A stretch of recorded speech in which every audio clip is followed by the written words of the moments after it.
Please select your option. Yeah.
his arms around you and says, "Welcome home."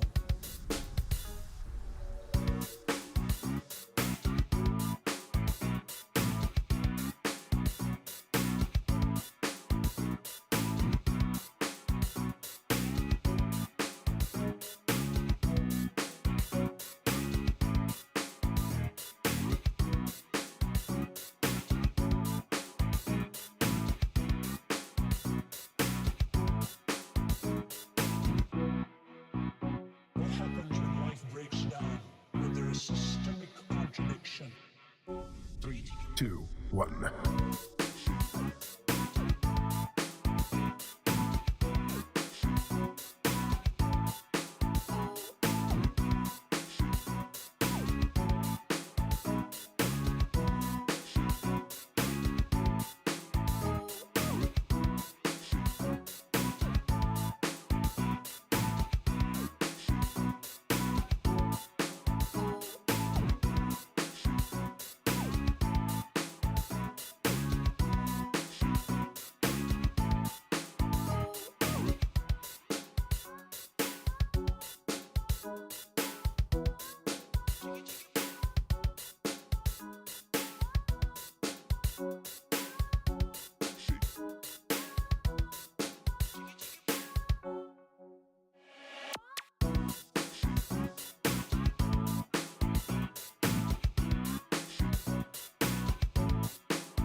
I have a wonderful electronic invention I want you to see.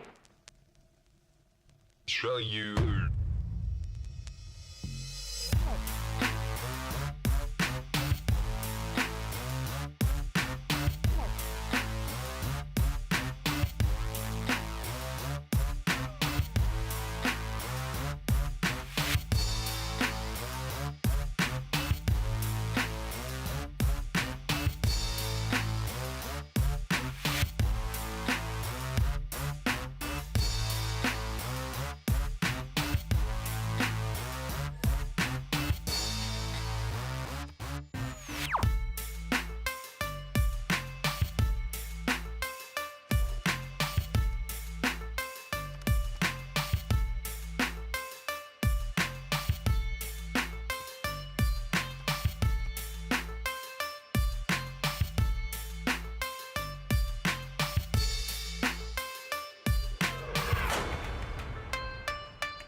Hello and good evening, everybody. I do hope my sound settings are fine because, oh my god, today I did change them and I'm not sure if everybody is seeing me correctly. I hope so. Let's actually take a look at what's going on in the pick and ban phase as we are getting this started. Let me actually put it up on the screen over here so we get to see the full picture of the pick and ban phase. It looks like Lani Mallory coming up with the three choices for the maps already, choosing Pangea Standard Reaches. It looks like, man, by the time we're actually getting the countdown going, they did all of this. 15 seconds, poof, it just magically appeared on the screen.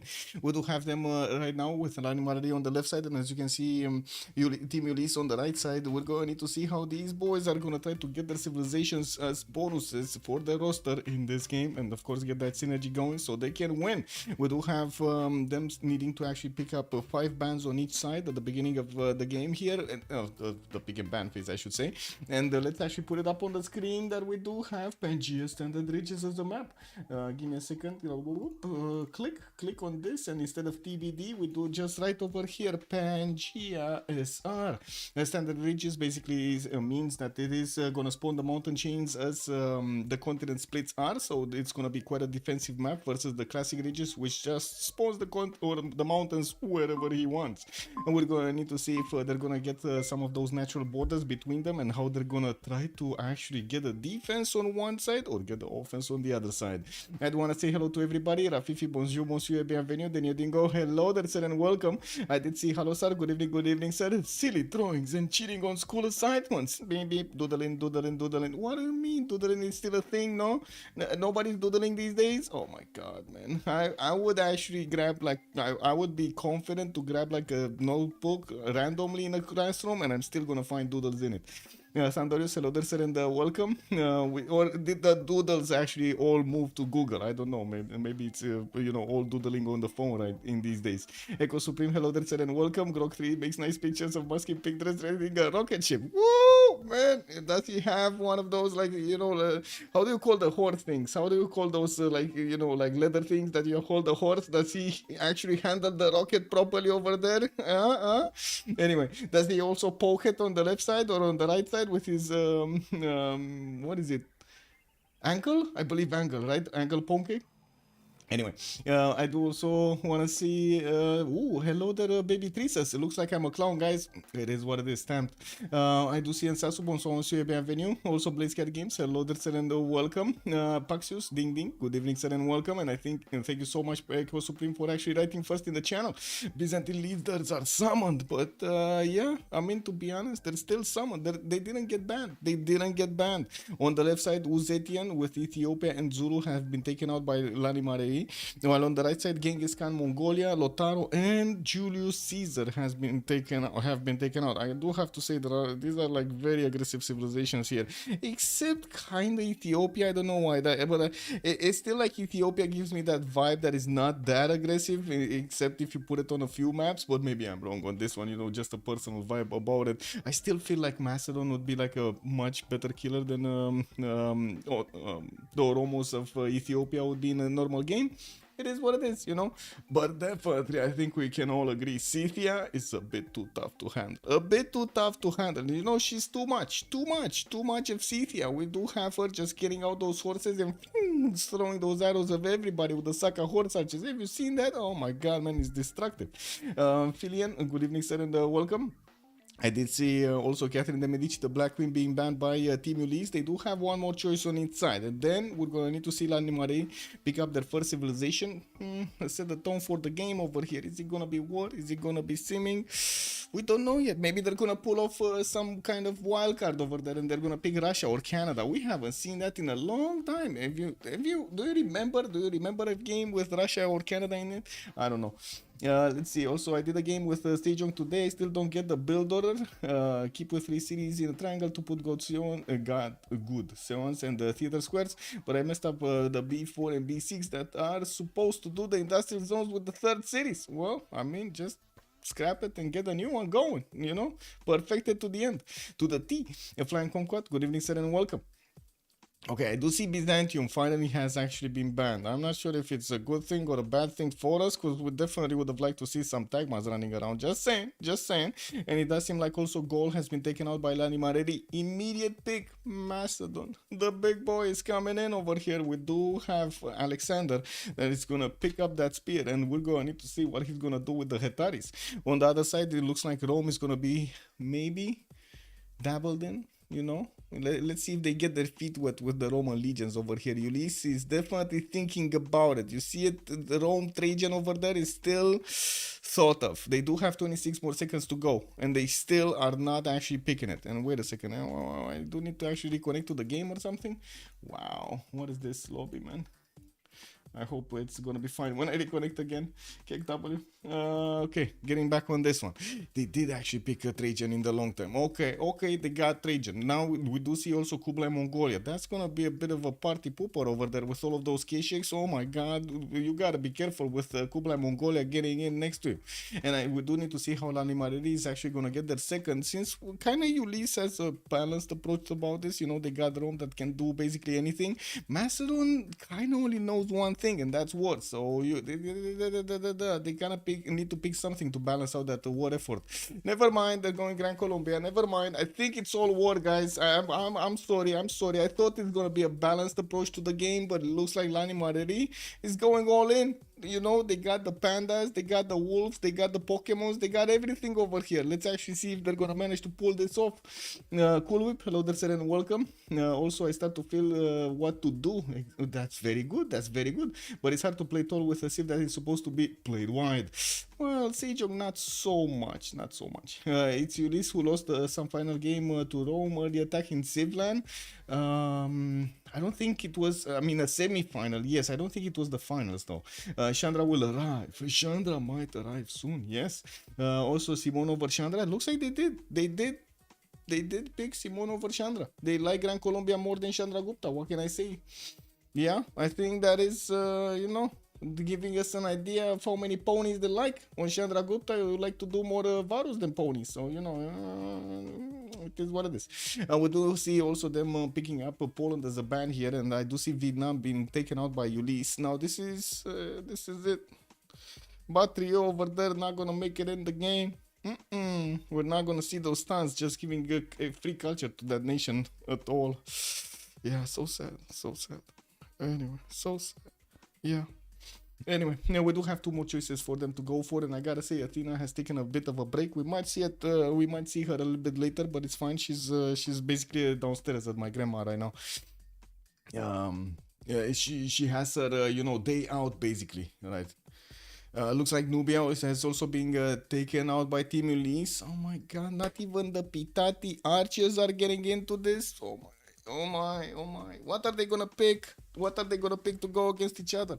Oh man, there's still Chandragupta, as chat was saying. Russia over here or a Khmer might definitely make it up, but I kind of like unique units over here. So what do we have?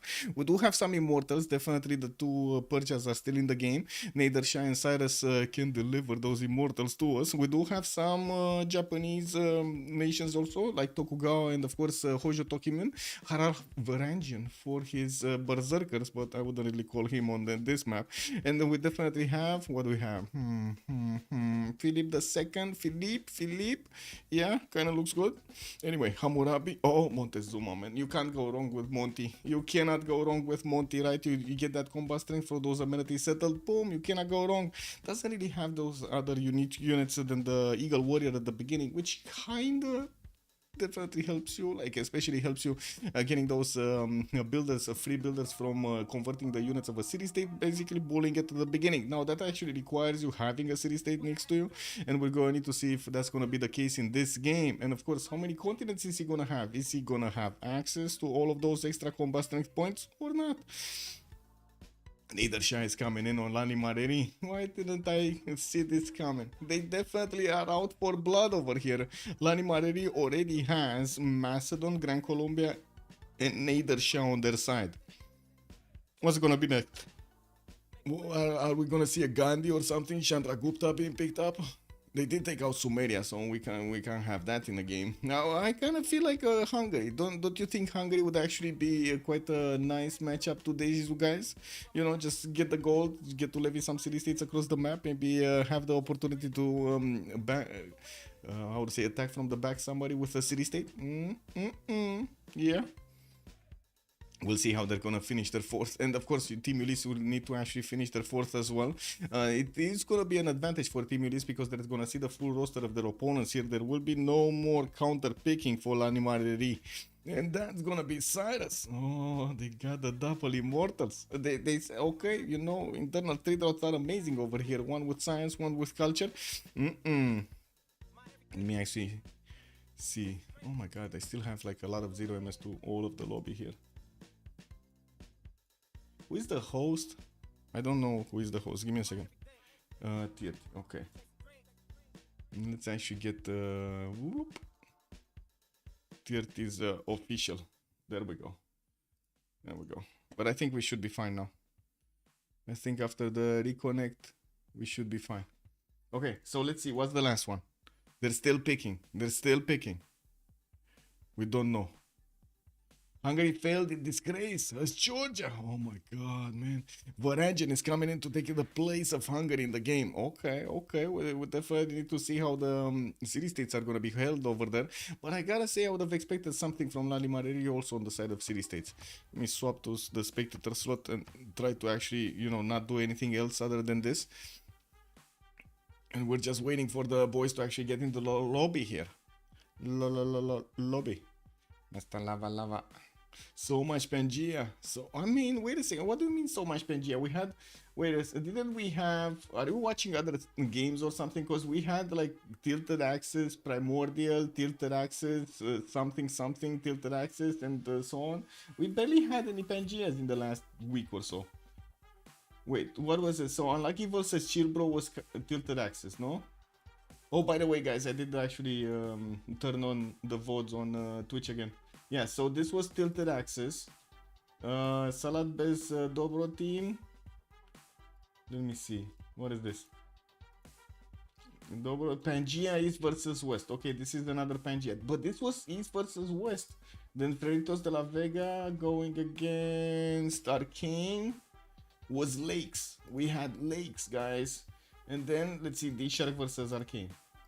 This is like the 5th game that I'm watching. 5 games, 5 different maps, by the way. I do have to point out. Primordial. And another different map. Well, we have quite a healthy map pool over here. Surprised no one picked a naval ship. True, there is Norway. Yeah, there is kind of Norway. Man, what is going on with this lobby? Let me actually do something over here. You know what I'm gonna do? Just unsub from all of the mods. Workshop, because I have all of those like little UI mods that I see they're not getting used. Maybe this is actually causing a bit of instability, and I do want to do this. Just resub to one of the mods here to reset. Why is this not stopped? Hello? Oh, okay, there we go. Okay, that's fine. It downloaded, completed. Okay. No log boats. Does Varangian have the pillage bonus? Ooh, man. Sorry, bro. The logos thing actually attacked me. Boom. Threw it from the left. Okay, let's see. We get in.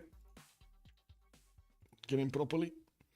Sandorios also, it's been a very long time now. I think the verdict is in. You need a hat. You look great as you are, except hat though. I would argue the only reason that you aren't a millionaire by now, it's cause the hat. Kitty vomiting on hat only makes it more famous. Oh, yes. Also, other hats exist and are cool. Okay, my rant regarding hat is done. Man, I kind of am missing the hat, but I'm kind of not missing the hat. You know? Yes, I know what you mean. I know what you mean. Yeah, I'm gonna need to think about the hat. I was thinking of actually trying out like one of those challenges. Like I did actually speak about it like last week. Maybe I get like a goatee, or like keep on and keeping out how to say, keep on growing it. you know, until Civ7 actually becomes a good game. That would be quite a challenge, don't you think? Oh my god, I'm gonna grow a very long beard. Can you imagine that? It's gonna be like one of those it just keeps on going, man. It just keeps on growing. I need a hat and a beard both at the same time. Man. Yeah, I guess it is what it is. Do I need to swap with Mew Mew? I think so, no? Yeah, I think I need to swap with the Mew Mew. The Mew Mew. Okay, there we go, I swapped. Yep. Okay, let me double check 0ms again. And hopefully this time around I'm not gonna have any more issues to disconnect from the lobby randomly. It's fine. Okay, so what do we have? The Mew Mew still needs to pick something. Alexis Kremp is gonna go for Kublai Khan Mongolia. We got Historia Montezuma, Tirtion Cyrus. Looks like Lich is gonna play Harald Hardrada Varangian. Adrid is gonna go for Alexander, and Kilad is gonna go for Rome Trajan. We do need to see what Jules Forart is gonna pick, and I do see the Mew Mew finally pick Nader Shah. So that only leaves Simon Bolivar being picked up by Jules Forart. Well, let's actually see how this is going. We are starting off on the game, loading in soon. Let's actually put up also the remap prediction over here for the how many remaps. 0, 1, 2, 10 minutes is the submission period. We're slowly getting it there. I think I actually need to pick up my coffee as well. I did wait, Servus, good evening, sir. Grow a beard and wear a sombrero. Woo, yeah, man. One of those with like ding ding ding ding ding ding ding ding ding. Oh man, you guys will crack me up.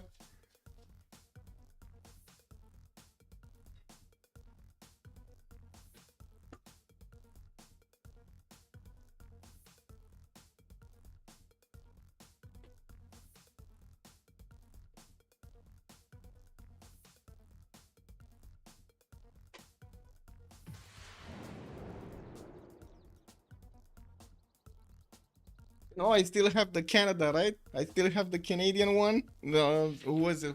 Is this, I think, actually sent it to me? Oh my god, look at this, guys. Look at this. This is a perfect hat, no? Perfect hat. I'm gonna put it here. We're gonna play today with the hat. Oh my god, I can't see the screen if I put it here. Maybe here. I put it here. We leave it like this? No? No? Maybe like this. Maybe we put it like this. Yeah, you know, it is what it is, man. So many worships, you need new hat always when old one is puked out. Yes, on Athena set. Athena's not here. I cannot actually put it on Athena set. Anyway, where are we going? Are we going left or are we going right, chat? Where are we going? Yes, exactly, Thundurus. Yes.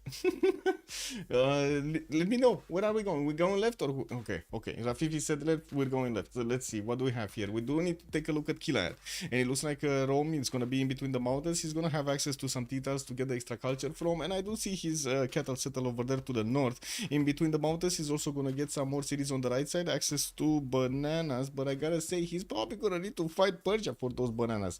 I don't think that's actually gonna be an easy way for him to get a city there. It does seem like he's gonna need to be on this side, on the left side of the mountains, because he does have a very angry Persia on the other side. I don't know, man, those immortals do look scary. We do have him with another river to the western side that looks like it's gonna be heading towards Alexander here. Not the best direction. I'm gonna say Rome here does seem like he's in a bit of a pinch. Rome on the one, Alexander on one side with immortals from Persia on the other side. Yeah, we will need to see how this goes. Harald Varangian is gonna be on the coast on the left side of the map, and it looks like he's also gonna have Gran Colombia to his north. This will also be another 1v1 here that might actually happen during the game. Lich does have access to the Crater Lake on the right side, while he will have a lot of coast. There aren't that many coastal cities that he could actually place here. In Cahokia, I mean, I would say it's a good city-state to take over, if only it would have had more of those, you know, actual tiles of attack against the city center, but it only has one, so I'm not that convinced. Anyway, We do have Nidaros here getting his scout out in 3 turns, and we're going to need to see him try to get that free fish tile to actually get the extra food going, not to mention get a builder to improve these tiles. He's the only one on the coast, so he's the only one that can do his own celestial navigation boost. Looking at Distoria on the northeast side of the map, looks like if we take a look at the continents here, he's gonna be on a triple continent split. He has to the south another continent that he could easily get some extra amenities from, while in the north side it does seem like he's gonna have quite easy access to these like gypsum tiles, and I do see some olive tiles here. It doesn't seem like he's gonna have a lot of different amenities though, especially southwest. It doesn't look like he's gonna have access to any, because I do believe this incense tile is probably gonna be acquired by Mashad at some point. I mean, it kind of looks like he's gonna get a city here. I don't know, that looks like mid-distance for me. Anyway, looking at Tenochtitlan, he's getting his Eagle Warrior out. He does have a city-state to bully. That's gonna be Jerusalem or La Venta. I would say Jerusalem, because you know La Venta is actually sitting behind the mountain. You coward, sitting behind the mountain like that. It is what it is. He also has Caguana, but very far in the north, and if he's actually gonna get a builder from there, it's like there's a very high chance that that builder will actually be, you know, in ice, so he might actually not like that. Yeah, Ice Nation over there, man. Ice Nation over there. Let's actually take a look at Kublai Khan Mongolia. We got Xanadu getting his scout out in 2 turns, and looks like he's also going to have quite a few rainforest tiles with a decent amount of forest. He definitely has the opportunity to go also against Macedon, which might actually take away the pressure from Rome, and we're going to need to see how things are going to shape up here. And Mongolia does have settlers that he could place towards Macedon quite easily, and there is kind of a flat highway here that they could actually pass the units very quickly from one side to the other. This is a very fast resupply rate. And we also have to the south more rivers for him to get the settled zone. I wouldn't really say they are amazing, because they are missing a lot of the production points that we're used to seeing here, but there are some places, you know, stressing some places that could actually give him the bosses he wants. Northeast, definitely a good city towards the mountains over there, multiple 2-2s to get. Northwest, cattle tile will have at least access to a banana and one of these 2-2s. I do not actually believe he's gonna want this area here because of how exposed the city will be to Macedon, but hey, I've seen this happen, so I cannot actually discount it. I'm just sharing my opinion. I don't think he will, but I do have to say the amber tile kind of looks juicy, no? You kind of want the amber in your empire, so we'll see if he's actually gonna pick it up or not with some form of thing, buying tiles or settling next to it or something. Let's take a look at Alexander here. What do we have? He's already working with the fur tiles over there, making his girls happy, and I do see he's also going to get a scout out in 110 with more of the scouts moving towards the north. He's also going to start getting the amber tiles with production on them. He does need to get the mines there, unfortunately, and I do have to say he's going to have more culture coming out from these amber tiles in the northern cities, and in the south, look at that, more so much culture actually coming out from these amber tiles. We're going to need to see which target is he going to actually choose. He definitely has quite a few cities that he could place around without any issues to get the multiple 2-2s or bonuses on them, while the fresh water is gonna be quite abundant. He's gonna be fine. So I would say actually let's move forward and take a look at Gran Colombia, which is gonna be here. Bogota does also have quite an array of T-tiles to the northwest. Gonna get his settler out in 4 turns. Could settle north, no problem on that aluminium tile, while I do see east side could be an option. South next to bananas. Oh, look at this, man. I wouldn't really say this is the Temenanki ready, but you know, a lot of floodplains, so you never know. With these players, you never know, man. They just sneak in a Temenanki, you're not even watching, and they sneak in a Temenanki. Crater League next to Norway, fits setup looking good. Yeah, also Ulyss will remap that. Let's actually see. Will they get Rome out of this scenario?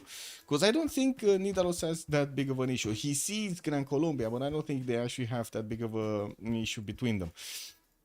I do want to move forward towards, wait a second, so wait, Adrid is saying he has a technical? What? Who has a technical? Sur Nader, wait, Nader Shah, what happened here? Oh, I see, his settler actually, okay, this is pre-turn 8, this was turn 7, so we're gonna have a new remap. Mashad's volcano got a bit too excited about this map. Yeah, this is how it goes with the volcanoes, you know, they're like little kids over here, unfortunately. They get so excited, they start exploding before their time, and unfortunately, as you can see, yeah, the pop has been lost, man. Yeah, the pop has been lost. If I could only put a meme here displaying how a Civ player would feel with a Macedon neighbor spawn. Yeah? How did he not get banned? Alex is a neighbor, I mean. Honestly, wait. You guys are, man, you are raising the ball in the air for me to actually get one of those slam dunks over here. Yeah, wouldn't happen in Civ7. I'll attend back. Good evening, sir, and welcome. Man, let's actually put up a poll over here.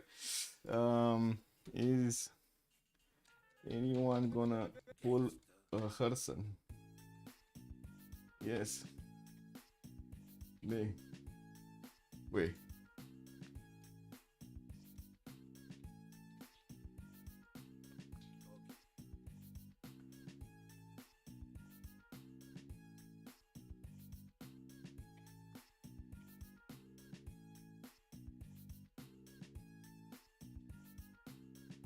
Okay, let me phrase it like this. Maybe you guys don't remember. Is anyone gonna pull a Herson? Is anybody gonna pull a Herson in this lobby? Do you think anybody from this lobby will actually pull up a Herson next to Macedon? Nobody? French rules? Wait, Macedon, this lobby has no good neighbors. What is a Herson? Basically dying to Macedon that was like 20 tiles away with just 2 horses because he never actually got the vision even though he knew about it. Trinta Macedon during... Yeah, exactly. This was like... It was still... Man. He misclicked, bro. He misclicked. Okay, chat, where are we going? Are we going left or are we going right? Are we going left? Yeah, the Trinta game, exactly. There's too much sex in this game. Oh my god, so much plus 18 happening, man. We're going left. Okay, it looks like old triangle. Good evening, sir, and welcome. Well, we're gonna go again to Rome. Let's actually see. We do have Rome here coming up with Scouting 3. Looks like he's also gonna get quite a few cities actually around him. Definitely will have the fresh water from the northern river, the eastern river, and of course the south. In between the mountains, he's also gonna get to settle quite a few good campuses. +4s all around here. +4.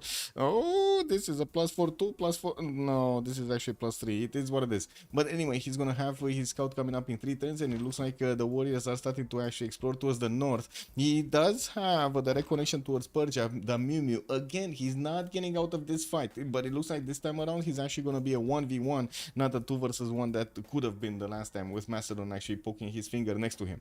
Now we do have to take a look also on Harar Hardrada, which this time around he's gonna be in the middle of the map, guys. He's actually at the middle of the map. Nidaros here getting a scout out in 3 turns. He's gonna get his 2-2 and 2-2s around him, and I do see he also has again reef tiles with fish tiles, so he can actually get his Celestial navigation boost in the Norwegian Sea. Second city, I wouldn't really settle on that rice tile, but man, this is quite expensive, I gotta say. Look at how many tiles he actually needs to buy if he wants to put a city here. That is kind of expensive. And if he goes east side for the fresh water from the lake, I guess this is a little bit better, right? You go wheat tile, you still have a 2-2, and you can grow into the other 2-2 just passively. Yeah, I mean, that's much better. 1, 2, 3, 4, and 5 to settle. That looks much better. He's also gonna have some more lakes in the north and on the west side, so he can actually get his adjacency towards harbors and also his holy sites over there. This time around, I don't see him having the benefits of Crater Lake. There are some wonders, northwest Salar de Uyuni, but it's too far away. And I do see also Lake Redba over here to the southwest. Is this Salar de... No, this is Sahara El Beida, I'm sorry. Not Salar de Uyuni, that's different. Mi scusi. Looks, somebody actually did respond that, yes, somebody from this game is gonna pull off Earthon. Okay, let's actually see if anybody's actually gonna pull a Hearthstone in this game. Agreeing with anything he says is just a joke, right? Kinda right now. Of course not. Hearthstone kinda speaks facts sometimes. Kinda speaks. Yeah, it's just a piece of whole. I guess to me, yeah, I don't know, man. Yeah, I don't know. He's trying to push his agenda. What can I say? When people have agendas, yeah. Anyway, let's actually take a look at Montezuma. What do we have? Tenochtitlan here coming up with an eagle in 2 turns. We do have him also with quite a bit of fresh water. This time around, he only has one big continent with a lot of desert to the southwest. I guess it's fine to actually just sit towards Rapa Nui and to the northeast. But again, without that second continent, he's not going to have access to extra amenities. He does have some in the water. I mean, I do see some ember tiles over there, and I do see a turtle very far away in the third ring. That's going to be expensive to get. This one is the same, by the way, just very far away in the south. So yeah, this is probably a +5, +6 combat strength Aztec in the long term. We're going to need to see what he's going to do with Persia being going to the northwest of him, and I do see quite a few city-states around him. So I would imagine he's going to start farming these city-states as much as he can. He's going for his Eagle Warrior right now from Tenochtitlan, and he went into a totally like wrong direction here. The Historia went into the south. He sees the seas. He's not going to find anything there. Okay, coming back to Kublai Khan, Mongolia. Looks like he's going to be to the south of Varangian, and that's going to be one of his allies. We do have him to the west here towards Macedon, but to be honest, like, this land looks terrible. Like, terrible to pass an army through.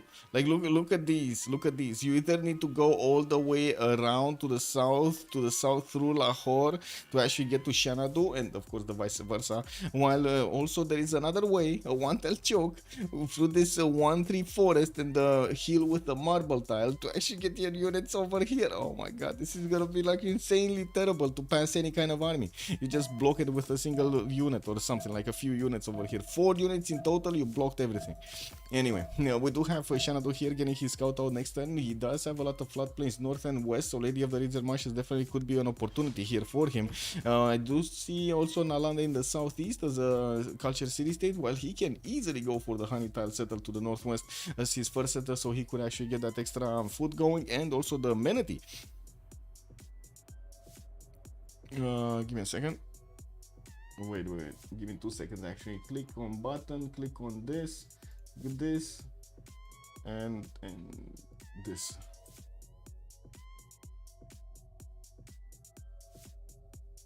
Okay, there we go. Okay, so next up we do need to take a look at the Alexander on Macedon. He does have, I guess, coastal trade routes with Persia by the looks of it. If they're gonna go long term here, I'm pretty sure they're gonna try to put cities on the coast respectively. While he's also gonna have another ally to the north. This is actually worst position ever for Alexander. He doesn't have a target. He actually doesn't have a target. So I would say if they're gonna remap, if Vladimir are gonna remap, it's because of Alexander not getting a target.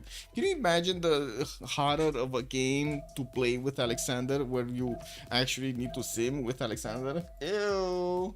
I don't know about you, but I wouldn't really want to go there. Yeah, it's horrible, man. Also, please don't read your previous message, only meant for 1%. Yeah, okay, got it. Hair solution. Play scan games. Cake double, man. Juan J, also good evening, sir.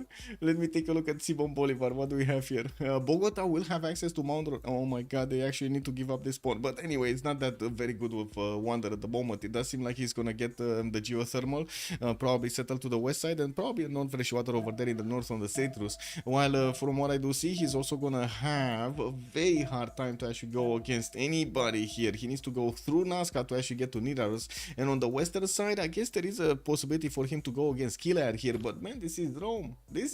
I would imagine they're gonna actually they're gonna actually defend this. No, I think they're gonna defend this. Doesn't look good for Lanimariri right now. Cyrus, where is Cyrus? Cyrus is here, so at least they're gonna have a target for Cyrus. Norway, which I don't believe Aztec will come anytime soon for Persia over here. And from what I do notice, Setred is coming up in truth from Parsagade, while he's gonna have quite a few tutus around him. To the north, definitely can settle that cattle tile to get the extra population going, while on the western side, he does have this spot on the iron to actually get some food from the rice tiles and also the extra possession from the 1-3. I do see he just bought a slinger. I think he did buy a slinger for that settler coming out. Ooh, that's dangerous, boys. Getting a slinger escort is kind of dangerous these days, don't you know? Also, is this the accidental east versus west? Yeah, Rome is in there. Rome is in there, man, behind enemy lines. Oh my god, he got in deep. And on the other side, we do have TRT also being behind enemy lines. So it's kind of like 1-1, right? They have like 1-1. And taking a look at Nader. Nader is here. Okay, he has some gold from the Ivory, some Cocoa, but no extra production there. I do see Amber Tiles 131s, and while we do see him with a very good second settle, actually, Northwest over there, 231 Ivory and a 3-2 Banana in the same city, and he could get a 2-2 base over there as well. Oof, that's just beautiful, man. Also, how is everybody doing with Civ7? Did you guys actually pick it up, or still waiting?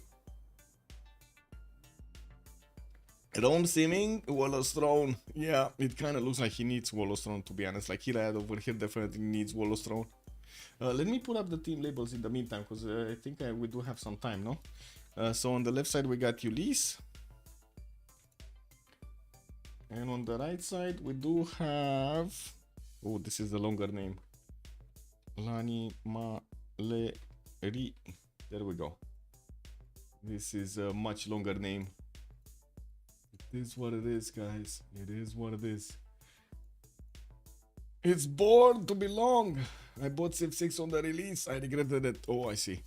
Alani Meriri, guess what? They actually did want to remap this. What a surprise.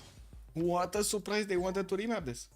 I'm upset they didn't release 7 on iOS, stuck with 6 for the unforeseeable future. Oh, okay. You bought EVE currency instead of Civ7? Oh my god, why would you buy EVE currency, man? What did Papa Chilin taught you over there, man? Man, this is not happening. This is not happening. You boys need to get into 0-0 over there to actually cashing on the money. Don't stay in the Empire. What do you mean? Empire is bad. Like, it's always bad. Like, it's actually less safe to be in the Empire in EVE Online than it is to actually be in a 0-0 space. Wow. Yeah, we're building a base in Warhol. Wow, okay. I mean, I guess it is what it is. Okay, sure. You gotta invite me. After you're finished, you gotta invite me over there. I'm gonna make one of those, what is it, alpha clones, and gonna join. Gonna sit around in my Astero over there, just watching over the base. Ping, ping, ping, ping. Yeah, I can imagine. Everybody has a lot of accounts, man. What do you mean? It's EVE Online. Everybody has smurfs everywhere. Like, man, there was, like, you couldn't do it, right? In the games over there, you had a very high value, how to say, asset, you know, like a super carrier or something. Man, you needed only for the super carrier, you actually needed like 3 extra accounts. 2 were scouts, 1 was your fax on standby. You know what I mean? You needed to actually get all of those, like, sinos moving, the beacon, so you can actually jump from one side to the other. And you always needed to scout out where you're jumping, because you couldn't jump again for a little while. And so that's just basic. You need to have eyes everywhere. Yeah. Why did Animal Shop remap? I'm pretty sure it's because Macedon. I'm pretty sure it's because of Macedon. Also, go right or wrong. Okay, well, looks like Damim is gonna be our target for this map. We do have Nader Shah here, still not spawning. He's not settling. He's not convinced he needs to settle on the first one. Oh my god, where is he? Here. Okay, we do have Damumu in the middle of the map. Looks like he's gonna have Salar de Uyuni over here to the northeast. Well, this time around is the good one that I was calling about. We do have him also to the south with photo setter on the sugar tile. Well, I wish it was a photo setter, because it looks like Montezuma is gonna be behind these rivers and he's not gonna be close. But I'm pretty sure he's gonna come closer. So maybe we will get to see some form of, you know, attacks going on. That's a lot of floodplains. That's an insane amount of floodplains. Like 3 rivers with floodplains next to each other over here to the south of Mashhad. Oh my god. Anyway, and we do have him also on the east side with Bogota. That's going to be quite close to him, but again, he does have the mountains that would protect him a little bit, not too much, but a little bit. And he's going to have an ally in Gran Colombia. Actually, why am I talking about attacks? To the south, we do have Mongolia mountains, again, kind of like throwing a wrench in whatever Alexis Kremp would be planning and Mashhad would be planning here. While Rome on the western side looks like he's gonna be actually attackable. He's attackable with some horses. Also, Flash Neo, hello there, sir, and welcome back. I love both teams. Pick all 8 civs. Love to kick ass. Yes, and chew bubblegum. Don't forget about the bubblegum, Flash Neo. I'm a very big supporter of bubblegum until you ran out of it. That's crisis mode. We do need to take a look at also tier T here. This is going to be Cyrus in a corner, and it looks like he's going to have Kumasi in the south to actually trade with as an ally. While I do see Galapagos Islands to the northeast are not going to give him any bonuses. We do have him with a river for settle towards Gran Colombia. And not going to have that much fresh water otherwise, unfortunately. I guess he could get a city over here between the mountains next to that lake, and then Xanadu is going to be behind those mountains, so I'm pretty sure he's going to want to stay away or at least plug these chokes up as much as possible. While to the north, there are 2 cities that he could settle, one on the coast, one on the end of the river over here to the north. We're going to see how he's going to try to get his setup going even without that much of a housing. At least he does have his Perideza as a unique improvement, which does give him some extra housing, so there's some good in that. Also, did Civ6 Legend players play from the start? No. Was there a multiplayer community early on? I highly doubt it, but was just wondering to hear from you. Are you talking about Civ6, or are you talking about like the switch between Civ5 to Civ6, or the switch between Civ6 and Civ7? Because I do have to point out the timing of Civ6 coming around kind of matches the timing that the Discord started to actually be a thing, and there were more and more people starting to get in onto the platform, and they starting to love the tools that the platform had to actually run a community, basically. So the communities beforehand weren't that big, I would say, and no, actually at the beginning, when I joined the community, we were basically like waiting each other, like 8 players or 10 players waiting each other for like hours and hours and hours to actually get a game going. We were just sitting in staging, for a long time. Anyway, it took a long time to actually grow the community, a very long time. Like what, 7 years, 6 years or something. Oh my god. Anyway, let's take a look at the next ones. Gran Colombia, we do have Bogota here. Oh my god, their allies. Wait a second, man, I was thinking there's gonna be some boom boom happening over here, but totally forgot. They're like total allies here. The only one that's gonna get boom boom is gonna be Xanadu in the middle of them. Okay, never mind. Jules Forart does have his scout coming up in 1. He's gonna get that cattle on the right side to settle, and I do see Incense Style also available for him to settle northwest. Does have Mace into the south. That's not gonna be that bad for the extra gold. And I do notice that's a lot of chops. That's a lot of chops in his whole empire. Yes, not all of them are gonna be forest, some rainforest, but with the cocos, with the chops, he's definitely gonna have a goodie spawn over here. 4 cocos, that's a lot of gold, man. 20 extra gold just from those plantations. Beautiful. Let's take a look also on Macedon. Now this is a good Macedon. Now this is a good spawn for Macedon. He's in between his opponents. He's at home, basically. We do have him getting his scouts out to the north, to the east, and to the south, while he's also gonna put production into a settler coming up in 510s. He's gonna fight for the hut. Who's gonna cross the river, boys? Who's gonna cross first? Who's gonna cross first the river? That's the question, I know. Is it gonna be the Warrior of Rome, or is it gonna be Adridri with his scout? Macedonian scout wins the day, man. Man, fast little feet over there. Have you seen that cat jump onto the Huttians? Oh my god, man, they didn't stand a chance. He got all of those benefits of 20 extra gold, and he's very happy about it. Looks like he's gonna also get a settler out in 410s. Does have the access to the citrus settle. Unfortunately, Rome's Warrior is kind of blocking that. We're going to need to see if he's going to settle somewhere else. So could easily settle cattle on the right side, or does he have actually anywhere else? No, not really. I wouldn't really say not that much. But anyway, we're going to need to see if the Roman warrior is actually going to be dealt with, you know. And this is the time to buy a slinger or something over here. We do need to also take a look at Kublai Mongolia. Let's see, where is Kublai and what is he doing? Xanadu, Pamukkale, in between him and Tenochtitlan, they are kind of sharing this wonder over here. And I do see to the northeast, he's gonna have not only the pigs, but he's also gonna have bananas next to the pigs. I think that's kind of a match made in heaven, don't you think? Pigs next to bananas. Macedon versus Rome seems like a Macedon. Worst case. Ooh, wait, what? A massive worst case? No, that's a best case scenario. What do you mean? Oh my god, he's in between his opponents. That's best case scenario. I guess he could have been a little bit closer, yeah, to like more of them. I think if they would all be like next to him, he would be so happy. Anyway, we do have the settler coming up in 3 turns from Shanado, and I gotta point out in the south, yes, he does have fresh water from rivers, but it doesn't really seem like he's gonna have a lot of good settles. We do have the rice settle, and that's about it. While in the north, he's definitely gonna have more mountains to actually get through. This 2-2 base with the banana and the truffle is gonna look very nice. And northeast also another banana settle over there, and on the western side we do have this settle over here giving him access to 3 amber tiles and some maybe some marble tiles, not to mention the wonder settle that he's gonna get the fresh water from around it, and quite a few bonuses towards his campuses, theater squares and entertainment complexes. Very nice to actually get going. Let's take a look also on the next one. That would be Monty. Monty here, do we have him with double continent split? Ooh, triple. It's a triple. We do have him to the north with the ability to get onto the purple continent, and also northwest he's gonna have the green one. He does need to actually go through the mountains here, and I'm pretty sure he's gonna need the trade routes to actually build those pathways between his cities. At the beginning he's choosing to go south somewhere, and I do see his Aztecian Eagle Warrior is already discovering the city-state of Geneva. That he's probably gonna get to bully into submission here. I gotta say, this time, this is the single map that we've seen right now that we don't see the Historia going to Eagle Warriors. This is the only map, single one that he doesn't go. Oh no, never mind.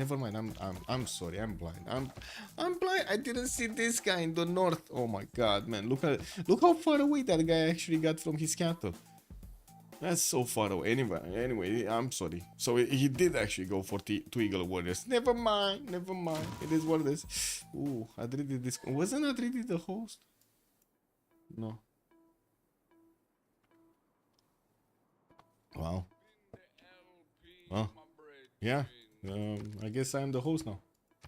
Kick W, man. I guess it's fine. Yeah, 2 Eagle Warriors. He did get the 2.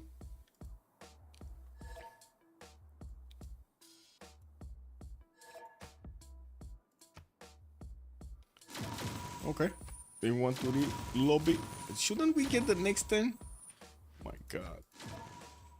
That's so quick on the buttons, man.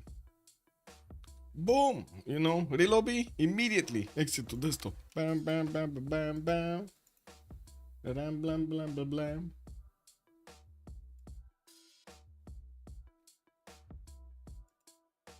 I'm refreshing the page as quickly as possible. In the meantime, I could actually give you this.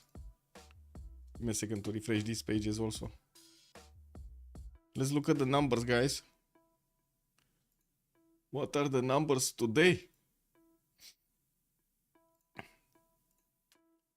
No, still not getting it through. Wait a second.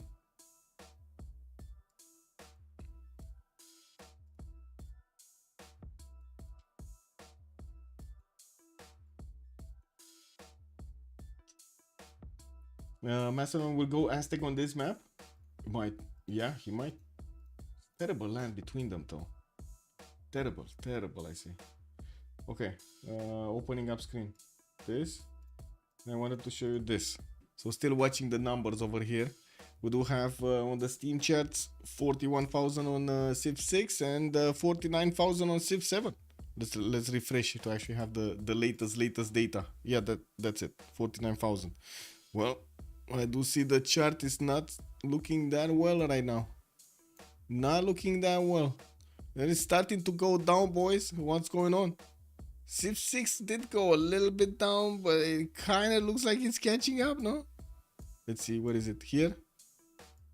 Let's see if it peaks again. This would be so funny if it peaks again. Oh my god. What was this? June 2024. Okay, this would be very funny. If Civ6 peaks again and Civ7 just goes down, oh my god, this is gonna be so funny. Funny and sad at the same time, guys. Funny and sad at the same time.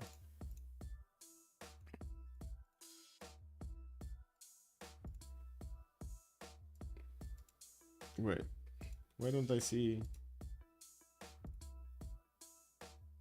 There's not in the lobby? What?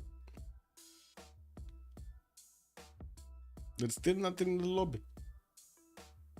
Don't know what's going on. Oh, this is Tuesday, right? This is Tuesday with the Steam updates. I really hope Steam did update. Yeah, I mean, at least mine is still connected.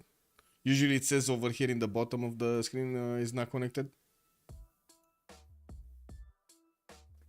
I should look at the Cities Skylines 1 and 2 chance. It looks like, yeah, they're very sad actually. And I am aware of that. I'm aware of that.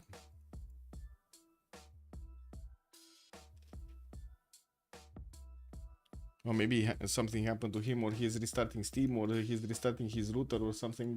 There might be a few things. Let me see. Let's get another 2 charts going here. Cities Skylines Steam DB. There we go. This and Cities Skylines 2 Steam DB. There we go. When I put this here, I love this, by the way, that you can actually do this. This is amazing. I love this. So we got this. Oh my god. 92% versus 52%. Oh my god. It's actually, wait, it's selling lower? No. Lowest price $39.99. Current price $27.99. But it's current price on Cities 2 is actually 50.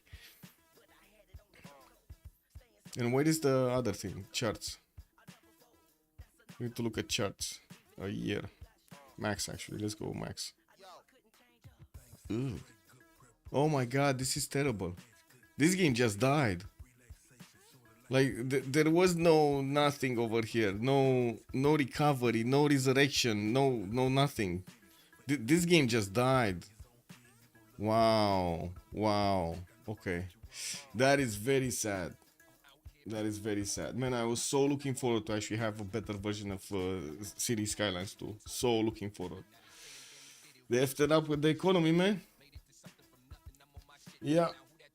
When do you think Football Manager 2024 has wait, what?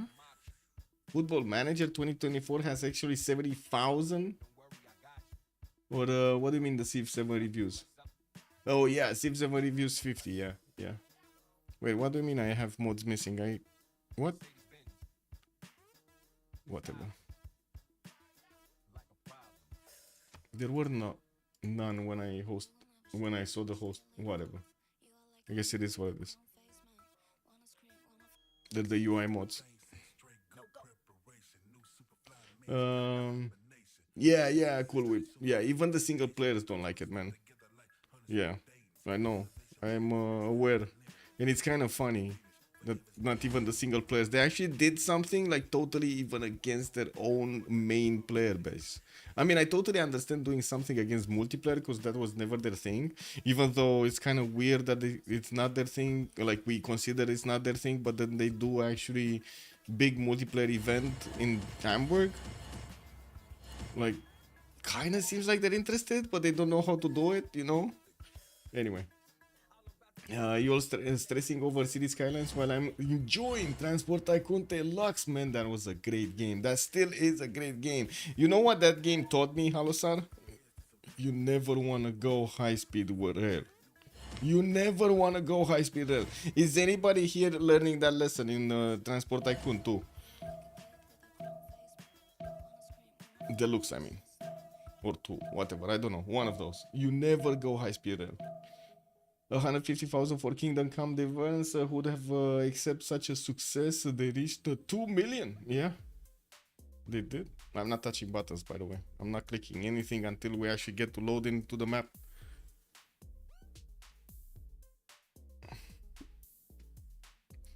I would argue that you need to jump right into Civ7 or fail. Like people who reference older stuff become irrelevant in terms of monetary compensation. You need to eat, my sir. Yes. Embrace change or die. Yeah. I mean, I am embracing change as much as I can. No, you saw me play today. It is what it is. But man, yeah. I guess we will see what the players think about this. And it looks like the YouTubers, only kind of the mainstream ones are kinda, you know, like kinda liking the game. Kinda. I'm not sure if they're actually liking the game, to be honest. Like, what do you think? Do they actually like the YouTubers? Do they actually like the game, or do they do them all of those movies for what Thandorius is saying over here? They need to get that money, no? Fortuna Belly, good evening, sir. Good morning, sir, and welcome. One other game that failed, Planet Coaster 2. Well, I mean, that kind of failed, but it's still giving me a few hours of actually playtime over that. Wasn't expecting much from Planet Coaster 2, to be honest. Okay, so we got in, we're fine. Did we talk about all of them? No, I think we actually didn't talk about one or two. Harald and Trajan. Let's see Harald. Nidaros is gonna be coast. He does have a plus for campus on the wheat tile. And I do see quite a few more settles that he could place on freshwater cities to the north, not to mention the south here. We do have him getting another settler out in 6 turns, and he is discovering Mount Vesuvius on the right side. Could easily settle that citrus actually next to Mount Vesuvius to get the 2-3 tiles and whatever the volcano explodes afterwards. Now we do need to also take a quick peek on Rome, and we're gonna actually need to take a look at their strategic resources next. He does have a settler moving towards the southwest, where Macedon does have a scout in between these forest tiles, but this other scout does smell him. Man, he made a big poop last night. Now everybody smells him. We do have a settler in 7 turns from Rome, and I do see there's another scout that's coming here, so we might actually see the Macedonian scout getting boom-boomed. Macedon is in perfect location to actually try to hit 3 civilizations here, including Nidaros with Rome, and I do see Aztec on the right side. This is probably worst case scenario to actually pass an army through, by the way, especially Hetaris, because of all of these hills and rivers. This is just gonna take forever to get them going. Maybe if you put a city here and like you get a trade route to Pella, maybe, but other than that, that's just gonna be just terrible. We do have both of them actually sending settlers towards each other, and I do see the warrior of Macedon is coming around. Rome might actually try to block him. You do see he does have a 1-1 tile over here, Wayne pointed, and I do have to ask, are they at war or are they not at war? They just declared war. Okay, they just declared war, and now the shift enter is gonna matter so much. Macedon, he shift enters on another tile. He went for the 1-2-1 over here, and we might actually see him jump onto the 1-3. We do need to see what Kilad is gonna do next time. In the capital city of Rome, we do have him with an iron tile in the second ring. I do see his horse tile is also gonna be second ring right side, while in the north he's gonna have quite a few Mercury settles, not a lot of chops. To the right side, big chops, south side, big chops, and I'm pretty sure the land is incentivizing him to take the fight to Macedon and not just sit tight over here on his territory. We do have also Harald Hardrada to talk about his options here. We do have him with an iron tile in the first ring. He did place down his first holy site. That's going to be a +3 with the 3 rings of water around him. While he does have also the hordes in the second ring towards the east side, well, we do have to see how many cities is he going to get to fit on this coast. I would say quite a few, like 1, 2, 3, 4, 5, 6 at least, not to mention the inner ones that are going to give him probably the 9th and the 10th. And we do have him also with Oslo just settled in the north next to a 2-3-1 wine tile on a 2-1 base. Unfortunately, that's not really going to give him a strong base underneath his settle, but you know, it is what it is. And I do have to point out, he doesn't really have extra resources here for a good harbor. Anyway, we're going to need to see how he's going to try to fare later on in the game. Looking at Montezuma, we do have him with the settle towards the southeast. Interesting that he didn't actually go for... no, it's fine actually. Wait, where did I'm pretty sure I saw some other settle that was better than this, but it is what it is. At least he's gonna have the 2-2s. He does have more cattle to chop there, access to iron in the second ring, horses in the first one. Could easily get later on Pamukkale on the right side, and that's a city that he's gonna have towards Geneva. Now I don't know if he's gonna bully Geneva right now, but it kind of feels like that the Eagle Warrior really is itching to actually hit some of the Genevan warriors and you know, shape them into builders. We're gonna need to see if anything like this is gonna happen here, and this is you know, +18 stream, so you gotta be careful with all of this boom happening here next to Geneva. Wait, it was cracked? What was cracked? It got cracked. Whoa. Who cracked the whip, man? Who cracked the whip? Civ7 was built for single player for now. I don't think that there's anything wrong with that. Could be a wonderful gaming experience. I don't know about that. Wonderful gaming experience, man. Thandorius, because I'm pretty sure the reviews would have looked amazing if it was actually a single player focused game. I think it's kind of like in between. Oh, Civ7 was cracked on Linux? I have no idea about that, man. To be honest, in these days, it's just so much better and easier to have the games on Steam. But yeah, I guess there are some situations in which you can't even buy the game. That would be kind of bad, no? Anyway, Karmix, good evening, sir. Each Civ5 is lover are players who don't can manage builders, and 7 is really single player. Wow. I did that. It just blurred out, Karmix. It just went out there. Oh my god. Good evening, sir, and welcome. You got some more rhymes like this? Love them. You gotta throw some at me, man. I do see we're gonna need to move forward and take a look at Kublai Mongolia. It looks like Xanadu with Ulaanbaatar. Ooh, now that's what I like. The banana and the pigs in the same city. We do have Mongolia here also meeting the Grand Colombian warrior, pushing him out of his territory here. Man, he saw the banana. He's now moving away from those bananas. Alexis Kremp is gonna have quite a hard time to push back that warrior. Looks like there's a third city coming out from Xanadu in 2 turns. While I gotta say the freshwater does seem like a bit lacking. I would imagine he's still gonna want to get a settle on Pamukkale, and that's to the northeast. Is this gonna be the third city? Not sure. He does have Gran Colombia past these rivers, and it does seem like his scout is moving forward to block the access to this riverside. If this warrior just keeps on going Ulaanbaatar, he's just gonna end up in kind of a mess over here, in a hole. Right? He's gonna send the, oh my god, all of the pigs around him. Anyway, we do have also Xanadu benefiting from iron in the second ring, with Hostile in the second ring to the left side, while he's gonna get his trade route from Ulaanbaatar soon. I do have to say it's gonna take some time for us to actually figure out where is he going. Where is he going? Also, let's see. Flash Neo was saying, for me, I'm not going to buy any game with the Nouveau. So remove the one first, please. The Nouveau. What is the Nouveau? Oh, you mean the Civs? Wait, the Nouveau is that anti-cheat something or whatever it is. Don't see myself playing Civ7 until they drop the separate ages and changing leaders. So maybe never. Yeah, they're not gonna drop that, man. That's I don't think they're gonna drop that.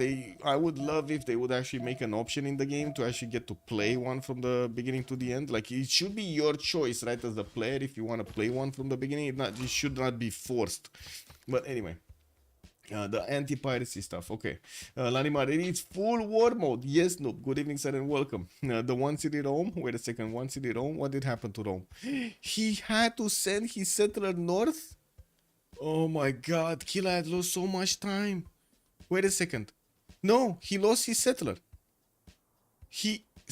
How? He lost his settler, no? How is this going? How did this happen? He actually lost the settler. There's no way he didn't actually lose the settler here.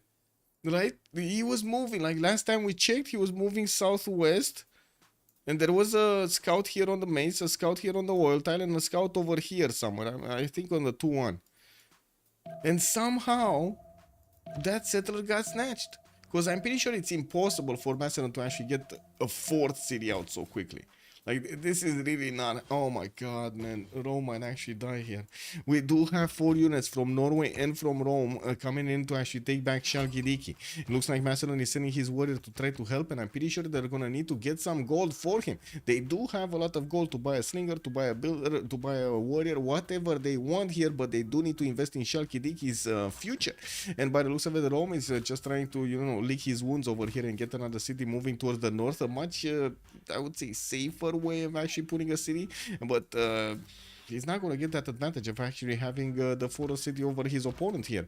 We're going to need to see like an extra meet between his opponent and his capital city, right? You don't want to lose the capital.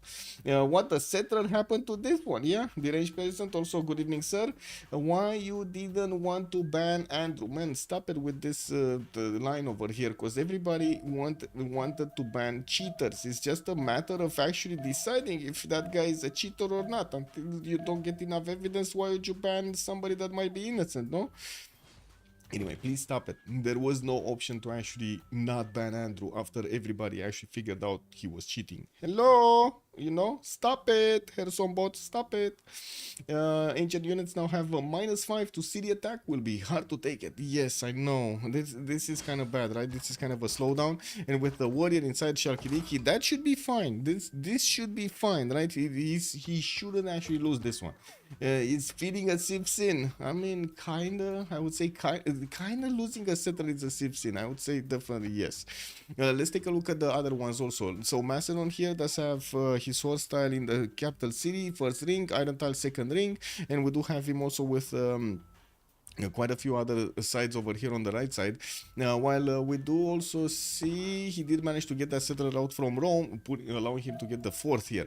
Let's take a look at Simon, because we kind of saw this scene happening. So Bogota already started to put down his campuses, didn't go commercials first. We do have only like +1s, and I do see he's getting a builder from Quito. This means he didn't actually go for a monument, because that's a very fast builder. We do have him moving to the south with Bogota settler, and I do see he's getting shadowed by the Mongolian troops, trying to figure out what's going on here. Mongolia already has his encampment down, but I don't see the third city moving. Oh, I see it. He's going west side here. Okay, he's going Pamukkale side. Bogota managed to put one of his campuses on an iron tile, and we do have the horse tile in between Quito and Bogota, actually in the second ring, that he probably might actually want to put the Gavron Plaza there. We're going to need to see if he's going to get animal husbandry before or after he's going to put down the Gavron Plaza. I would say before, but anyway, we do need to move forward to Cyrus, which is going to be southeast, and he's going to have actually the most, I would say, the most peaceful game for a long time. He doesn't have access with these western cities to actually get boats on the right side, but he will get the opportunity to actually fight Norway on the seas. Not really the best matchup that you could see over here, and I just noticed, wait a second, I got a furry thing actually tickling my toes over here. Uh-oh, Athena just came around. Athena, are you fine? Are you fine? Are you happy?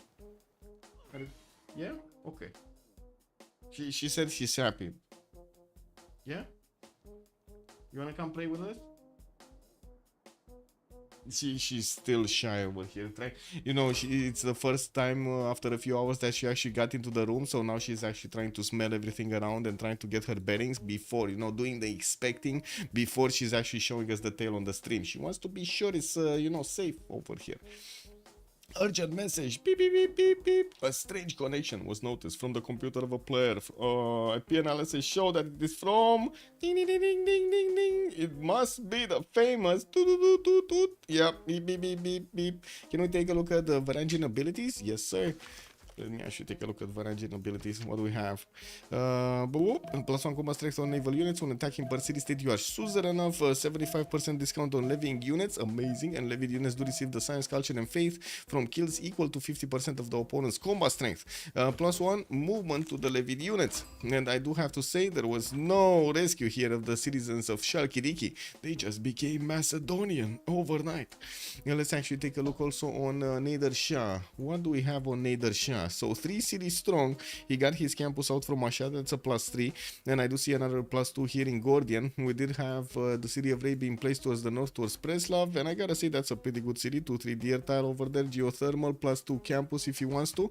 And while we do have Moksha established in Mashhad, in the capital city, he's also going to have access to a horse tile in the second ring and an iron tile to the west side in the second rings.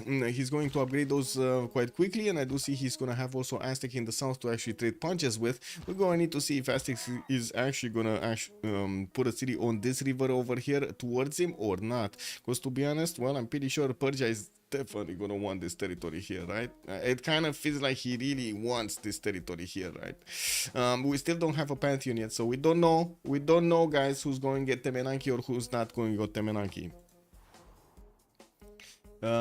Disaster coming. Oh, also Kumasi for Cyrus for now. Yes, Kumasi, Cyrus, Kumasi, Cyrus. This is kind of bad, no? Isn't this kind of bad for Persia? Because you definitely want those internals.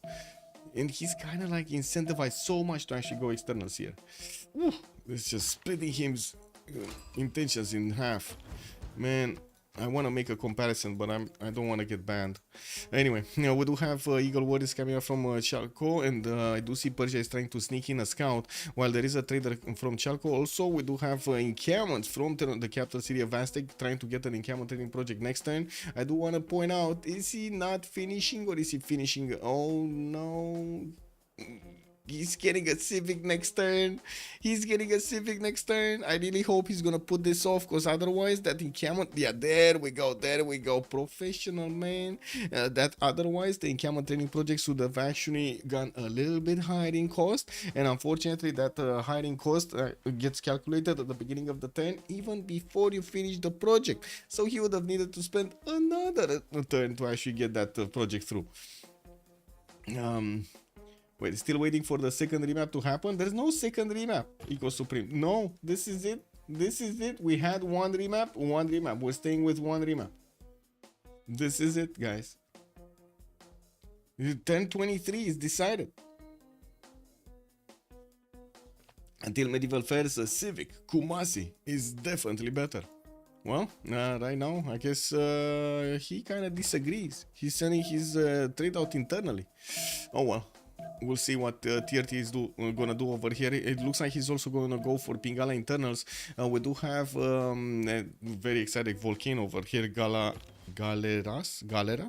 Yeah, Galeras, exploding next to Maracaibo, destroying some of that population there, and of course the city's defenses. While Gran Colombia is starting to upgrade his tiles here, it's a bit weird that he's upgrading tiles with Mongolian warriors just running free around his territory, getting 2 slingers to deal with the threat here, and of course we do have 2 scouts that are also going to be available for Mongolia to actually pillage those tiles if they get their hands on. I do see religious settlements has been one of Mongolia's choices here. This is going to be Kublai getting the benefits of that extra production towards settlers and also the extra tiles whenever he's going to settle. While he's also building up the encampment training count, I do see he's not finishing a tech or a civic next turn. We do have a second encampment from Ulaanbaatar, a third one from Keshker, and he definitely needs to get at least one builder out to improve his horse tiles here. With Aztec finishing his first project, he's getting very close to getting another one of these. Why is Mongolia actually going the third project? Because I see he already finished 2 projects. He wants the third project. He wants 2 generals. Okay, who is not getting a general here? So it looks like Persia definitely not gonna get a general. This is gonna be neither shine between his opponents, not getting general. We do have Macedon getting his encampment next turn, and I do see he does have the warriors being sent to the north. A builder coming up from Dion doesn't have a builder in Pella, and looking at the production over here, 11 production. I don't think he's one-turning a project. I don't think he's gonna one-turn a project. He went for God of War and Plunder. At least he's gonna get more points passively from each of these encampments. And we definitely need to see if he's gonna manage to actually get the builder to chop something. Yeah, wait, we won? We won? Amazing. We won. Yeah. Well, pop the champagne, the Beasley. What do you mean? Pop that champagne. We need to drink if we won. We do have 2 turns for the encampment training project to finish. Moksha in 2 turns also getting in Pella. And I do see the Macedonian Eagle Warriors. Well, they kind of made a big fuss in the Roman territory. Kume did get settled in the north with God of the Forge as his choice. He could have actually settled closer to Mount Vesuvius to benefit from, oh my god, these juicy tiles. Look at Mount Vesuvius just exploding with a lot of fertility over here. And then we do have the settler starting to move towards the east side, while he does have this time around a scout and a slinger to escort it. I wouldn't really call these very strong units. Anyway, Moksha establishing the capital for the extra faith and culture. Well, I guess more culture than faith. While in the south, I did see Moksha establishing, but not there yet. Moksha also establishing in Nidaros. Still no pantheon here from the cities of Norway, but he did manage to finish most of his holy sites, like 2 holy sites, and he's working on the third one. And there's the pantheon. That's gonna be Divine Spark to get more of those great prophet points. Liege, no ping lag, is going to improve his amber and his fish tiles over there, and I do see he's also plugging in Moksha for that extra culture in his capital. Ooh, there's a lot of boom boom happening here. I think I kind of smell a dead slinger. No, he went out. Okay, he's free. He's free. He's free. Well, I mean, that's kind of a dead warrior now, no? No, he's not actually dead. He's gonna almost die, but he's not dead yet. He's gonna die 2 free shots from these slingers. Ooh. It exploded. Yeah, the big points everywhere. No pink. Wait, no pink dress. What do you mean? Hey, we still need to see Elon Musk in a pink dress. What do you mean? Garessa Festival is also coming around from Gran Colombia. So he's gonna get the extra culture from each of these improved plantations here. While I do see Johannesburg is also getting the benefits of money soon. That's gonna be from Gran Colombia side. Oh, okay. Choosing that city from the beginning. Well, we're 1026. Let's actually take a look also who's putting down more of these encampments, because we did see the third general might actually be picked up quite quickly. Macedon does need the second project, and I think he was on one. There we go. He's one turning it next turn. Now, while I do notice Persia is gonna start pillaging his tiles here, we do have also Rome trying to get his encampment training project out. I do have to say he does have the ability to actually chop out these rainforests, but they do give him only half production and half food. So it's kind of like, yeah, kind of bad. Macedon is also 2 turns out from actually chopping something. He's going to finish an encampment training project next turn, and he maybe he's going to get to 1 turn the next one. Let's actually see if he has enough production here. He's still on 11. Yeah, 14. Okay, he's 14. So he finished 1. We got Aztec finishing 1. So Aztec is going to get the general. Mongolia... 3 turns for an encampment training project. This is not happening. Okay, so I think Macedon has one. Macedon is definitely gonna have one. He's gonna chop one out next turn. And I do notice Rome did try to chop, but Rome needs 2 projects. So at this point, I think Mongolia needs to stop actually making projects. Because otherwise, it's gonna be Rome that's gonna get this. And I don't think there's a way for actually Nadershah to get one. I don't think there's a need for Gran Colombia to get one, because he's gonna get it for free anyway. And there's no need for Persia to get one. So at this point, to actually save Rome, you know, to give Rome one of those generals, Mongolia needs to stop this right now. Oh my god, he's not stopping, guys. He's actually not stopping. Can he chop another one next turn? No. He did manage to get a military engineer. And I'm pretty sure Mongolia was thinking that he's going to get a second general here. And I don't think this is happening. I honestly don't think this is happening. Because they really need to give Rome a general, no? They can't leave him out in the cold. They're from the same team. Look at this. Kublai Mongolia is friends with Trajan. They're from the same team. Oh, this kind of feels bad, man.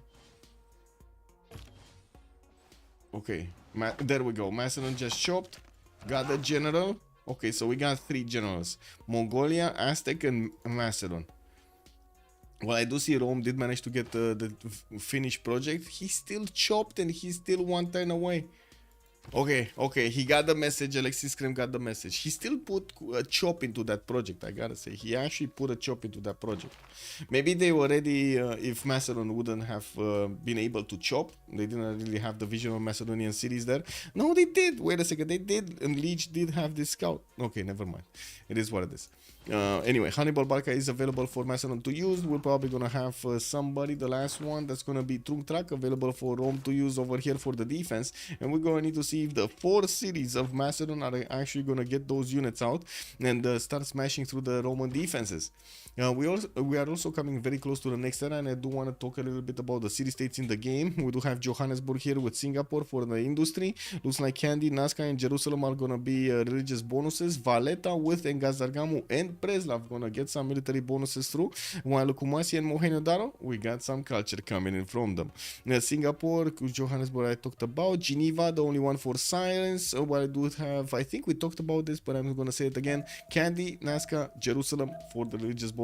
3 faith city-states for I guess Harald Hardrada, right? He's kind of the only one that's right now is opening up with holy sites, and I'm pretty sure he's gonna want these. He does have Jerusalem and Nazca quite close to him, so I'm pretty sure he's gonna want those soused early, or at least some envoys in there.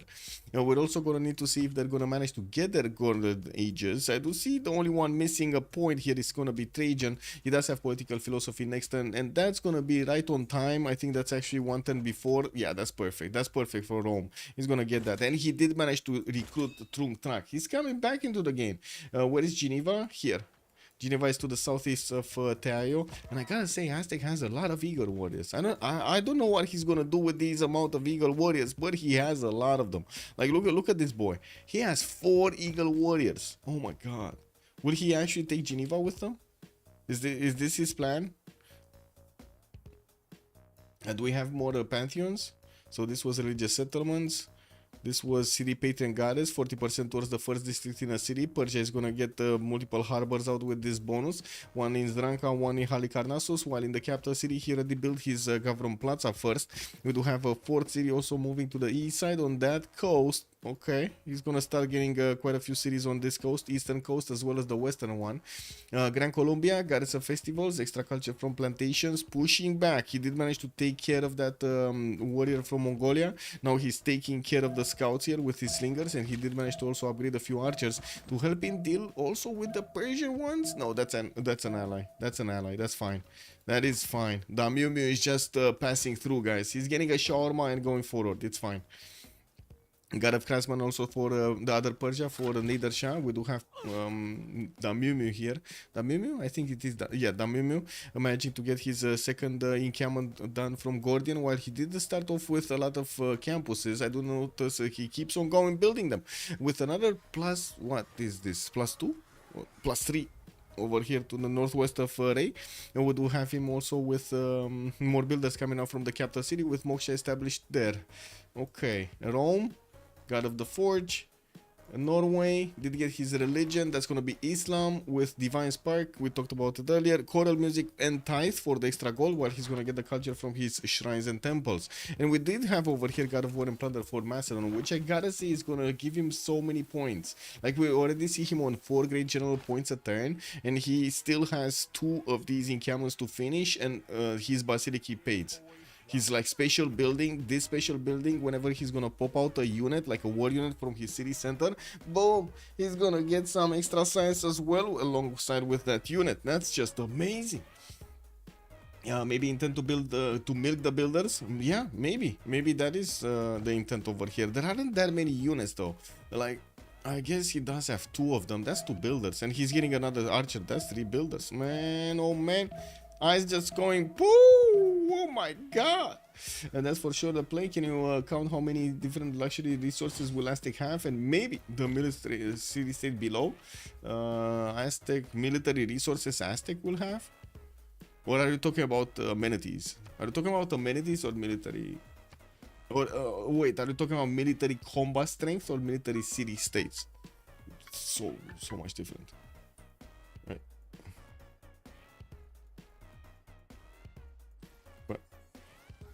What? Oh, lol. Lol. Man, how do I X this? Good. Yeah. Anyway, so you still didn't respond to my question, Sandorius. I was querying, is it military combat strength or something else? Hello there, papas. Good evening, sir, and welcome on YouTube. Also, I think I spoke everything there. Okay, so Alexis Krim gonna get his horseback riding. We do have in the tech side also Jules Forar discovering horseback in 3 turns, and I do see him getting ready with his Gavron Plaza next to his campuses, also getting some more builders. Thank you. Glad to make it. Let's actually take a look at their Golden Age options here. Trajan, we're gonna have him needing to defend against a big, mighty Macedon in the south with 4 cities. He's starting to get his legions upgraded.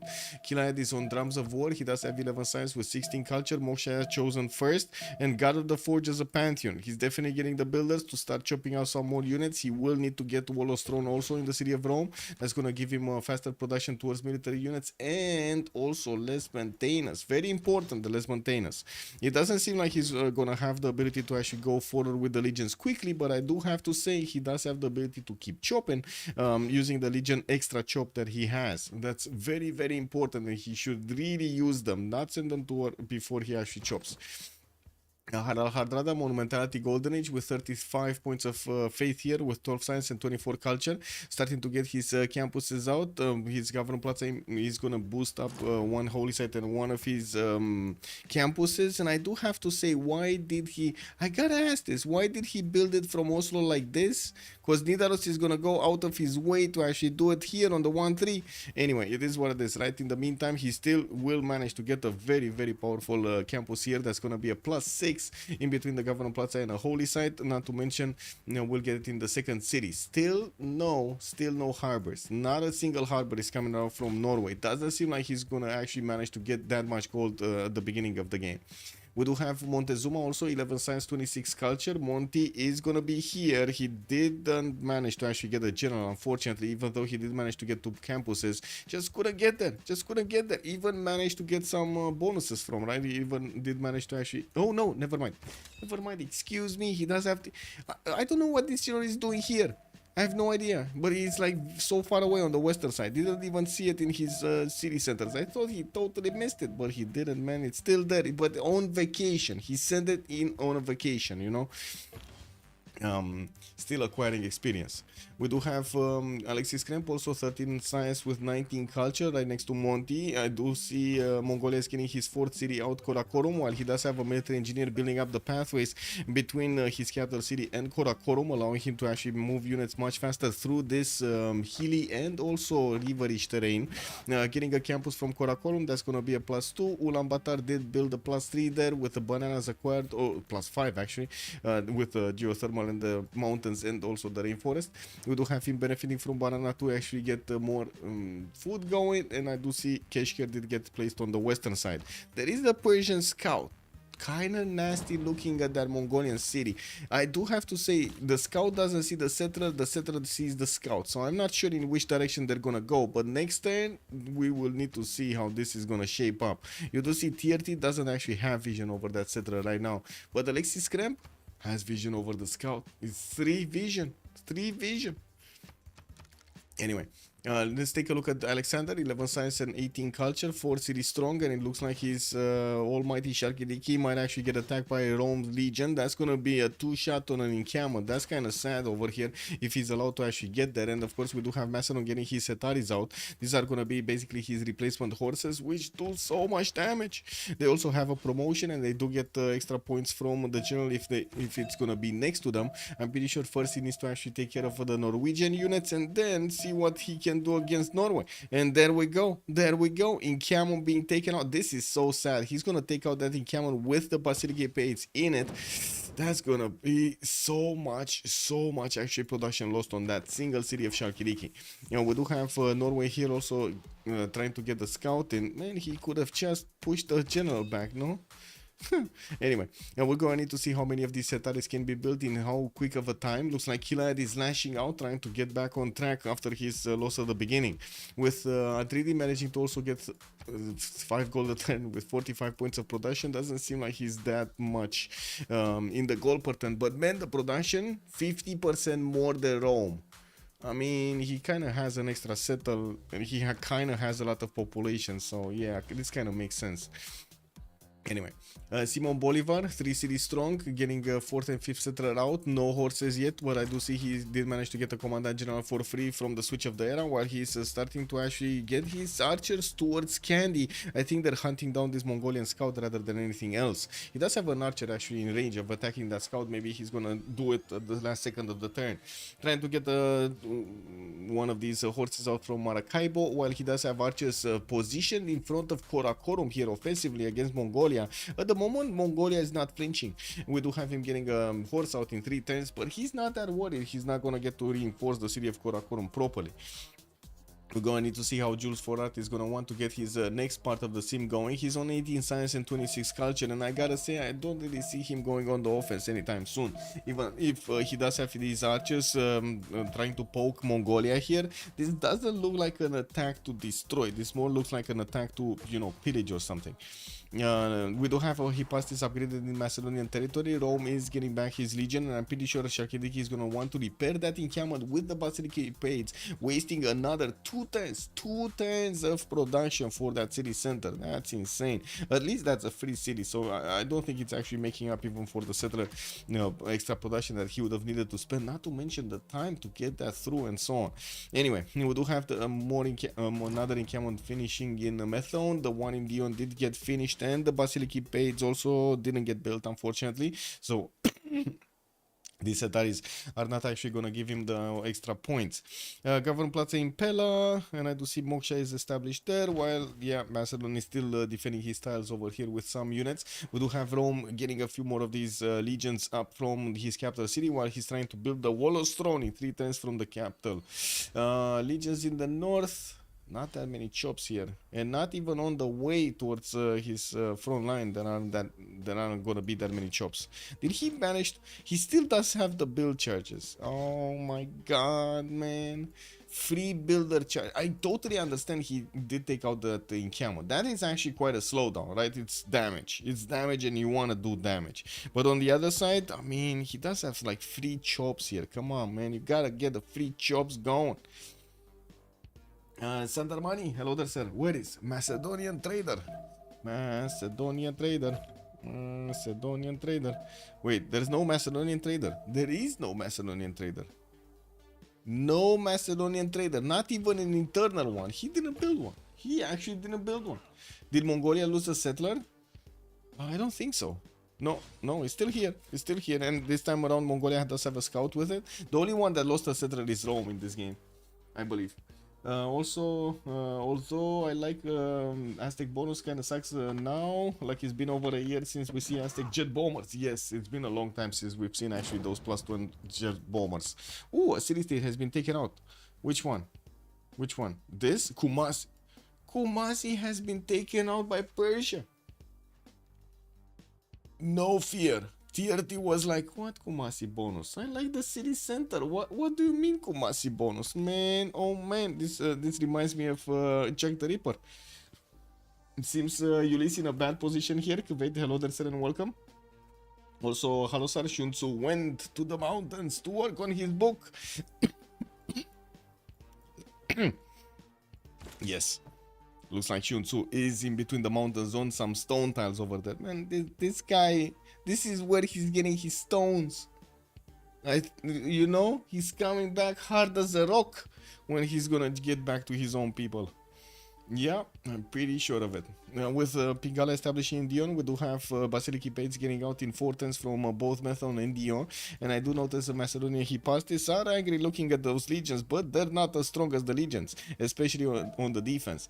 We do need to see the Hetaris actually trying to get their way against Rome. And I do notice there are some, there is a warrior here from Norway to the northwest of Macedon that might get hunted down by the Hetaris first.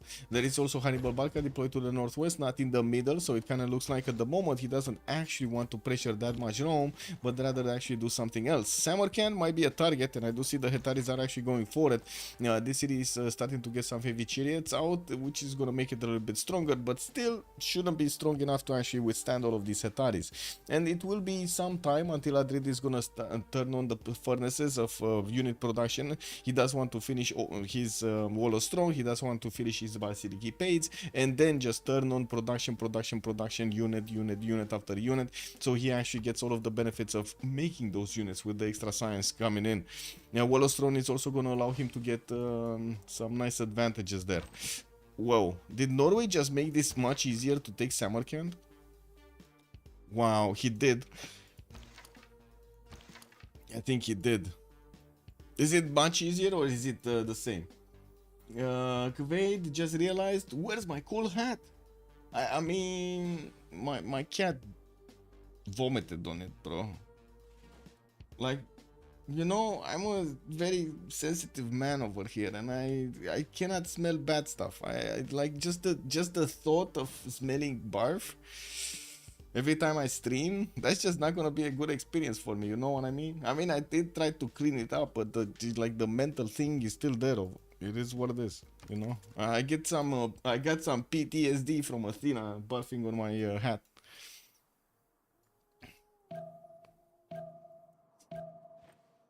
Oh man, these days, what can you do, man? What can you do? You know, it is what it is.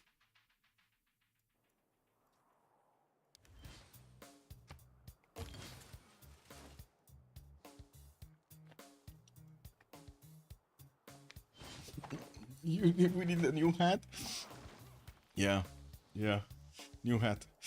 Stonehenge coming in for Norway to get that third belief, and I do see Magnus is establishing there. It looks like he might actually get to chop it next turn. He doesn't want to chop it anyway. He doesn't want to get this 1-3 out anyway. That's what I mean.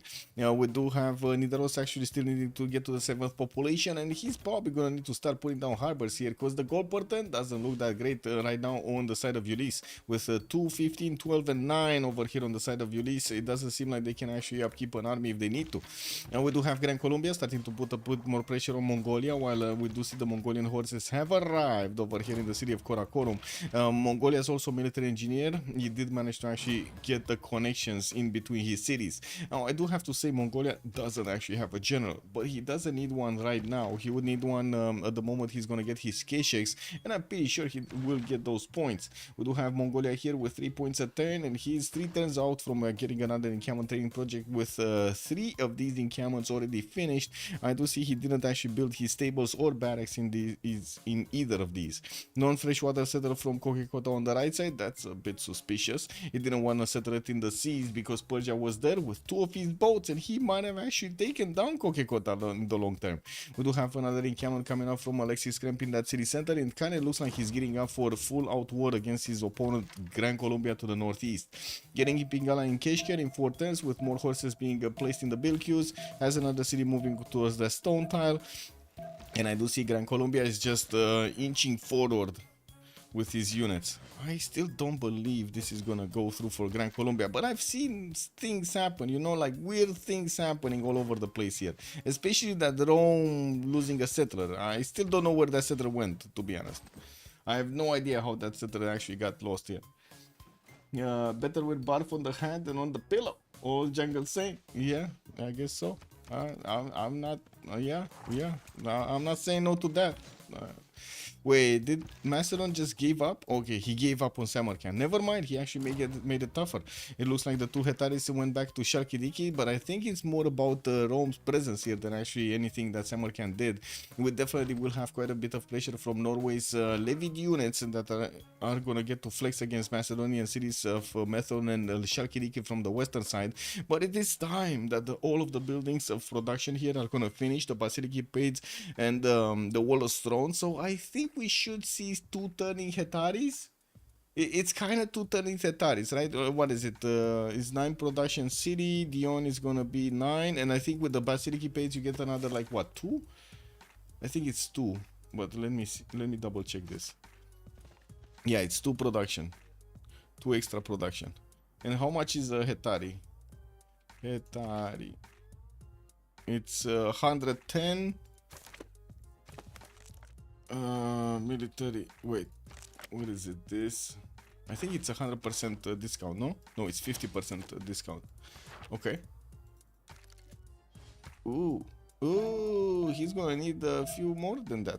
He's gonna be needing quite a few turns, and then what? The Wallostron is gonna be 25 more. So like, it should be around like 45, 50 to get that going. No, wait, it's that's on online speed. That's a 55 on online speed, so it should be like 20-ish, between 20 and 30 production to get the Hetari. Okay, he's 2 turning them, 1 turning them in the capital. Okay, he's 1 turning them in the capital. That's 20. So I did say correctly. It's between like 20 and 30, and I think it's like less. Like, it's around like 20-ish, 20, 21. You say 32.5, but I see he's 1 turning Hetaris from the capital, man. You know, I'm just saying. So exactly what I said about Macedon spawn versus Rome. Just saying. Well, I mean, Samarkand did get flipped back, and all of those levied units from Norway just got unlevied, delevied, however you want to call it. And it looks like Macedon is starting to actually flex a little bit against Rome. Rome building his defensive line, while the Hetaris are starting to get out from all of the cities of Macedon. Man, they let the beasts out. I gotta say, this is the moment they let the beasts out. Rota de Pavon, yeah. Isn't it 75% total discount from 110? Yes, no, but I think the thing that you didn't take into account, that's production on normal speed, like that's 110 production on normal speed. So if you cut it in half for online speed, it should be 55. So you start from 55 and then you go down. Yes. A prediction, yes, yes, yes. That's exactly what I'm meaning to do, Thunderius. Yes, you're correct. Let me actually write it over here. Who will win? Oh my god, I can't see anything here. What is this? Man, sorry. Let me actually use another window. I was trying to use the little chat window and it just that man, that just doesn't have enough space. So Ulyss on one side and then we do have on the other side the L'Animalerie. Wait, let me get the proper L and the proper Animalerie. There we go. Start. Let's go. Those abilities are production towards not discount. Yeah. So it is 14. Ooh, 14 production. Man, I'm not sure about that 14 number because I do see Methone is actually getting to 210 hectares and I don't think it's 14. I'm gonna say it right now. I think it's around 20. Right now, I think he's around 20. No, look at that. Even the city of Pella went down to 19 and he cannot one turn it anymore. So I'm pretty sure it's 20 or 21. Hey, legal age of drinking in the United States, no? 21. Well, we do see quite a wall of Roma legions here coming in to defend. He's gonna need to start shaping up his archers and put them in correct places so he can actually shoot down these Macedonian units. He did manage to use the chops and increase his unit production quite quickly, while he didn't have Magnus in the capital. He does get his fourth city also towards the east side here, towards Aztec, and I do notice Aztec did pick up initiation rights, and he's getting attacked. Wait a second, whoa, whoa, whoa, whoa, whoa, the Mew Mew coming into play here from Gordian. He's getting his immortals to shake up the defenses of Aztec. Of course, both of them do benefit from generals, but I do have to say Persia only has Timur. This is not gonna help the immortals. These are just not gonna get any bonuses. Anyway, 3 immortals are gonna still do quite a bit of damage against Aztec, and I'm pretty sure we're gonna need to see a lot more units coming up from the cities of Macedon if he actually wants to do the damage against Rome. That's a lot of legions, man. That's a lot of legions. He does need to also be careful with Samarkand being on the western side. It looks like right now it's just being getting tied by a Dridri, denying Liege the ability to actually get another levy in there. With Victor also established in Aquileia, I'm actually curious if he's gonna get Victor third over here so he can get the extra promotion on his units.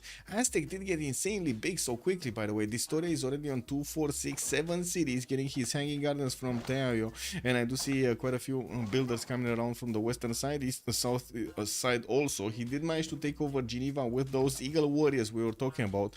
Looks like he just went for the full boom boom here in Geneva. He didn't look left, didn't look right, he knew exactly where he's going, took out the city center, didn't care about the builders. Now we do have also him needing to defend against the Persia in the north, and I do have to say Persia, it's only 4 cities. He did manage to get a scientist, but not a good one. It looks like Hypatia just flew out. He's not here. He's shy. He's not getting out, man. We do need to see him getting some, advices there. And I do see he's gonna get quite a few of these builders out in between him recruiting Hypatia and Aryabhata. We do have quite a bit of science actually on this side, right? 30, 40, we got 46 science and 43 culture on the Mew Mew, while he definitely needs to place some more cities. At the moment, he does have the science to actually go for some form of night attack against his opponent if he would want to, but I don't think he's gonna want to. And it looks like even so, these immortals are kind of dying to these Aztec warriors, swordsmen, actually. This one doesn't have a promotion, man. We do have a new one, just show. Okay, so I'm pretty sure this is kind of attack over there. I'm pretty sure. And what is going on here? Actually, Macedon getting pushed back. Rome is coming in, lashing out against these Macedonian Hetaris, and it doesn't seem like these can actually take the punches. We do have new ones that are being commissioned in most of his cities, while the city of Pella, unfortunately, did drop down. Oh, now it went back up, and it's still 21, and he can't build a Hetari anymore. It's bigger than 21. Hetaris costs 27.5, but you gotta multiply 1.75 to his city production. Effectively, it is 15.7 per city. Yeah, please get games, but again, look, city, Pella, 21, Hetari, 2 tons. Rome settler going southeast again. They definitely lost one. Oh yeah, he definitely lost one here. Yes, he definitely lost one at the beginning. He's getting another one from Rome, and will try to actually make up to the city count. Has quite a bit of territory to settle on the right side, and I guess he's going to need to be careful about Persia trying to put some pressure on him. Persia does have the ability to actually get a night attack, and I'm pretty sure he can actually go through Vredefort Rome's choke point there. I do see also Grand Columbia is attacking the city of Candy, which is trying to actually get an archer out, but there's no way he's going to stop that horse from pummeling into it. And we do have Persia actually trying to settle his cities on the coast on the right side, which will actually how to say, give him the ability to attack into the Norwegian cities later on. Norway here, Leech definitely needs to be careful about this. We got Reina coming in the north. I do see Pingala establishing in Pasagarde, while we do have the settlers, more settlers coming up from Persia. He's gonna be on 2, 4, 6, 7 cities, 8 cities over here, with the one to the north of Zranka, and these 2 other settlers coming in north of west of Pasagarde and southeast of Halicarnassus. This is a terrible city to place, but I'm pretty sure he's gonna place it, right? He's gonna get it there on the wheat tile. It is what it is. It does seem like also these Persian immortals are just sitting around in the forest there, trying to actually throw some spears or some arrows against these Aztec swordsmen, which both are kind of just looking angrily against each other and not doing much. We do see also Pingala establishing Chalco to give Aztec some bonuses. He's already on 32 science with 42 culture, 68 points of production, while the Miu has more science. I do have to say he is starting to actually like the production, and I'm pretty sure the longer it takes, that the difference in city count is gonna be this much between Aztec and Nader Shah. Aztec is just gonna come out ahead with the production capabilities. We do have more campuses being commissioned by Aztec to get going. He's starting to get his army of builders, and soon we'll also discover feudalism, if he didn't yet do it already, because most of the players are going civil service, and usually the players, when they're going civil service, they kind of already have he already has feudalism. So he's getting all of these builders with the extra +2 card, also trying to get his Tlachi. That's going to be his unique building over here in Chalco, and I do have to say they do have 10 more turns to gather all of their era score. What is Norway doing? He got his third belief, and we do have Defender of the Faith for an extra +3, and I'm pretty sure he's gonna need to use it later on in the game. More settlers starting to get going toward the south by the looks of it. He does have, no, I guess he does have this one, right? This one over here, and he can get a harbor out with a holy side there. That could work. He did manage to get to settle Mount Vesuvius. Didn't actually grab that many tiles, even though that, man, those tiles, all of them look beautiful. He doesn't have the gold yet. He didn't actually get that many harbors, and that's, I guess, right now the weakness of this settler right here. We do have Liege with only 23 gold at 10. Definitely still needs to get his harbors out, and will need to actually get the gold generation going for his teammates to actually benefit from it, especially when they do need to upgrade stuff. Having the economy of like 12, 14, 23 and 2 is just not gonna be enough for like massive knight upgrades or massive caravel upgrades or something, right? You need the juicy gold points, man. You need that gold to start singing, you know, ding ding ding ding ding ding ding ding ding. Have you seen Pink Floyd Money? Wasn't it? That's how it is, no? It's makes sense in that case. It's 31.4 per city, so he makes 2 every 3 turns, basically. Yeah, basically. Well, we do have Pella here just keeping on the Hetari production, and I do notice his Hetaris didn't actually get the promotions, first promotions. He does want to keep that advantage of getting the free heals from the promotions, even though I do have to say Rome, if he starts... Actually, wait a second. Are these fortified? Oh my god, these are fortified. He needs to get the promotion right now. That's a free +10 that he gets against his opponent. These units are fortified. This is the worst mistake that you can make, by the way. If forces are coming against you, like heavy calves are coming against you, do not fortify. You give them basically a +6 for free. That's insane. Saps, bună seara, domnule, și bine ai venit. Wait, hello! Hi!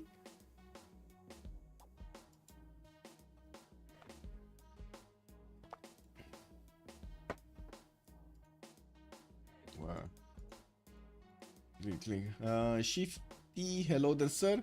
No Magnus on that Persia. Has the meta changed since I watched Civ?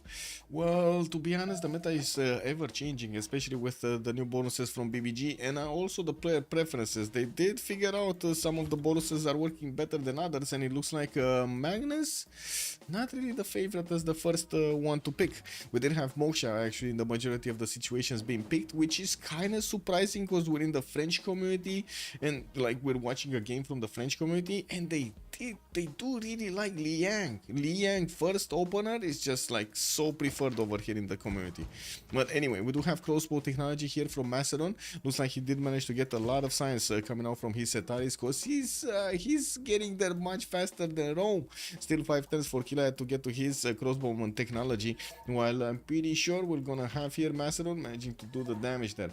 Alexis Kremp is saying sorry to Jule Art. What did happen over here? Alexis Kremp to Jules for Art. Jules is Gran Colombia. Wow. Gran Colombia is not messing around. He's not messing around. He got the walls up and he's trying to attack into the walls, I mean. While Mongolia did manage to get his horses out, it looks like he did lose a tile that he could have actually used for the defense here. The military engineer is still working endlessly to actually build these pathways, and I do see Mongolia.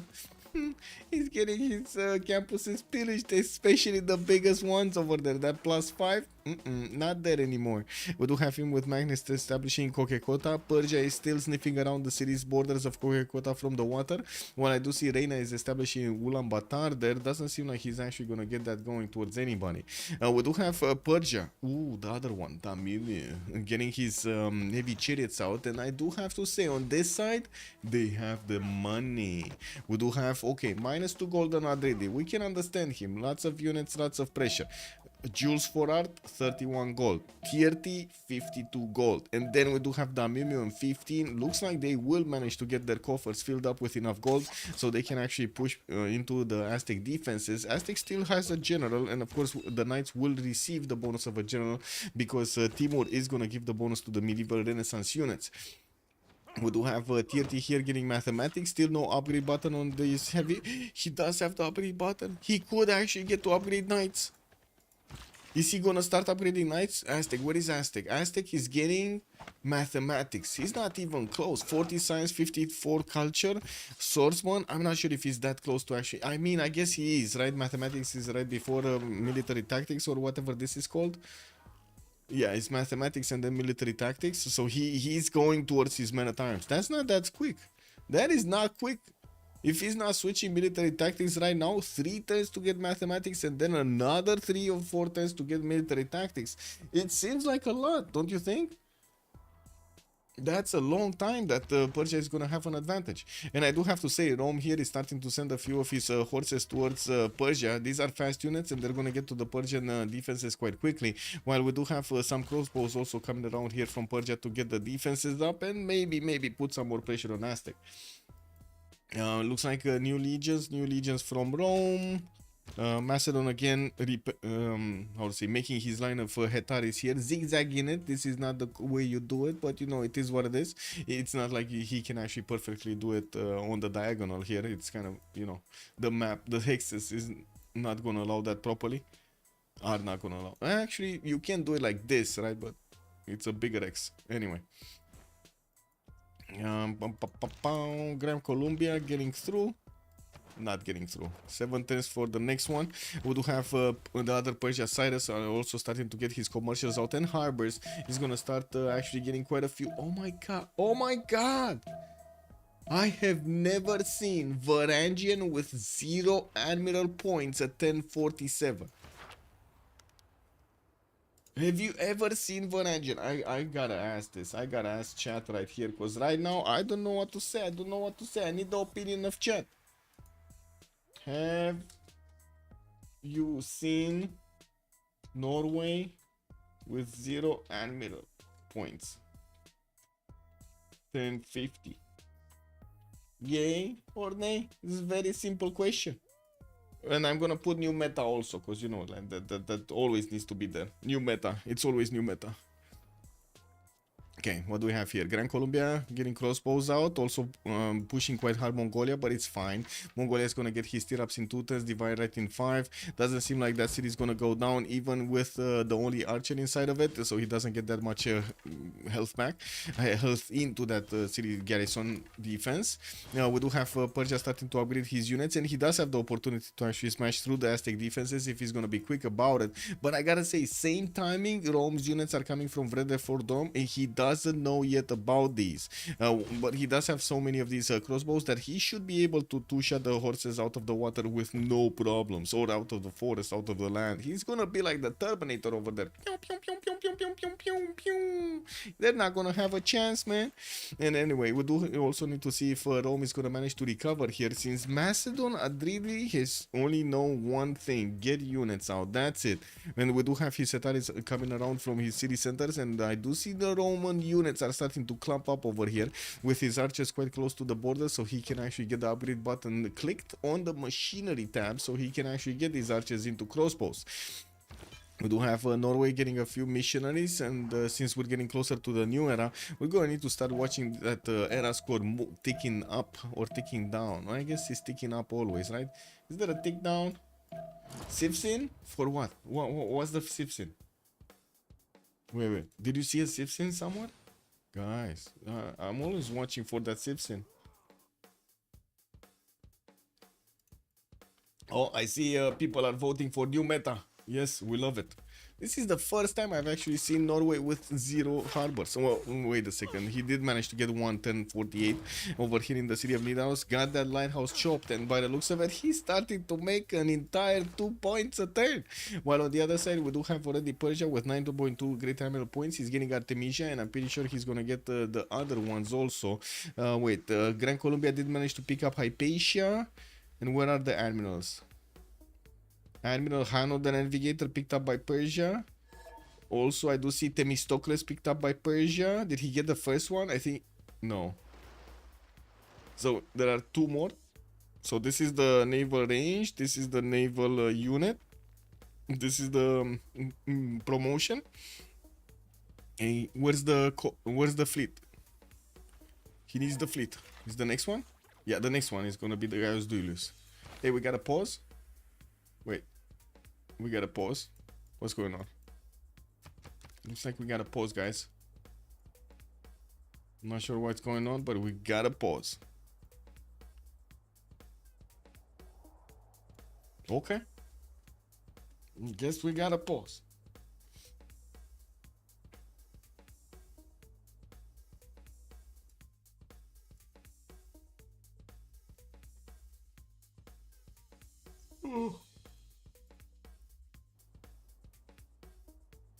Wait, is there more drama in CPL? I don't think so, no? Hey, but where is some CivFR drama?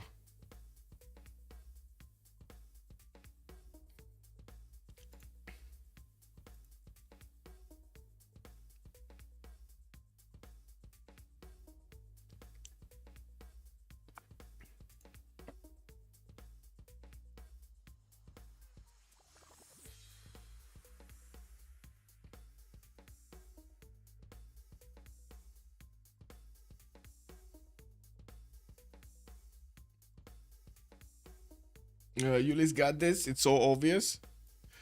I don't know, man, because Landimarelli getting these out everywhere. But the story is getting so big. This story is getting, I gotta say, so big right here.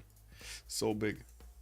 We're gonna need to see how Tirti and also Damumi are gonna sim next up, not to mention Gran Colombia. Definitely he's starting to get those cities out. Did manage to get Candy 2, 4, 6, and he's putting pressure on Mongolia quite properly. We also will see Persia putting pressure on Aztec, trying to actually slow him down. He does get the 2 shots on his swordsman. Be right back. Does Rome die to Macedon printing timing? That's a very good question. If printing is actually gonna smash through Macedonian through Roman defenses, we'll see. We'll see. Be right back.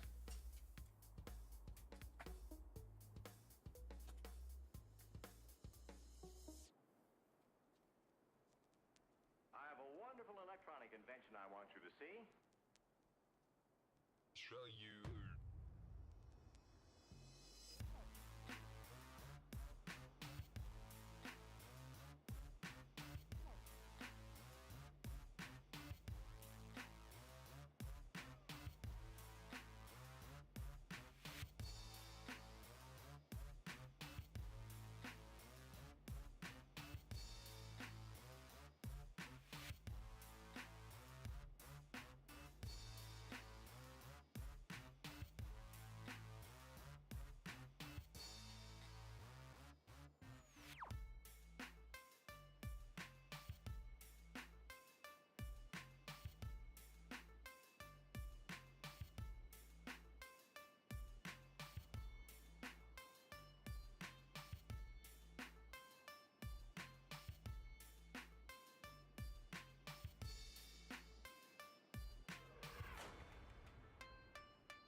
Boom, boom, boom, boom. He has less than 100 years. 1049. Wait, I've the open commercial hub.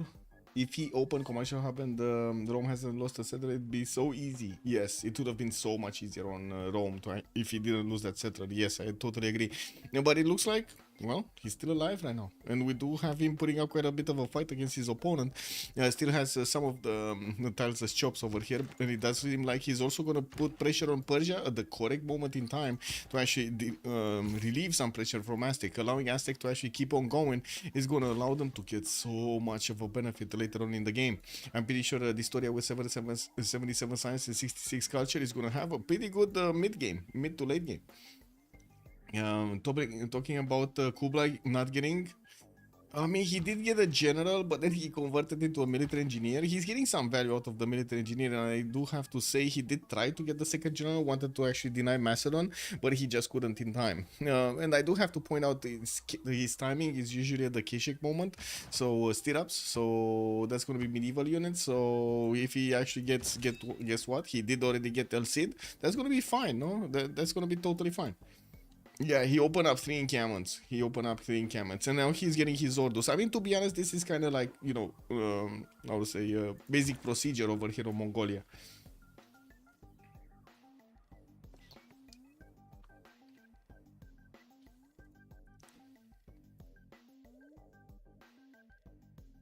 Give me a second.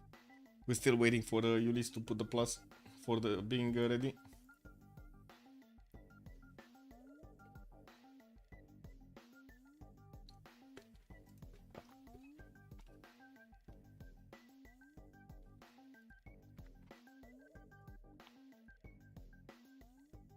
Ooh, wait a second.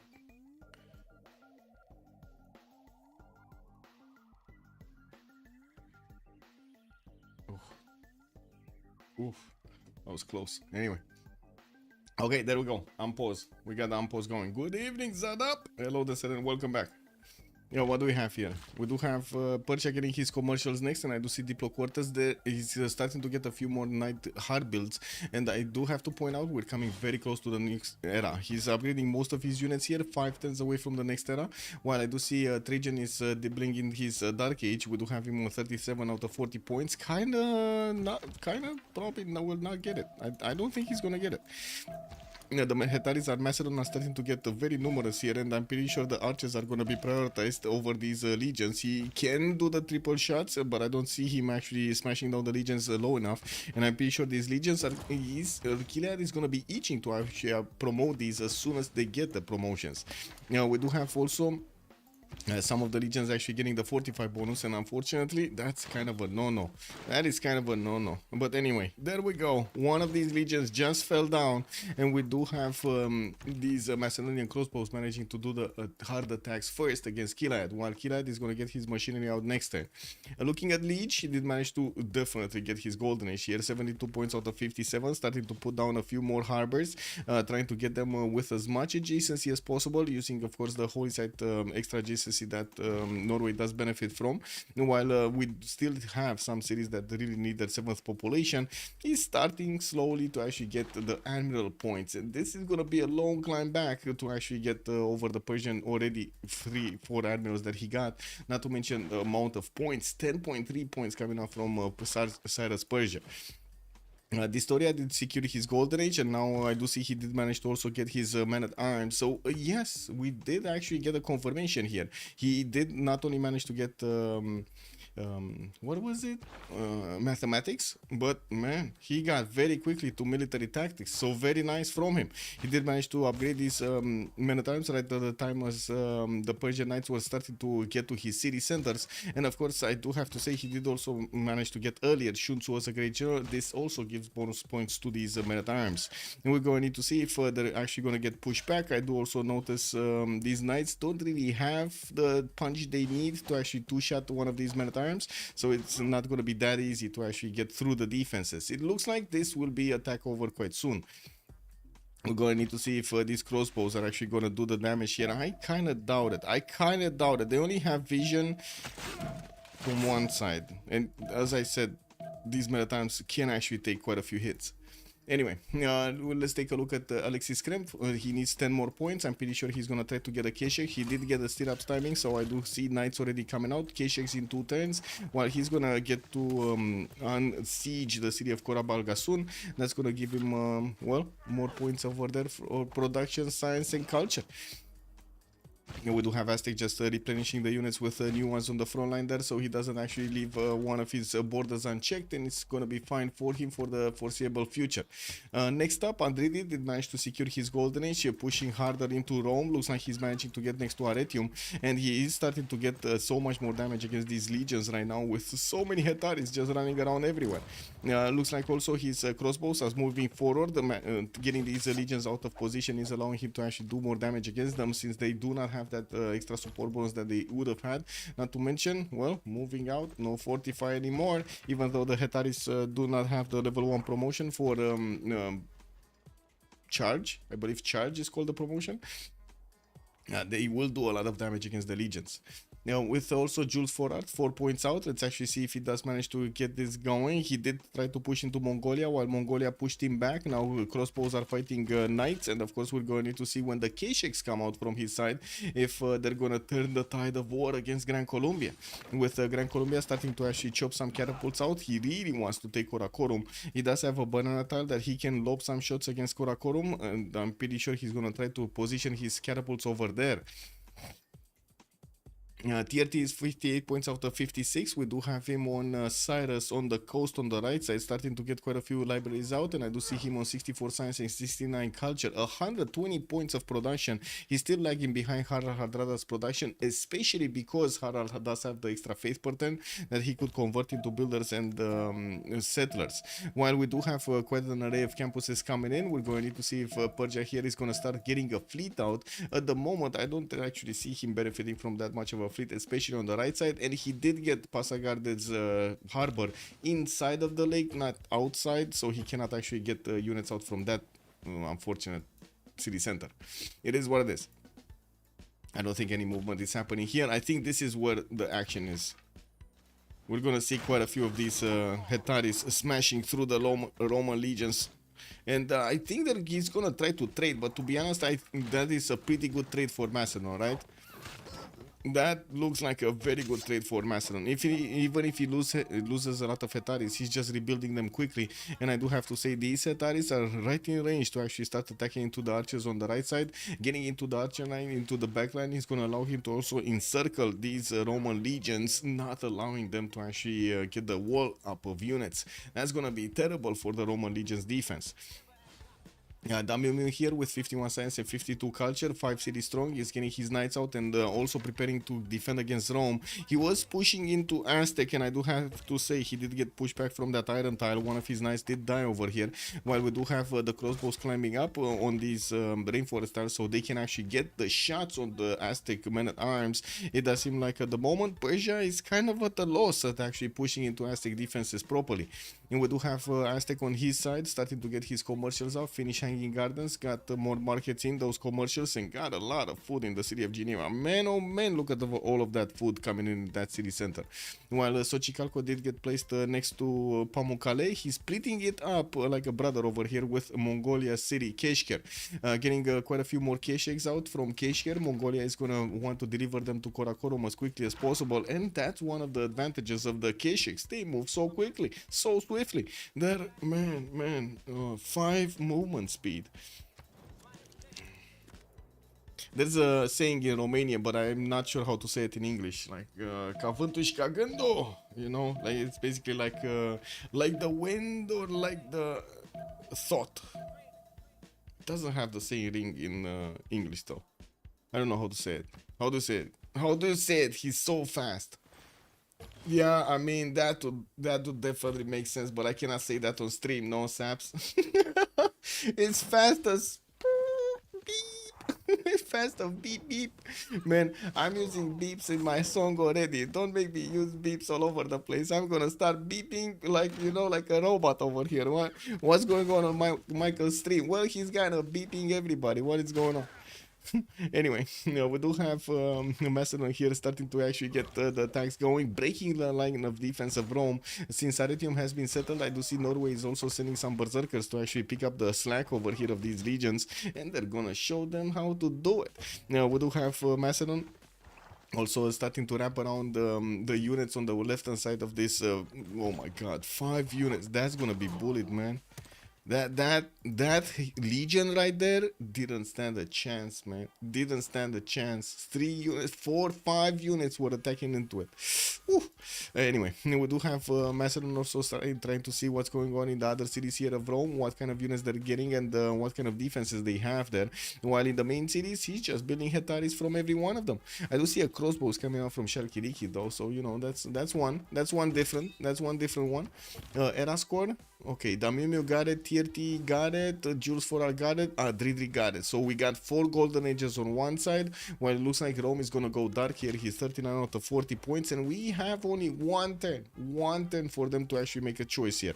No, the other ones did manage to get to the golden age, including Mongolia. And I do have to say, Mongolia here is starting to actually do a lot of damage against the Grand Colombian units. Even if the catapults are coming in with K6, he should be having enough strength over here to push back any kind of attack on Karakorum, and also be how to say, be on point to actually push back altogether Gran Colombia into his cities.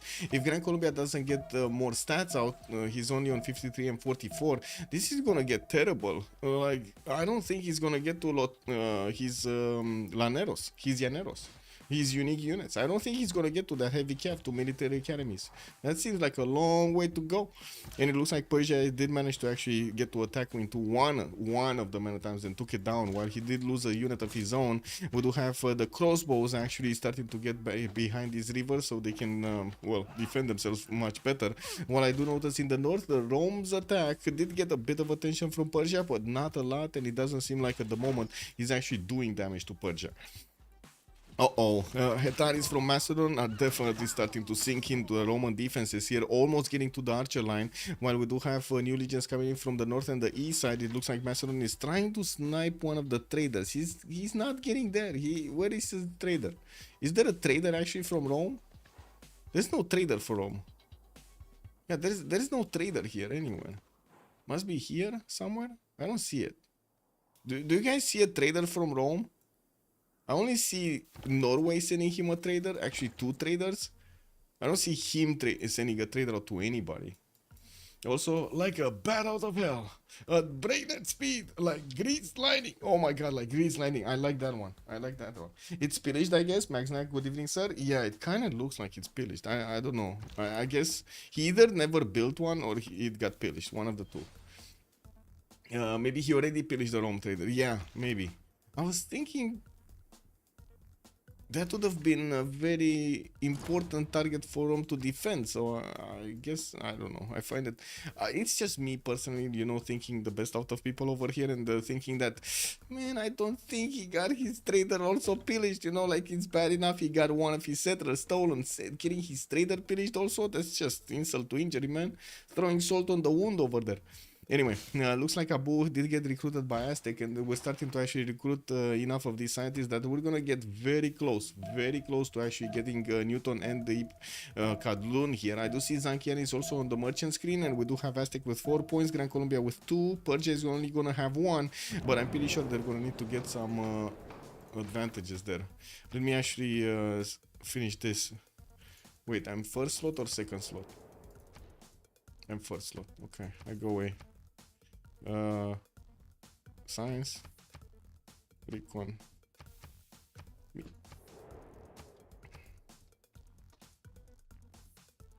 Wait.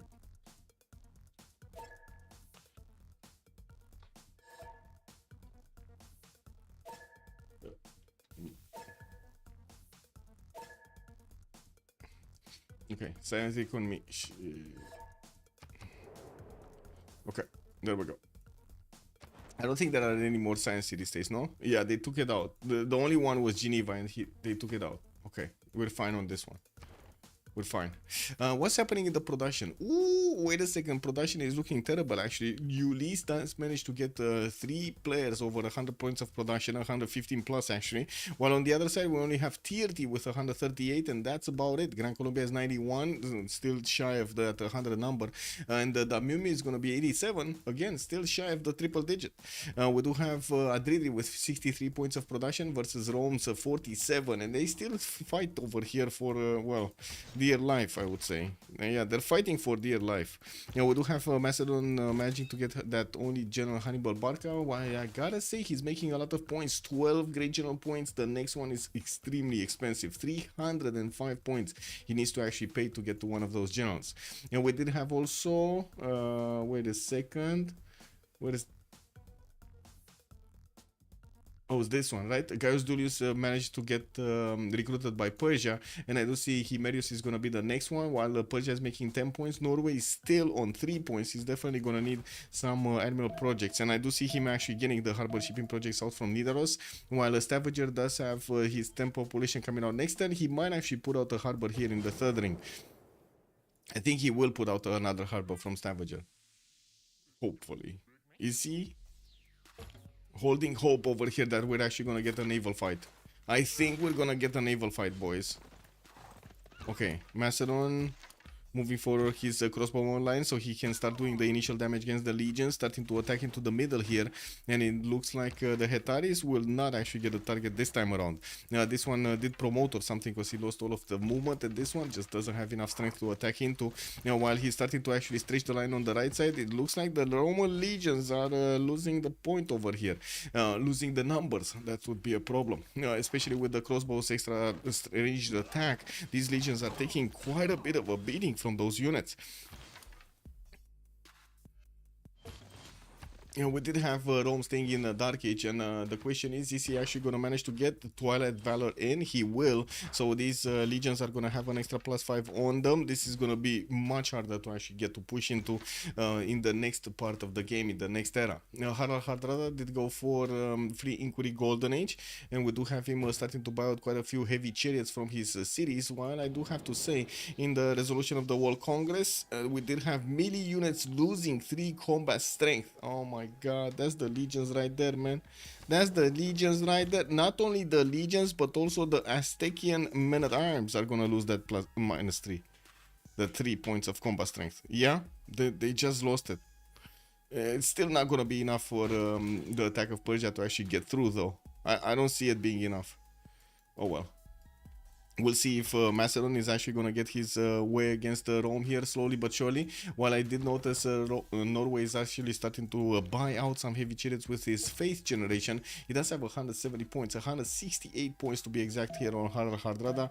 While his free Inquiry Golden Age is also only 79. I do see Tiert is 89 and 97 with a pen, brush and voice. It does seem like at the moment Persia, on the other side, Cyrus is better prone for the next part of the game in stats. We're going to see how things evolve here, and I do have to say Liege does have the challenge of needing to make land units as well as how to say, coastal units, like naval units at the same time. This is not going to be easy for him, even if he does have the extra faith pattern and everything. Yeah, like a cheetah who just smelled its own butt. Woo! That's quite a sight to see. Wait, Rome still doesn't have the X-bows? No, he doesn't. He actually still doesn't have the X-bows. The technology printing going in 12. Wait a second. He should have the X-bow button. I don't think they have gold. Like that's kind of what they're missing. Liege is starting to actually pump out 81 gold. We got Distorion 47 and Lexing Scramble on 15. While on the other side, Tiert is making more than all of them combined. He's on 152 gold a turn. Adridi did go for Drums of War this time around with 19 science with 21 culture. He's basically just all-inning into Rome. That's usually what Macedon likes to do over here. And we're going to need to see if his units are actually going to stand tall against the Roman defenses. There's a lot of trades happening over here, and he definitely needs to keep up with the reinforcement line. He's getting his Setaris and also intelligence agency out in 5 turns in the city of Pella, while Methon still needs to actually choose a production. We did talk about Liege, Distoria, 90 science, 85 culture. We do have him getting Colosseum in the city of Chalco. That's gonna be a 1, 2, 3, 4, 5 city Colosseum here. This one would be too far, right? This is 2, 4, 6. Yeah, it's like 7 tiles out. We do have Distoria with 120 points of production, 47 gold a turn, while he's starting to actually build up his not only commercial count but also the market count and also his trader count. This will allow him to actually trade with either Rome over here or of course Kublai on the right side, and we're going to need to see if they're going to start getting the gold going. Alexis Kremp next to him, 49 science with 27 culture. Drums of War this time around. Looks like he's managing to push back Gran Colombia from his own borders and also into his own territory. We do have Mongolia here managing to get the Keshiks across that river and will start smashing down the Gran Colombian units slowly but surely. Now the question is, will he have enough units? Will Gran Colombia manage to actually figure out the way of pushing back his opponent? Gran Colombia does have his courser technology, which is much stronger than the Mongolian horses. And from what I do see over here, with the knights coming in from Mongolia, he's not itching to get a fight here. Grand Columbia is definitely trying to actually get these Mongolian units into a trap to allow his crossbows to be the stronger ones on the front line to take the initial, soak in the initial damage and then shoot back with the crossbows so he can take them down afterwards. We're going to need to see if that plan is actually going to work, because right now I do have to say Simon Bolivar is ahead in stats of his neighbor here, Alexis Kremp. 117 points of production versus 91 though. Simon Bolivar definitely needs a few more points of production here. We do have TRT, 89 science with 97 culture on the right side, getting some more granaries and keeps on building boats on the coast. He does see the Norwegian galleys did manage to get closer to him, and this is a bit of a warning call. We're going to need to see him build up quite a bit of a fleet so he can actually get things going. In Sharikum, he did manage to get all of these farms out, and we're going to need to see all of that extra production coming in. With Consulate in Halicarnassus finishing up in 210s, he's just getting some extra Diplo favor from that one. Pasagarde, we do have industrial zones coming in already, a +4, and I do see he started off on the workshop but never actually finished it. Oh well. 153 gold does mean a lot, and I do see him also managing to get Leif Erikson. Zenki is gonna be the next one. I think he already got the first. No, Himerius actually got picked up by Norway. Okay, so he didn't get the first one. Himerius was picked up by Norway. He just got one of those Renaissance admirals. Very nice. The Miu Miu, 54 science, 38 culture in the middle of the territory with drums of war this time, getting to flex his knight attack against his opponent. I gotta say he's still not actually punching through the Aztec defenses as fast as he would. Aztec is even flexing a Colosseum in front of him. Can you imagine how not caring is the story about the attack of Persia? While he's building Colosseum with a 4 frontline city? Wow, that's just almost insulting over here, no? Is a Macedon not poking Norway kind of a mistake? It is, but I don't think he would have had enough, to be honest. Like right now, he barely has enough to actually take down Rome, so I don't think he would have had enough units to poke Norway at the same time.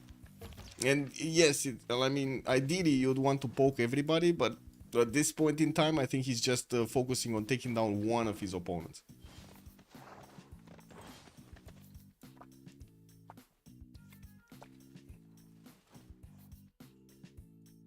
Okay, we do have Persia also sending some knights this time around to the western side. I think Rome actually kind of did a boo-boo, showing Persia that he could actually get attacked from the western side. He showed Persia basically he can also attack from the western side.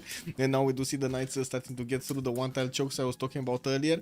And they're gonna get to the Roman cities. I'm not sure if Rome can actually get out of this. He's trying to get more legions. He does have Ravenna in a place that it's kinda, you know, could be defended by Aztec, but I don't know if Aztec is actually going to get units there.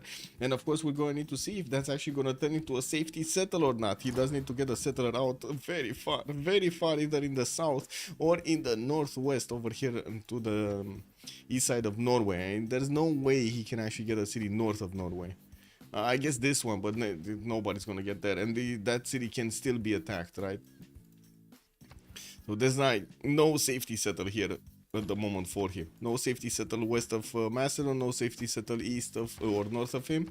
His only safety settle is going to be here, like south of Aztec. That's probably going to be the safest way to actually get to, but that's such a long way around. There's no road connection between Ravenna and Texcoco. There's no road connection between Ravenna and Teotihuacan. And the settler moving through like all of this forest, rainforest, hilly, and also river-filled terrain is just going to be massive. Okay, let's see if the next turn we're going to have actually Rome falling. Because we do have the Hetaris and these crossbows that are doing a lot of damage. The walls are still going up.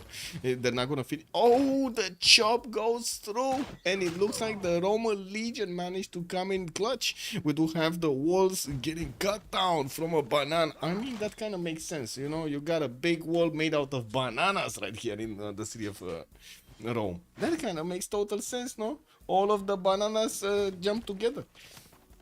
I'm surprised Macedon did not take Samarkand for production bonus that smells like a Civ6.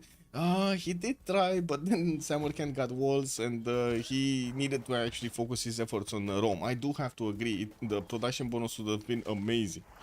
Yeah, we do have Persia coming in, crossing the river here, and it looks like he's gonna get closer to the city of Aquileia, which at the moment does have a spy from Persia in it. He sees what's going on in that city center, and he knows there's a single legion actually defending that. Now we're going to need to see Ravenna's legion where it's gonna be deployed, but I'm pretty sure he's gonna try to get quickly, you know, as quick as he can with all of that armor on him to the city of Aquileia. Now these Persian knights will have the horses to come around and they can actually hit Cume quite easily. There are no units actually defending that city center. There are 5 of these, or 6 of these, I'm sorry, without any general. It looks like Persia's only general Timur has been deployed to the south, and I gotta say right now Mongolia, man, Mongolia is just lashing out. We do have the units from Korabalgasun starting to go against Persia's units in Gordian, and this is scrambling Persia to get a defense out to the southeast of his empire, because it looks like at the moment Mongolia's units might actually overwhelm his opponent. These crossbows are not safe from the Keshiks, man. These crossbows usually die so hard to the Keshiks. You see the Keshiks extra 50 strength against crossbows 32, while on the counter the crossbow is 54. The Keshik is still gonna be 48. Very strong unit. Very strong unit. Also, Astos Damiani. Jack the Ripper is not playing in this one. He's still playing, but he's not streaming. Actually, I'm not even sure in which team he is. Let me actually... Can I find that out? I think I can find that out. Give me a second. I think I can find out if he's in a team. He must be in a PL team somewhere. And I'm pretty sure he's playing right now. Isn't he playing right now? No. We got Hush the Donkey. Oh, maybe Hush is streaming. You know, he's kind of up there with Jack. Funny dude. Let me see. Is Hush streaming? Yeah, look at that. Look at Hush. What do you mean? Look, I give a shout out. Let me see. Gladly. Shout out Hush the Caddy. I think that's yeah, there we go. Go watch Hush the Caddy. What do you mean? Biggest teamers over there with Andro, with Waynes. We got Detective Baby Legs. Love that name, by the way. Hans Devries Felier, I think. And what's a buzz? Oh my god, that's that lobby right there, man. That lobby right there. My brother Unspot, what do you think about the Herzog situation? Octaviani, good evening, sir, and welcome. I think it's kind of unfortunate that first of all he shared the private information. Second of all, he's trying to climb on my back, on my own name, throwing basically shit of me because I don't know how to say it otherwise, to get views, to get money. That's basically my 2 thoughts on it. It is what it is. You know, that's how it is in streaming, no? Sometimes you get farmed, sometimes you farm other people. It is what it is. I don't really like to farm, actually, you know, other people. Yeah, it is what it is. Minamber, good evening. Bonsoir, monsieur, bienvenue. Blackmail? I mean, he's trying, but he actually needs to have something to blackmail. You know? Anyway, yeah, we do have crossbows coming out from quite a few cities here from Rome, and we do see the Macedonian Hetaris did manage to punch through the initial defense. They are starting to chew through the defenses of the walls, but I'm pretty sure... catapults are going to need to come closer. And with the Norwegian units coming to save here, we do have quite a few knights that are going to start smashing through the Macedonian units, making them much tougher to actually handle here, and also keep up the attack on Rome. We do have knights also from Macedon that are coming around Harbil from Shalkidiki and his other cities, and we're going to need to see how things are going to shape up.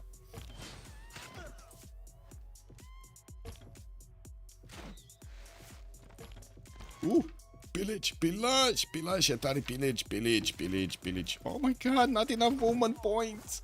Anyway, we do have yeah, that unit's just gonna die. Horrible death. Right when he could have actually lit on fire that wall of throne, that's just alive. And we do have Persia actually going against Kume. I gotta say, right now, Norway is kind of in a pinch. What is he gonna do? Try to defend Kume or try to push back Macedon here?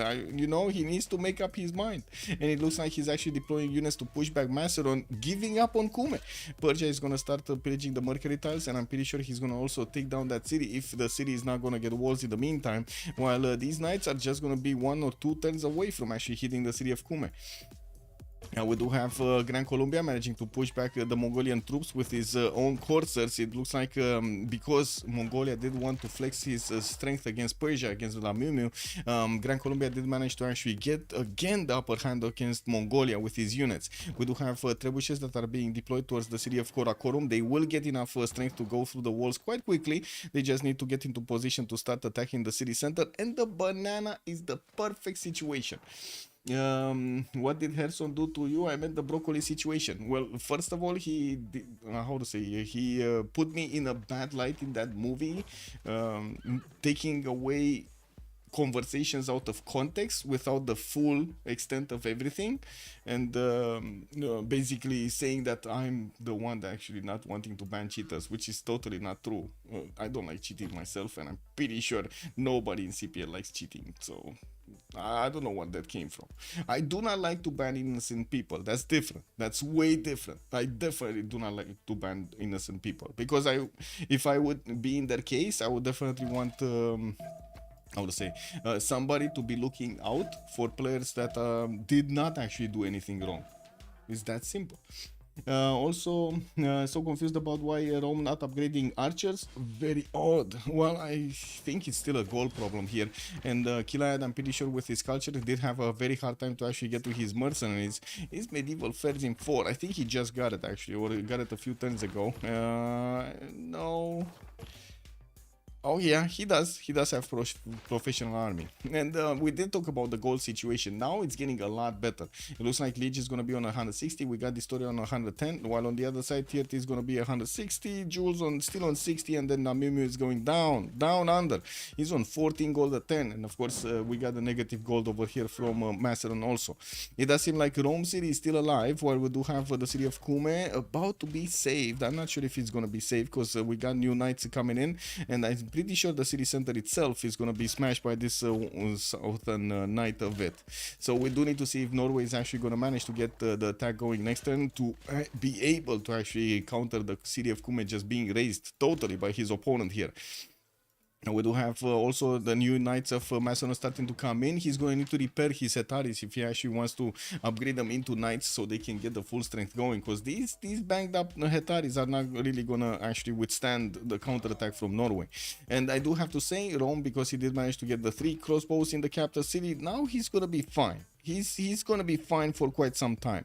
We're going to need to see if there's gonna be another lash out from Macedon against his opponent here to actually debalance Rome's defenses. It's obvious broccoli is cheating. I mean, first of all, Person is not the one declaring broccoli cheating, and second of all, we're gonna see what CPL has to say about broccoli cheating, no?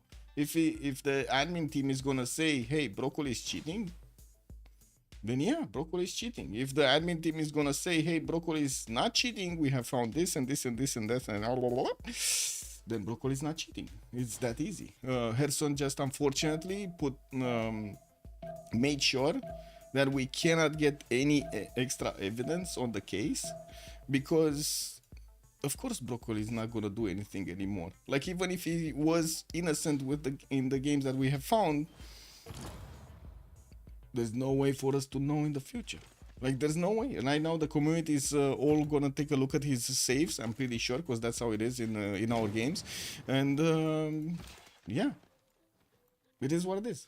So the only thing that Harrison did was actually undermine the admin team, give away to Broccoli that he's under investigation, and totally denies the opportunity of actually doing a proper investigation. And he's only doing it for the money. So I don't know. I don't know where you see the good stuff in that. Let me know when you see the good stuff in that. I agree we shouldn't hastily call someone a cheater, but why give him the money so fast? Finish the investigation conclusively first. Blitzkrieg game, same reason. If you actually do not declare somebody a cheater, but you're keeping the money for investigation, you're basically giving up the investigation itself. So you won't get any more evidence over there. So again, I don't know what you're talking about.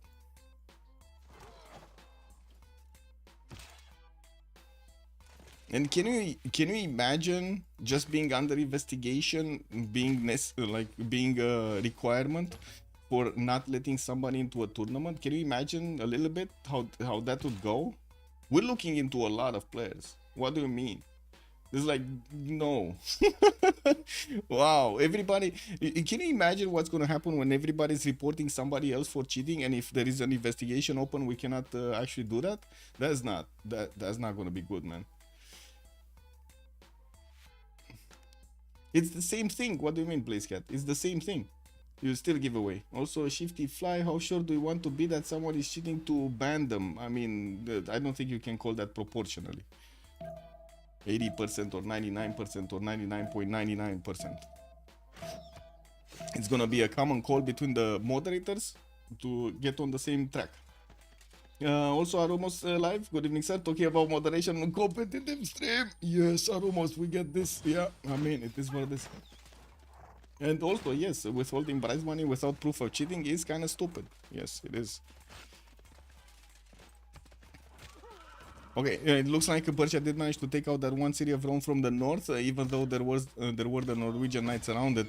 Some of the heavy chariots will need to actually get into the borders of Rome to get to upgrade. He's sending another wave of units to Aquileia. These will probably try to sacrifice themselves next turn to take down the city of Aquileia. And I gotta say, a legion really needs to get in there to try to stop them from taking the city. I'm actually curious if a legion getting in there, especially this one with full strength, is gonna give enough strength to the garrison to withstand the two knight attacks that will come out next turn. If he does have first moves, which I'm not sure of, he might actually take down one of the knights before he actually attacks into Aquileia. And I do see a repositioning of the Macedonian troops to take on the Norwegian army that is coming in with quite a few knights from the side of Arretium here. And we do have the new Hetaris in the borders of well, I guess the old Hetaris that did get the promotions in the borders of Chalkidiki getting the health back, so they can actually push back their opponents there. Now we do have also Persia managing to get a decently sized army of knights here with some crossbows behind them, so he can take out the Mongolian attacking troops against his city of Gordian. That's his second city, and he really needs to defend that. While I do see the encampment, I'm pretty sure he cannot do anything about it because these Kishiks are just gonna rip it apart. But maybe the next ones, I think Persia is gonna actually get this defense up. We do have Karakorum that looks like he's gonna get smashed. It looks like Gran Colombia did manage to get two trebuchets to attack into that city center, and slowly they're taking it down. Mongolia did deploy one of his knights inside of the city center, and I do see at the moment neither the corsairs nor the trebuchets do enough damage to the city center quickly.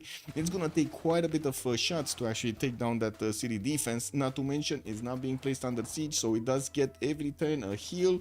It's gonna, well, we're gonna need to see if maybe 5 turns, 4 or 5 turns, that city is gonna go down.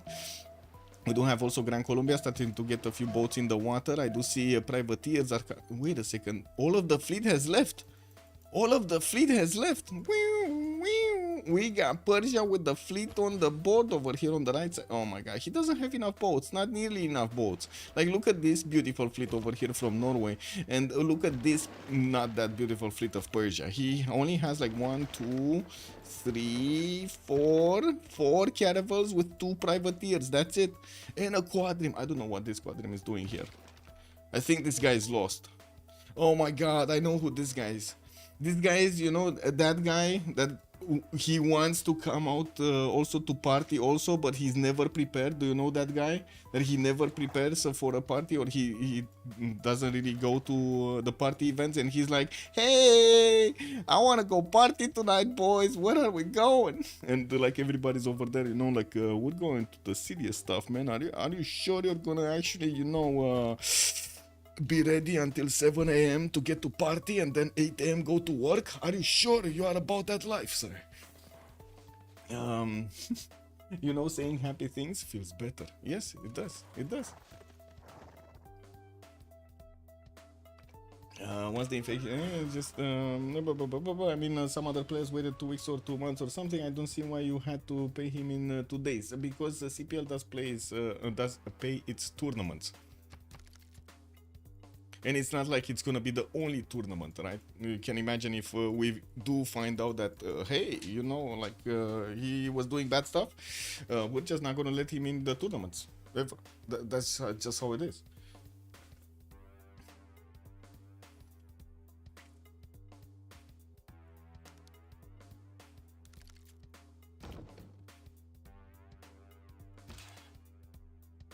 Nobody condones cheating, but it needs to be proven.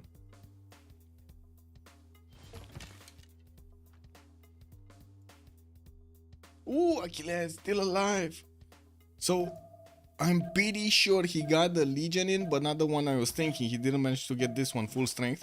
And I'm pretty sure one of the knights did die before it actually did the attack on Achilles. Because this one doesn't seem like it attacked at all this turn. I don't know why he didn't sacrifice it against the city center, to be honest. Oh well, I guess it is what it is. That knight is just gonna die. Okay. Yeah, the Hearthstone fans are relentless, and I gotta say, a lot of them are still caught in the spider web of CPL channels over there. I did show you guys, there's like a spider web at the beginning of the server, and they're asking like, can we get in, can we get in, can we get in, but none of them actually, like very few of them actually want to buy the game and play in the community. They're just there to troll, because, you know, troll. But you do clap, clap, bing, bing, yeah. I mean, if you are being actively invested, there is a reason not to pay him right now. I don't see how this is hard to understand. Blazehead Games, just do your own community and try to do that to your own community instead of telling us, please. Or if you want to be more, how to say, you're more than welcome on the team. Everybody's volunteer, and I'm pretty sure you can just sign up for the moderation team just like everybody else.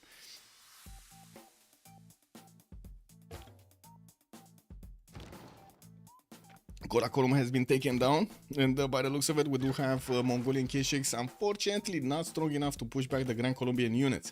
There was still this attack from Mongolia against Persia. He's not breaching through right now, but he might actually keep breaching through. These K6 do have quite a bit of a punch against the Persian units on the defense, and the next are starting to slowly come through. While we do have Cyrus here managing to get 130 science with 120 culture. He was kind of free sim. Right now he's going to be forced to actually get a fleet out, because I'm pretty sure he's gonna see the Norwegian fleet come out.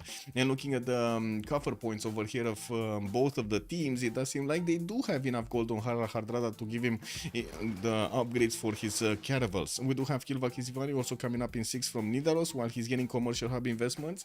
I would be wanting to look at what is the next merchant. Oh, just the governor one? I guess he just wants a few more points.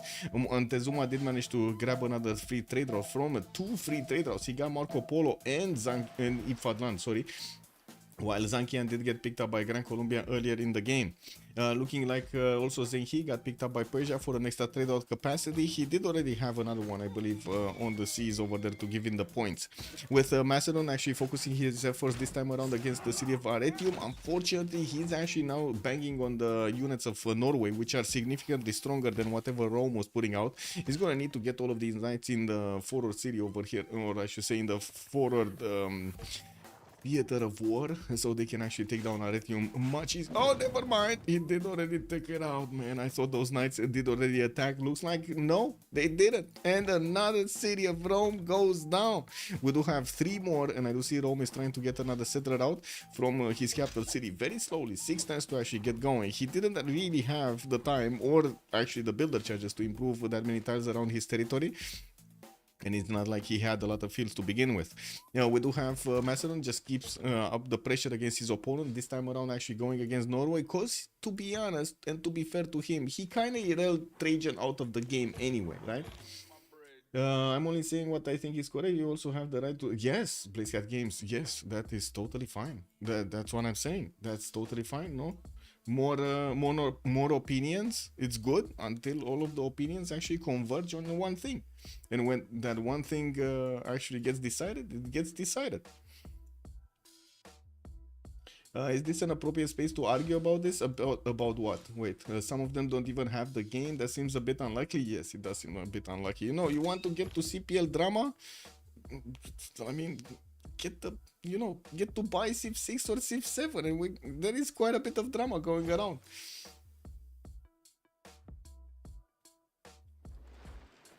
Can you show Macedon tech how long to ballistics? Macedon ballistics. Metal casting 12. I mean, it kind of depends on all of these knights coming around, and he has like 2 coming out next turn. Let's actually see how fast, how much he's gonna get boosted. Where is he? 24 science, 24 culture.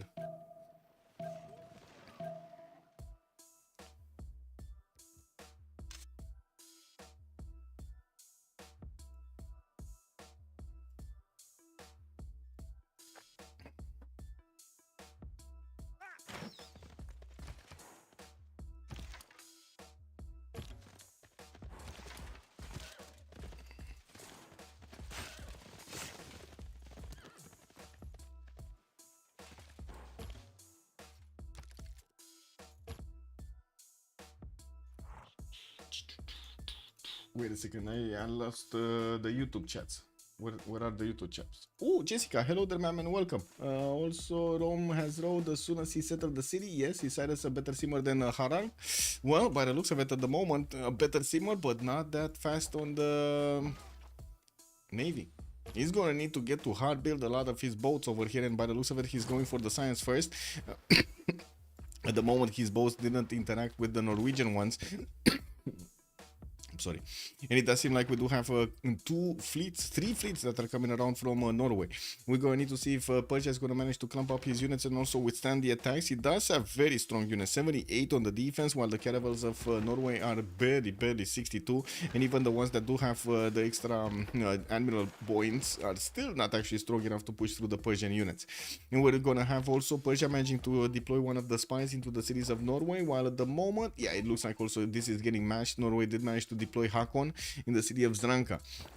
Now, Persia started to actually connect his economy coastally with the cities of Gran Colombia, giving them quite a bit of extra gold, but so does manage Varangian to get a lot of extra gold. 209 gold per 10, with Montezuma being on 110.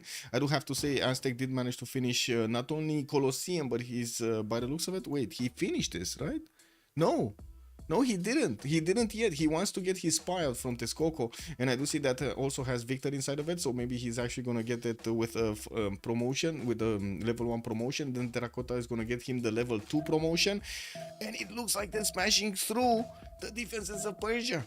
Nader Shah is getting left beardless over here to defend himself against the ongoing onslaught from the Mongols and Aztec coming against his cities. All of that attack from the beginning doesn't seem like it actually went through. While we do have the city of Gordian losing its full wall strength, we're going to need to see if these knights are going to manage to keep up with the defense. We do have also the units of Macedon that are starting to flex against Norway here, putting a bit more pressure on him, while Persia is starting to retreat his units. There is still this one guy that I still don't know what he's doing to the party here. I have no idea what this is coming in. Was there a comrade also? Hello there, and welcome. Wait a second, you saw Venetian somewhere? Whoa. He's building Venetian in 8 turns from Halicarnassus, so he needs to actually get that going. Oh my god. I mean, I do have to say, the last time that we actually saw somebody build Venetian, he actually won the game. So maybe the spell has been broken. The Venetian arsenal spell has been broken in the latest version of Civ6. Also, Iceland Doka, good evening, sir, and welcome. I think that Hasson saw that the first video about the cheater was well received by the audience and made a second one. Yeah, basically, that's what I'm saying, right? I mean, he started actually throwing accusations about other players also in the CPL chats. For example, about Daniel, FKDN. And I'm pretty sure he has some other targets in his mind. This is what it is, man. What can I say? Beware of the Hudson. The mighty curse of Venetian arsenal. Yes.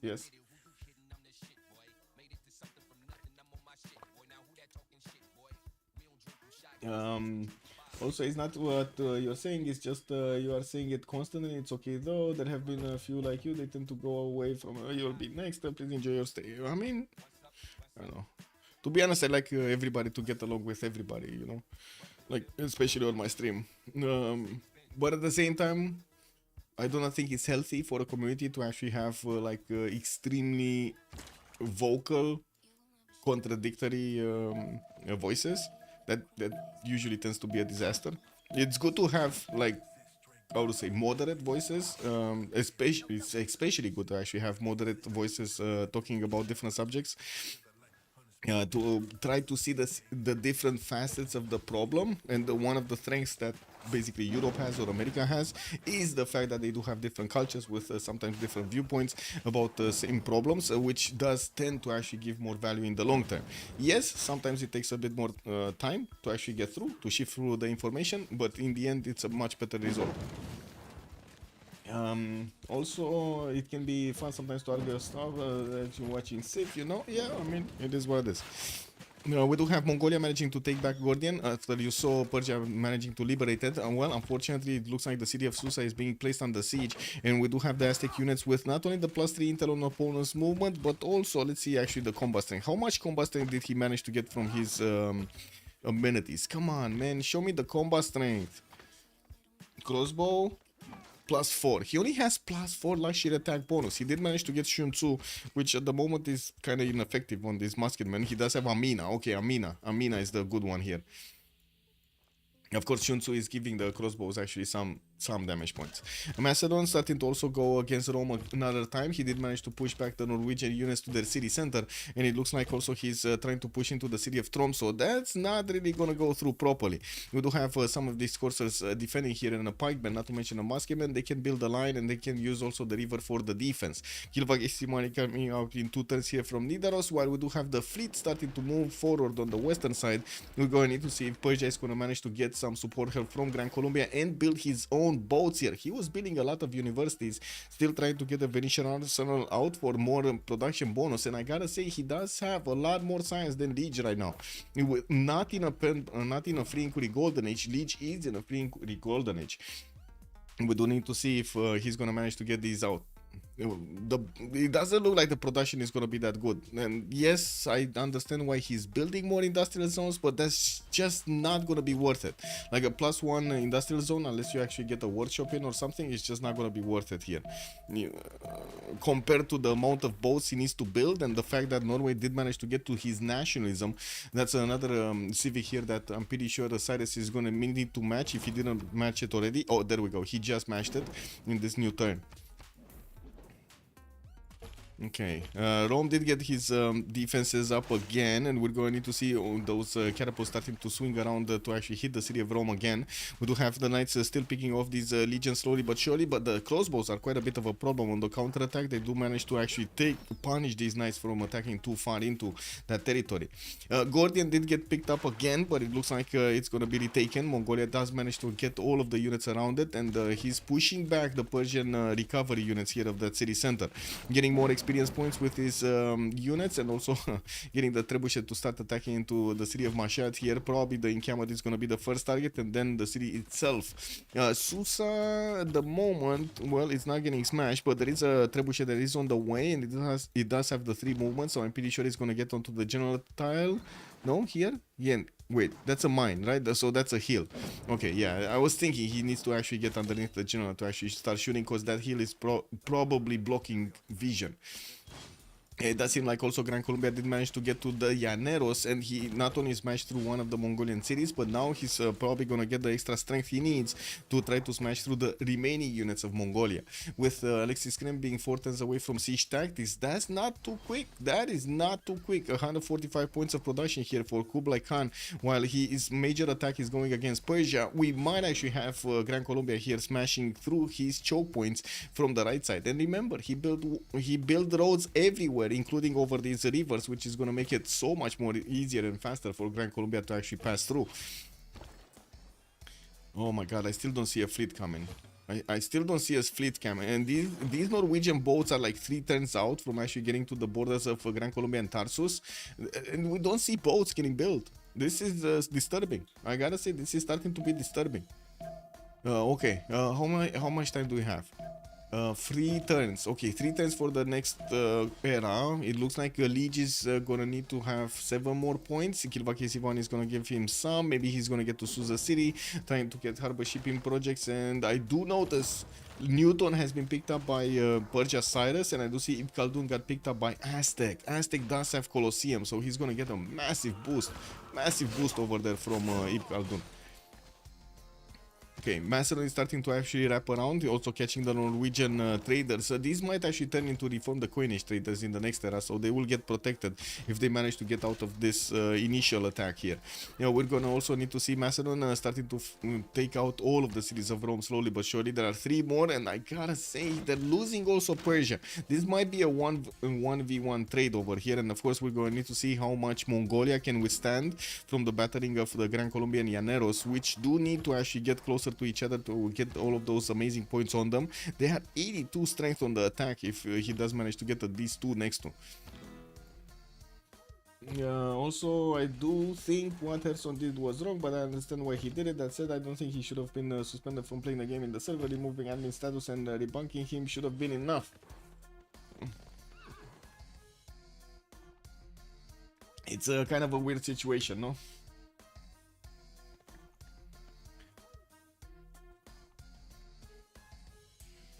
I don't know. I'm withholding my opinion on that, to be honest.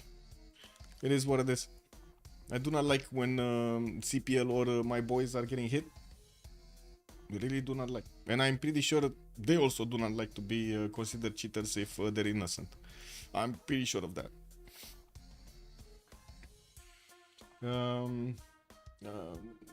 I mean, Harrison wasn't banned. He's suspended. He doesn't have any more rights anymore, you know. Why can't yield is so low? Well, because he did open up with the encampments at the beginning of the game, and then he just didn't have enough population count to go for the other districts he would have needed. He fought Gran Colombia from the beginning. It was non-stop harassment from Gran Colombia on his northeastern border. And then he got the K-Shake timing to flex against Persia. So he just didn't have enough production and time, basically, like literally turns, to build up his other stats. Wait. Well, was a nice insight from behind the scene. I don't see anything unreasonable in the counter arguments. Yeah.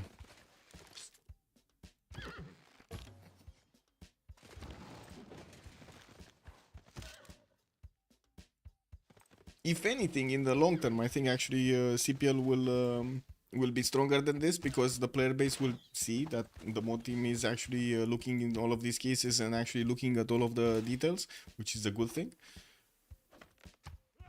And we don't like cheaters. We really don't like cheaters, piracy, and so on. That's one of the things we have, right? In CPL, you cannot even get into CPL if you don't own the game somehow. Like, you need to have it on Steam. We need to see you having it on Epic Games. We need to, like, we only want the players that actually play Civ6 and are fans in our community, and usually have like heavy filters to actually protect them, right? Protect them from spammers, protect them from people that would just want to do harm against them. Okay, Norway is managing to get closer and closer to the Persian borders. I do see Persia did manage to fleet up some of his boats. He's still building industrial zone. And I do see new caravels are starting to come in from Sharikumis and Tumshpa, while 3 turns for Venetian Arsenal are going to be needed to finish that wonder. I do notice Jules 4R did manage to get to Golden Age. We do have TRT going Dark Age, Damiumi is going Dark Age, while Liege is going to have a Golden Age. So there will be a possibility for Persia to actually get +5 card on him. And while I do notice also Gran Colombia will need to start upgrading his boats. In the tech side, we do have Gran Colombia here on education and nationalism coming up in 1, while he doesn't have the cartography technology, because otherwise he would have started building actual caravels here, not galleys. I'll admit that the video did sound convincing, but also it naturally was one-sided with only the weakest counter arguments. That's how propaganda is, no? That's just how propaganda works. You try to focus on your strength of the arguments and totally ignore the other ones. Like, totally ignore. You shall not pick jacks. Good evening, sir. Can Cyrus even build canals for the Venetian Arsenal? Well, it doesn't matter, right? Venetian Arsenal is actually going to give him the points of production on the other cities, not only on that city center. Yes, he cannot use actually Bactri, he cannot use Halicarnassus or Kumasi to get boats out on the eastern side, but he can use Sharikumis, Tushpa, Jranka, and Tarsus. If he manages to shave off at least a turn from all of these cities, I mean, that's well worth it. And I do notice he's actually managing to recruit Isodor of Miletus, and he will finish Venetian Arsenal with the help of the engineer, actually. Now, we do have him just picking it up. Okay, that's very nice. We did jump into the next era, and now, so Liege did go for Reform the Coinage, and he's the only one in the Golden Age. We got Dark Age, Normal Age here. Adridri, Dark Age, Jules 4 Art, Golden Age, we don't know which one yet. TRT Dark Age, and then Namimu Dark Age. And oh my god, I got a pressure. I'm getting pressured. Caracas, we do have pyramids over there in the second ring in the north, and of course we're going to need to see the Llaneros come out here to play. The Llaneros are already pushing into the Mongolian territory, and they do manage to do a lot of damage, while we do have Persia still needing to withstand not only Aztec but also Mongolian troops. I gotta say, the Mongolian K-Shakes are gonna be fast and happy to actually stand behind these muskemen to attack into the Persian remaining units. There are 3 more cities remaining for Persia, and I gotta say, at the moment, it doesn't look like he's gonna die. We do have Grand Columbia that has so much power from these Llaneros going against the Mongolian troops. Alexis Kremp is still 5 turns away from getting his own military science, so he can upgrade his units into stronger ones, into calves. And not even those. I don't think even those are going to be strong enough to withstand, like the calves are going to be strong enough to withstand the Llanero on full attack here. And 5 turns is an eternity, especially since the Llaneros are two-shotting units left, right, and center. Some of these, like these Kesheks, he's even getting to one-shot them. That's just terrible. And it looks like also Gordian is gonna be like the 4th time or 5th time flipping. Let's get these preserves, nuclear, preserve nuclear me. Yes, preserve nuclear me. I go A and I go bathroom right now. Ding ding ding ding ding ding. I'm sorry guys, I need to go pee pee.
Okay, okay. What do we have? What do we have? Gordian again being picked up. Wasn't it destroyed earlier for like the 5th time? Oh my god, Gordian is 1 pop, guys. 1 pop. I think some sort of wait, whoa. Sometimes you get into an that takes strong counter arguments and defeats them, but that's rare. It kind of depends. Sometimes you need. I do have to point out, usually like contradictory discussions are quite painful for the viewers, so I wouldn't really want to go into them. We'll see when CPL actually puts out a response, and I think everybody's gonna get to hear it then. Also in BBG is changed to buff all cities by 75, not just the cities is built in. Yes, talking about Venetian Arsenal over here. Yes, he did manage to finish it, and I do see his 2 turning caravels from Sherry Kumis. 2 turning caravels, yes, so he did manage to shave off at least a turn over here from his caravel production. Now we're going to need to see if his production is going to match the ongoing onslaught. Norway is starting to get he did manage to get Isun Sin, and he does have an ironclad on the way. Your window looks so bright at midnight. I mean, do you know how much snow there is outside? It kept on snowing, man. Jessica, this is unbelievable. I have like around me, this is basically like dreamland right now. Like, oh my god, it's snowing for so long. We got like all of that like soft snow over here for like, I don't know, 20, 30, 40 centimeters or something like that. You actually need to get pathways going through the alley to get out. Oh my god. I actually needed to get out to get you know, shoveling the snow. But yeah, because I would say at night you do have a bit more light reflecting from the planet. You actually see more light on my Windows pack. It is what it is. From the snow, I mean, more light reflecting from the snow. Did I don't know if I have on my, I don't think I have it on my phone, or I don't think I shared it in my Discord somewhere. Let me see if I have it here, or maybe I can share it from my phone. Let me see, where's my phone? Here. Let me see, did I make a picture? I'm pretty sure I made like a picture or a video a few days ago.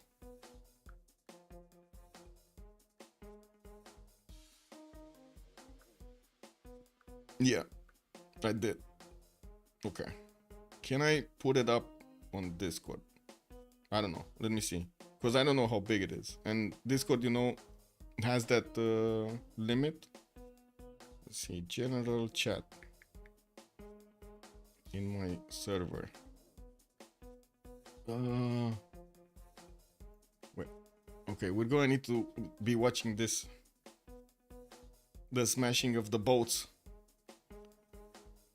Oh my god, really?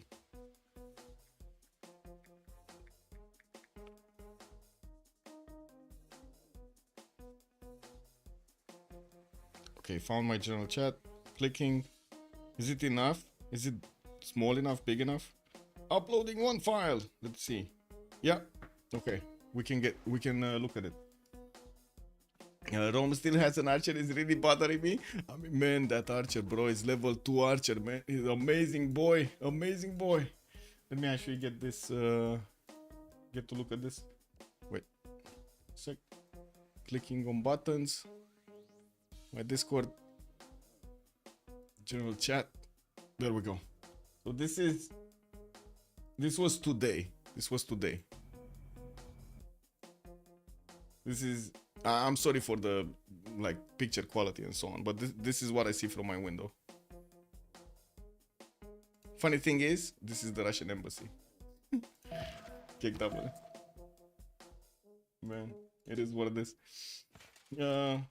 Hey, at least that, you know, I know they're not actually gonna, you know, hit their own embassy. It is what it is. That archer is like Hawkeye. Exactly, man. He's just sitting over there in the trees.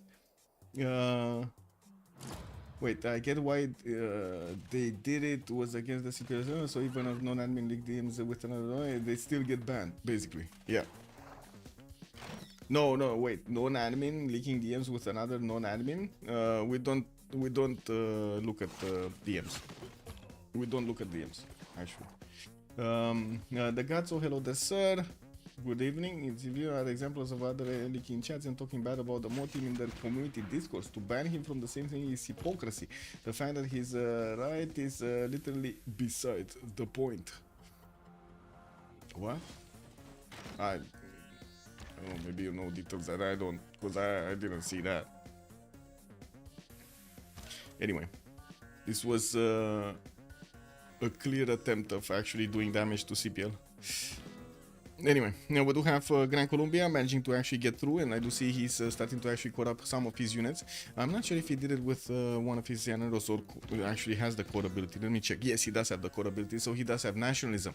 We do have in this era actually in camels getting 100% production towards buildings, coal power plants banned, so anybody that would have gone for industrial zones and wanted to actually follow that up with coal power plants, they're not gonna get to.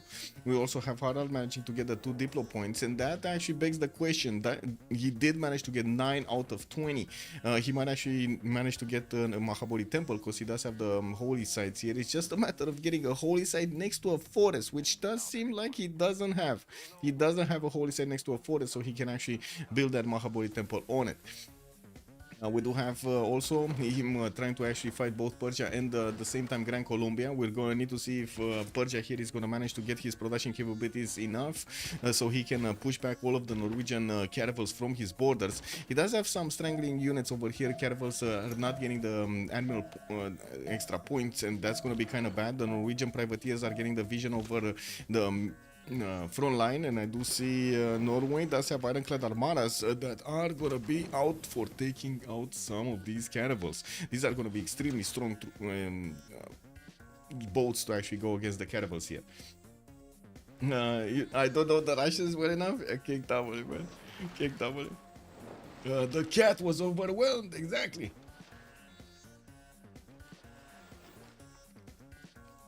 I mean, it's one thing, I would say, it's one thing to make a public statement to ridicule the mod team's decision, and it's another thing to actually leak from the mod team. Let's be honest about this. And I find it unlikely that actually Under actually leaked anything. He's a long-time member. He knows. He respects CPL admin. Yeah, we do have Persia managing to, well, get quite a few knights out, and it looks like all of those Kishaks did go back to their territory to try to save their own lands, while Mongolia does have quite a bit of a Yanero problem. It looks like the city of Ulaanbaatar is going to be next. We do have the trebuchets smashing through that city's defense, while the Yanero in the front line doesn't do enough damage. It does seem like the city of Ulaanbaatar is going to survive for a little while longer.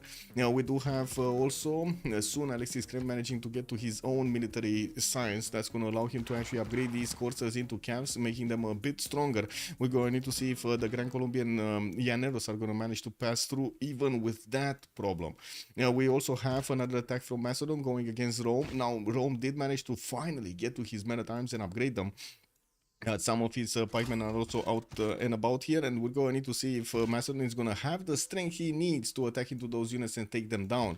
While I do see also Norway starting to get piking shots flexing against Macedon. These are perfect to use units against the knights if you do manage to actually get them close enough, because the knights do tend to run away very quickly.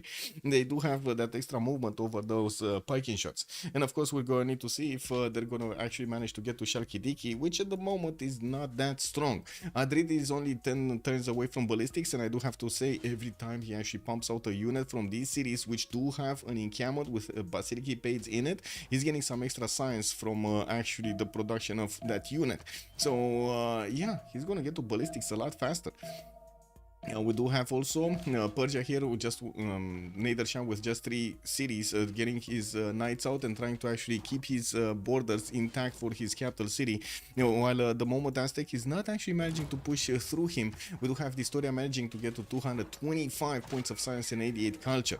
And there we go, Llaneros walking in, destroying the Mongolian troops as fast as they can. And the city of Ulaanbaatar looks like it's going to be safe for another day. We're going to need to see if Gran Colombia is going to manage to push through even the Cav core defense, while he's still trying to get as many Llaneros out from his city centers. I do see Mongolia did plug in a spy, but did not activate it yet. This actually slows him down a little bit. No, wait a second, there's a level 2 spy here, but I'm not sure which one is it, because I'm pretty sure there are 2 spies on top of each other, and I don't know who's the level 2, you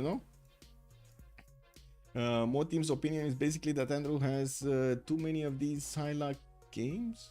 Wow. Kick. Okay, sure. Wow. Wow. 7 V's. I am Romanian. Sunt român. Bună seara, domnule. Și bine ai venit. Are you also Romanian? Ești și tu român? Tam tam tam. Ding ding ding ding ding ding ding. No, check Discord. Pet Silly. Wait. What's Discord? What's on Discord? Pet Silly. Pets. Woo! Wait a second. Hey, what's the girl doing? She's trying to get. Oh my god. Oh my god. Man. Wait a second. Do you see this on the stream? No. Wait. I need to get this. So look at this. The cat is totally confused. She sees a lot of white in front of her. She doesn't know what's going on. She's like, I'm not touching that, bro. I'm really not touching that, bro. What are you gonna do? She's not touching that. Amazing. Love it. Daniel, hello there, sir, and welcome. Is Mastodon allergic to builders? Asking for a friend? Well, I mean, he does have a lot. I gotta say, he does have a lot of territory that can be chopped here. He's not chopping. Yeah. Also, greu cu nisoarea asta, sincer, am dezăpezit balconul de 2 ori. Yes, true. I mean, I also did need to get out to get the snow, try to get some pathways in front of the house over here, but yeah, it is what it is. I do understand it's gonna finish tomorrow, right? The snowing is gonna finish tomorrow, like, I don't know, I think my father told me like it's gonna finish like at 10 a.m. or something, so I guess we're gonna need to see. We do have Mongolia managing to get, well, these harder troops in front of Gran Colombia's attacking force. I do have to say, whenever he's exposing one of his camps to 3 attacks, he's probably gonna lose that camp. And we do need to see Gran Colombia lashing out here. There we go. He saw the weakness in the defense here. And of course, with new Llaneros on the way, we're gonna still need to see if Mongolia is gonna manage to output enough units to defend this. While on the coast, we did have Persia managing to actually retreat his units to Starsus. Gran Colombia got caught with his pants down. And we do have all of the troops of Norway and all of the boats over there of Norway smashing through the Gran Colombian galleys. And I do have to say, Jules is still one turn off from getting his cartography. We do have him still building Llaneros, man, even in that city of whatever it's called, Candy. And of course, we're going to need to see if Persia here with his ironclads is going to manage to push back the Norwegian troops before they get to do too much damage against Gran Colombia. Also, 7Zs, wait, I'm gonna need to translate in English 7Zs, no disrespect intended, sorry, let me say it in Romanian. Trebuie să traduc în engleză, fără niciun fel de lipsă de respect, dar în general, pe stream-ul meu vorbesc în engleză și am majoritatea oamenilor dintr-un mediu internațional, so I'm just gonna translate in English, whatever you say. Yeah, let's hope it's gonna stop. Let's go, please. I mean, to be honest, on one side, I was quite happy that, you know, the children actually get to have some fun, and they also get to, you know, throw snowballs at each other at this period of the year. I understand it's actually in Romania. Isn't it like a week off or something for the kids? That's perfect time, no? Perfect time for the snow to come in. Also, 7Vs was saying, I just found a live with Potato from about 3 years ago, and I wanted to see if you're Romanian. The fact is, I found you live. Okay.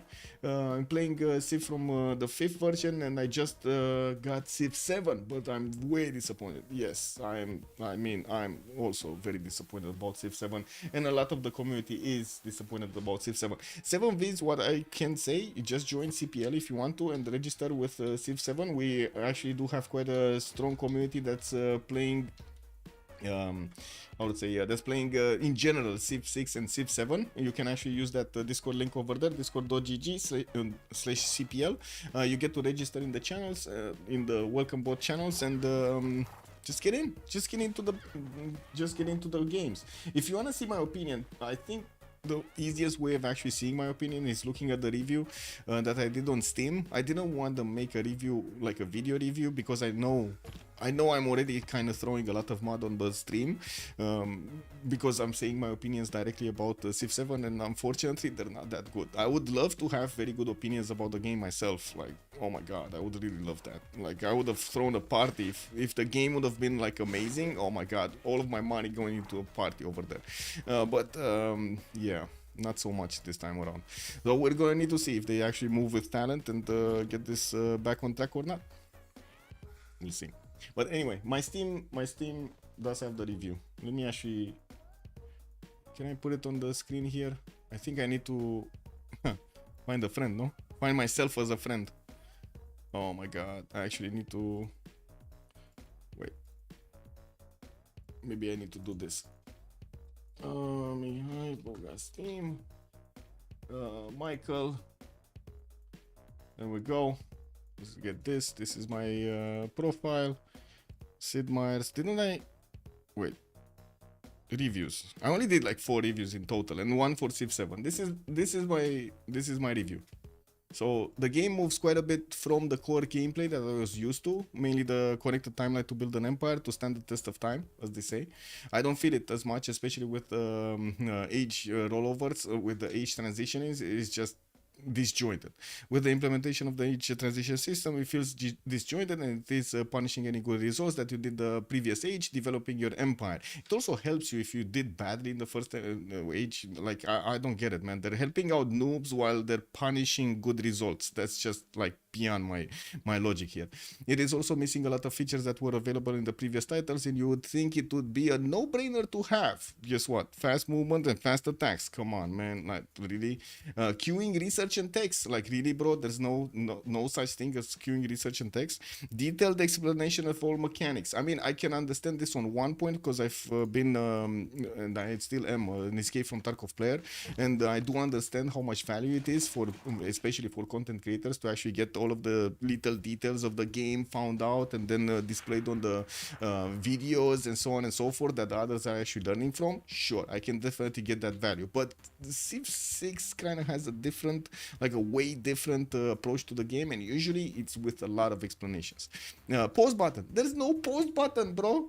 There is actually no pause button. How can this be no pause button? Can you imagine how many of those testers could not get to pee and poo at the toilet because they had no pause button?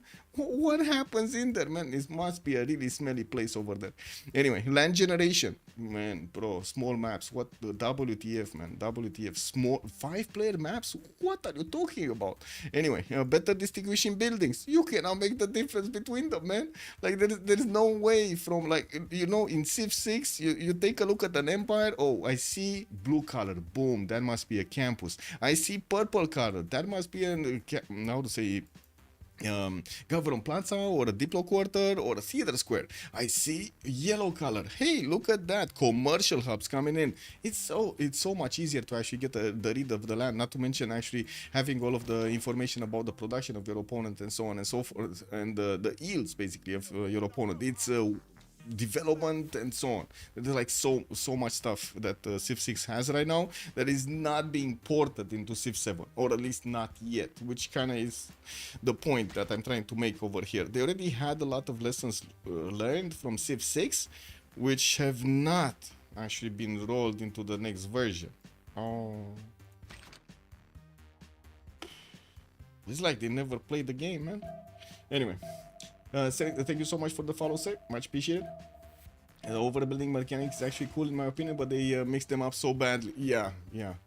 Oh, Norway did manage to actually levy the city of Preslav and now sending his swordsman against Ray. A bit unfortunate that he didn't manage to upgrade them into a stronger unit like a Muskeman, even though he did have the opportunity, right? He does have the technology. We do have Rome actually getting to also pressure Macedon here at the same time as Norway. While Norway is trying to get boats out, he has his faith to actually put into his units. 245 faith at 10, 235 gold. Looks like Liege is doing amazing work for his teammates, but unfortunately he's kind of lacking in the science and in the culture department, which might be exactly why he might lose to TRT. Now, TRT does have ironclads, and quite a few of them ironclad fleets are starting to actually hunt down the Norwegian boats. All of the Norwegian boats are getting back to their own territory, and I do have to say, in the tech tree, Liege is trying to get rifling. That is not even close to getting to ironclads. Rifling is on the bottom tree over here. It's actually the conversion of I don't know how to say it in English. Anyway, but it is basically the result of getting ballistics and military science. That's what I wanted to say on the bottom tree, and it opens up steel and refining. But you do need to get to steam power over here on the top side, and for steam power you actually need scientific theory, which requires banking and astronomy. It's not easy. And of course, with like 87 science or whatever Harald Hardrada has, that's gonna be a long time until he's gonna manage to get that going. And now he's forced to actually get as many of these boats out as possible, with frigates coming in, privateers coming in, getting some caravels out, as many as he can, so he can actually withstand the ironclad attack. With ironclads getting 2 turns, 3 turns here in the cities of Persia, and then all being sent to the opposing lands over here on the Norwegian defenses, we're going to need to see if this actually withstand the test of time or not, because these ironclads can one-shot the privateer armadas. That's so easy. Also, the overbuilding mechanic is actually cool in my opinion, but they mixed it up so badly. I didn't read that. Then I do have to say, I don't like at all that transition that they did through the age. It makes no sense to me that you would build stuff in the first age that doesn't actually get passed into the second age as some form as a bonus, and they just get flipped back to a base 2 or something. If you build a building, and it gives you the basically like 2 science for a library, 2 culture for an amphitheater, and so on. That just doesn't make sense. I don't know, man. Disjointed, and you're always forced to actually change your leader. I don't get why there's so much forcing in the game, you know? Usually Civ6 is quite an open game in the majority of the time. Like, you get to use the same mechanics, you get to use the same strategies, you get to use the same things. In Civ7 it forces you in so many ways. Exactly, Daniel. I don't like it, man. I don't like it. Like, that just seems like, why would you do this? It's just, why are you forcing this rebuilding of stuff? I don't get it. And man, you see me on the stream right now. I've been talking about the stage transition for like 6 months now. But anyway, I'm pretty sure there will be quite a few players that will how to say, try it out. I'm pretty sure there will be quite a few changes in the future, and we're gonna see how the chips land on, right? Also, put Grok 3 testing video link on Discord. Wait a second, did you put Elon Musk in his pinky underwear? Oh my god, man. We're gonna see Elon Musk. What is it? Oh, I see. On comparing to other models. Okay, I can't watch this right now. If it was something like funny, I would watch it, to be honest. Love it. Game needs a lot of work, otherwise we'd be on that already. Yes, I think so. And like, the first thing they actually need to do is get the mod tools for us, right? Get the SDK in Steam, and that, I mean, that's just my opinion right now. I don't know exactly what's going to happen with the community, because the community does really tend to adopt very quickly mods and stuff like that, especially in CPL. But usually it's not really the correct way of going about things to copy paste mods into your folders and just download them from unknown sources. It's much better to have Steam as a common okay, so we gotta pause and I can finish my idea. It's much better to use Steam as a common repository for mods, because we at least have trust in Steam. There's a lot of trust in Steam, right? And we as an organization that is just a community, is not actually anything like, you know, we need this trust to connect to other platforms that do have the abilities to do what we cannot do, as in police stuff that we have no control over. So they can take a look at the workshop mod. They can actually take out some mods if they're not good enough, or they're having bad files in them, and so on and so forth. While we as a normal community, we cannot actually police that properly. And to be honest, it is quite dangerous, right, in these days and age, to actually click on anything weird on the internet. So let me actually go and clear my throat and be right back for the pause. I don't know exactly how long the pause will be, but I think it's at least 5 minutes. So let me actually just put a timer for 5 minutes.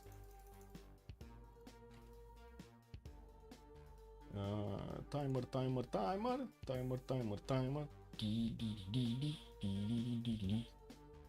Countdown timer. There we go. Top right. Be right back.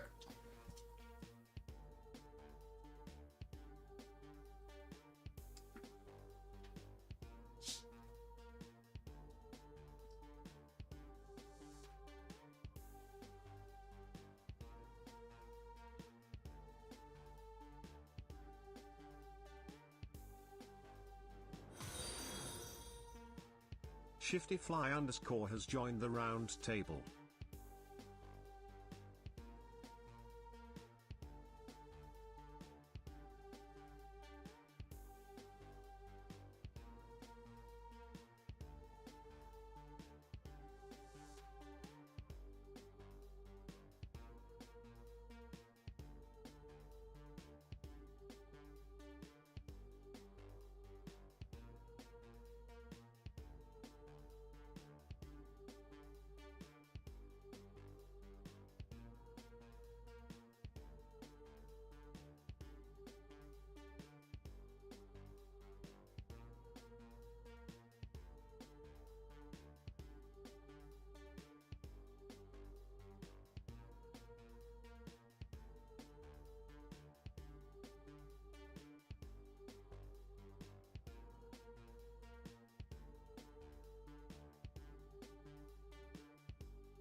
Hey, Shifty Fly, thank you so much for the follow. Much appreciated. Looks like Aztec did manage to take the capital city of Persia here, and Persia is kind of running out of units, especially after he got attacked from the north. Norway did manage to put quite a bit of pressure on Ray and disturb the defense of Mashhad, and it does seem like right now Aztec with his line infantry did manage to punch through that city center. We do have Alexis Krem saying that they are team minus though. They're missing one. Yeah, looks like Macedon did manage to actually discover ballistics, and now he's gonna need the gold to upgrade his units. We do have TRT, Lanim already managing to get back on track and saying we got a team plus. Factories are starting to come out from Zranka. It seems like TRT is confident that his units that he's sending against his opponent here on the seas against Norway are gonna be powerful enough to actually take on anything that Norway has. That might be put to the test. We're gonna need to see if these are gonna be powerful enough. He does have 1, 2, 3 ironclad fleets. Could get a 4th one and an admiral for them. While I do see he only has an extra 1 single ironclad in the build queues. It seems like it's a bit too little. What championship is this? I don't know anything about the competitions in Civ. So we do have multiple communities that have been growing in Civ6 for quite some time. The biggest one is the actually let's not call it the biggest one. We got like a big international community called CPL, which is basically Civ Players League. We do have a French community, which is CivFR CivFR, Civ French basically. There are also quite a few Russians in the CivCIS community, led by Su, and alongside these communities, we tried as much as possible to incentivize the local communities, like Brazilian community or maybe let's say Italian community, Spanish community, to try to get their own, even the Chinese community, to try to get their own servers going on Discord, with, I mean, quite a few hurdles, unfortunately. In the end, there are only like 3 or 4 very big communities. What we do is, like, every community has its own ongoing tournament, except CivCIS at the moment. So basically CPL does have the CPL Premier, which is a 4v4 ongoing tournament, and right now we're in the qualifiers for a bigger one. We got the qualifiers from both the French community, from the Russian community, and the international community, and also wildcard, which is basically a mix to give chances to the teams that are just getting ready, that are just getting their roster going right now, to get into the World Cup. And that's gonna come out in that's gonna start up actually in the later part of April, when we're gonna have all of the big boys, and girls of course, from the communities getting into one big tournament to settle the deal, settle who's gonna be the 2025 champion of Civilization 6.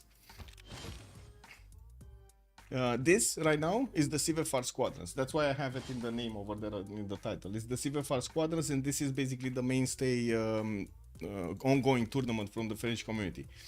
Can you show the whole island continent split again? Yes. So we do have a green continent left side. That's going to be Macedon with Rome and Norway. In the middle, purple continent. Aztec does have the majority of it. And I do see also Mongolia has a city on it.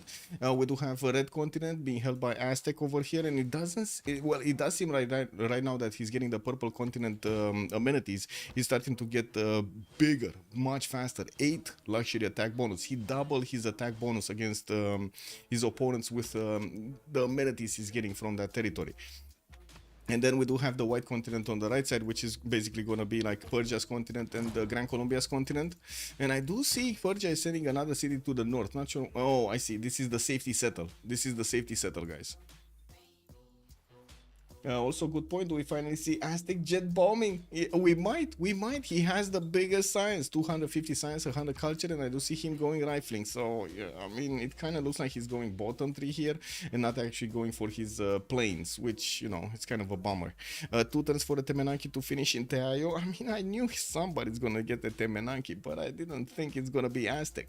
We do have 6 turns for Forbidden City to come out from Tenochtitlan, and I think I saw it getting built somewhere else. Let me actually double check. Wasn't it getting built somewhere else? No.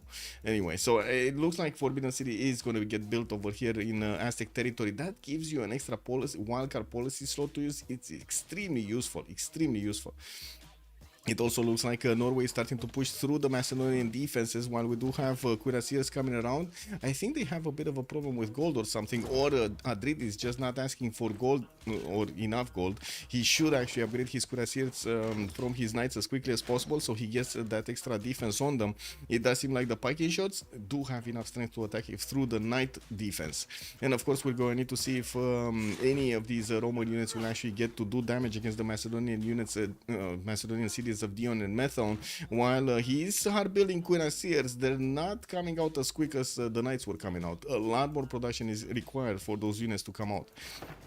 Now we do have Aztec managing to actually get through so quickly with the road pathways already built by Persia, connecting the city of Rey and Hamatana to his capital city. Unfortunately, that has the, well, the effect of the Aztec units moving very quickly through this territory. And these infantry corps are something to here, I would say. With a level 2 spy coming in on Persia, it does seem like Aztec right now is just a few turns from actually smashing through this city's wall defense and taking them down.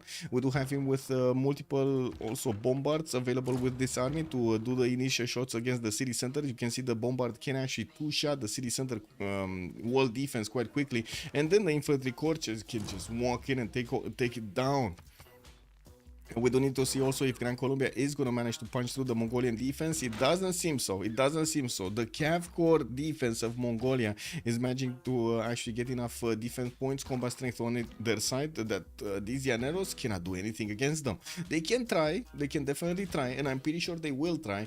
Now, there will be a difference between actually trying and succeeding here. All those floodplain tiles just ignored. Yes. Oh, this is what it is. Forbidden City. And Filippo's on the job. 8 turns to go. Filippo's on the job from Persia. I don't think there's any on the side of... Yeah, there's no engineer on the side of Aztec. Does he have enough points? No, he's not even making a single point here. So... I do see also Leonardo da Vinci got picked up by Persia, but I gotta say Kilovaki Sivani did get finished somewhere else. That was in Norwegian territory. And he's not gonna get 6 science, he's just gonna get the 3 science. Oh my god, there's a big hurricane over here just passing through his navy. Okay, well, let's see where TRT wants to hit. He definitely needs to hit somewhere. If that safety center goes coastal, it's dead anyway. Norway gets easy pickings. Well, you say that, but then I look at the size of the culture of Norway, and it doesn't seem like he's going to get any easy pickings over here. He was forced to use a lot of his faith pattern to actually buy out this military, which at the moment is not actually smashing through the defenses of Macedon quickly enough. And with, as more of these cuirassiers are getting promoted and built, it does seem like Macedon will have enough strength to push back even these pack and shot scores from his territory. And this is very this is something I'm very interested in. I do have to say Norway's privateers are not visible. They're not visible. We see them, but he doesn't see them. Like Persia, wait, does he see these privateers with the ironclads? I don't think so, no? Does he see them? Guys, does he see them? I don't think he sees them. He would have probably lashed out against the privateers a long time ago. They need to be closer. He does not, yeah. The X07 Life, good evening, sir. Macedon is such an absurd civ. Yes, it is. Yes, it is. Daniel over here on the stream is just having so much fun with it. Gotta be within 1 tile. Yeah, he gotta be close. He gotta be close. Okay, anything happening here? So Gran Colombia did try to take out one of the Cav corps. If he does manage to take it down, it doesn't seem like Mongolia will have replacements quickly enough. So we're going to need to see if he is actually going to do anything here. While on the right side, on the coast, Persia stopped building anything. He stopped building boats. This is quite scary. Because we only have, like, we still have a few Norwegian privateers in the middle of the water. Persia has a slinger. I have no idea what this guy is doing here. What is this guy doing here? It's like a little tiny boat that shoots, not even shoots, throws rocks. Wow. Anyway, we do have the attack coming in from Persia, and he's starting to smash through the boats of Norway slowly but surely. His ironclads are one-shotting the privateers quite easily, and that's not gonna be nice, because Norway did build a lot of them, and they're just not strong enough to withstand the damage. With a few caravels coming in, there's no way he can attack with the caravels against the ironclad fleets here. And I gotta say this, why would you put this ironclad in danger? This is a level 1 ironclad that's just gonna die for free. It did expose the privateers, but it just died for free. Okay, so let's see him taking out these other units over here. Another one of these frigates is gonna be punched, and he did manage to take out the 2 privateers in the south. It does seem like slowly he's cleaning up house here. And looking at the text, we do have Leech getting astronomy. Oh my god, he's so far. He's so far. If he's getting astronomy right now, it means like he's here. Like, imagine he needs to get scientific theory, he needs to get steam power, and we still don't know if he has banks. Is he building any bank anywhere? No? No? We don't know. We don't know if he has banks. Anyway, it does seem like the defense over here of Macedon is getting stable now, with level 3 field cannons managing to one-shot the pike shots of both Rome, and also doing so much damage to the pike shot corps of Norway. That's not gonna be easy. Aztec did deploy a level 2 spy into that city center, and it looks like Aztec is also gonna clean up Persia here. Nader Shah is only gonna have the city of Isfahan to actually rely on, and I do have to say there is a road pathway towards the Cartagena de Indias, which is a Grand Colombian city center from the core ones of Grand Colombia. Jules Forart will need to actually get a defense up, so these infantry corps are just not gonna smash through his city center so quickly. You mean pikemen? Yeah, pikemen. There were some pike shots also, but yes, I do mean pikemen. Pikemen here. He's one-shotting pikemen, and kind of one-shotting pike shots also. He's very close to one-shotting pike shots. Now, this is a level 3 field cannon with 98 attack strength. Doesn't it feel so bad that in Civ 7 you don't actually have leveling of troops and you only have that weak commander to play with? Ew, that is just so weird, no? It's like the troops are never getting experience. It's like the troops are never learning. Man, that must be how it is in there, no? They have like developers that don't learn or something. That's kind of weird.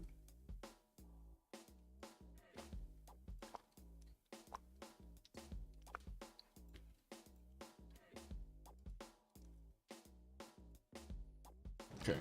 What do we have? Gran Colombia still trying to smash through. He did manage to get 1 unit through, but it died. Oh no, it didn't! Oh my god, it actually did manage to get the promotion off, and he's moving it out. Oh, beautiful. Anyway, we do have him managing to get another attack on the unit defending Korabalgasun, deleting these Mongolian troops slowly but surely. We do have more full strength Llaneros in the backline, and I'm pretty sure he's gonna try to get them on the front line as quickly as these ones are getting banged up. Now, if he gets into the crossbow line, it's gonna be so much easier to actually punch through it. On the coast, we do have Persia still trying to actually wrap around to attack into his opponent. I gotta say, Norway does have walls, and 62 strength walls, 75 strength walls are gonna be enough to actually hold on the ironclad fleets. Yeah, this was, I mean, I gotta say, Persia here would have really needed to get some frigates out. We do have Forbidden City just finished with Filippo Brunelleschi's help in Persia's territory. He just got a free wildcard policy slot to use. A Statue of Liberty is getting built in Halikarnassus, in one of his cities on the left side, which will slow down, I wouldn't say deny, it will slow down the abilities of Varangian to actually try to get the Diplo victory going. Even though Varangian still is on 9 points, I mean, yeah. Slowing him down is still gonna have a lot of value. Distoria though, he's 300 science with 108 culture, and he's starting to be extremely big with his armies starting to move through Hamatana right now, because they do have, they already took out that city center. They can go towards Gran Colombia with not that much of a problem, and this is gonna cause a lot of problems for Gran Colombia. These infantries are strong enough to two-shot a Llanero across the river there. You can imagine they're gonna do a lot of boom boom against Gran Colombia. Also Forbidden Stolen. Yeah, he did steal it. 7Vs also, I think that's somehow better if you have a huge army. Just use 3-4 generals and 2-3 admirals and it's fine. I feel like that like some kind of improvement. Okay, but only finish one game though. Much more to test. Oh, there's a lot to test, yes. We're gonna end up testing a lot of bugs there also. Man, there's no pause button. I cannot believe there's no pause button. Like, what are these guys doing, man? No pause button. Anyway. Looks like also Aztec is managing to place a cities just for amenities here. He's gonna get the Mercury and the wine in his city settle. I don't think he has a third one though. No, I don't see a third amenity here, but that's gonna add another 2 points of combat strength on his units, and of course already he has so much. +6 intel on opponents on Gran Colombia, also +8 luxury attack bonus. That's a lot. That's +14 just from this. He's gonna get +16 when he's gonna get to improve those 2 extra resources. I do also notice we do have Norway actually starting to get next to the Persian borders. He does have some privateers here that are pillaging these tiles and trying to squeeze out a little bit of gold. At least he's getting some value out of the privateers. I can't say I blame him for this.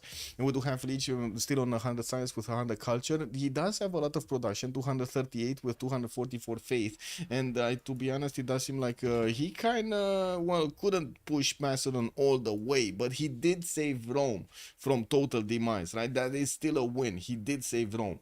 Now the question is, can Aztec carry throughout this game to actually give them the win?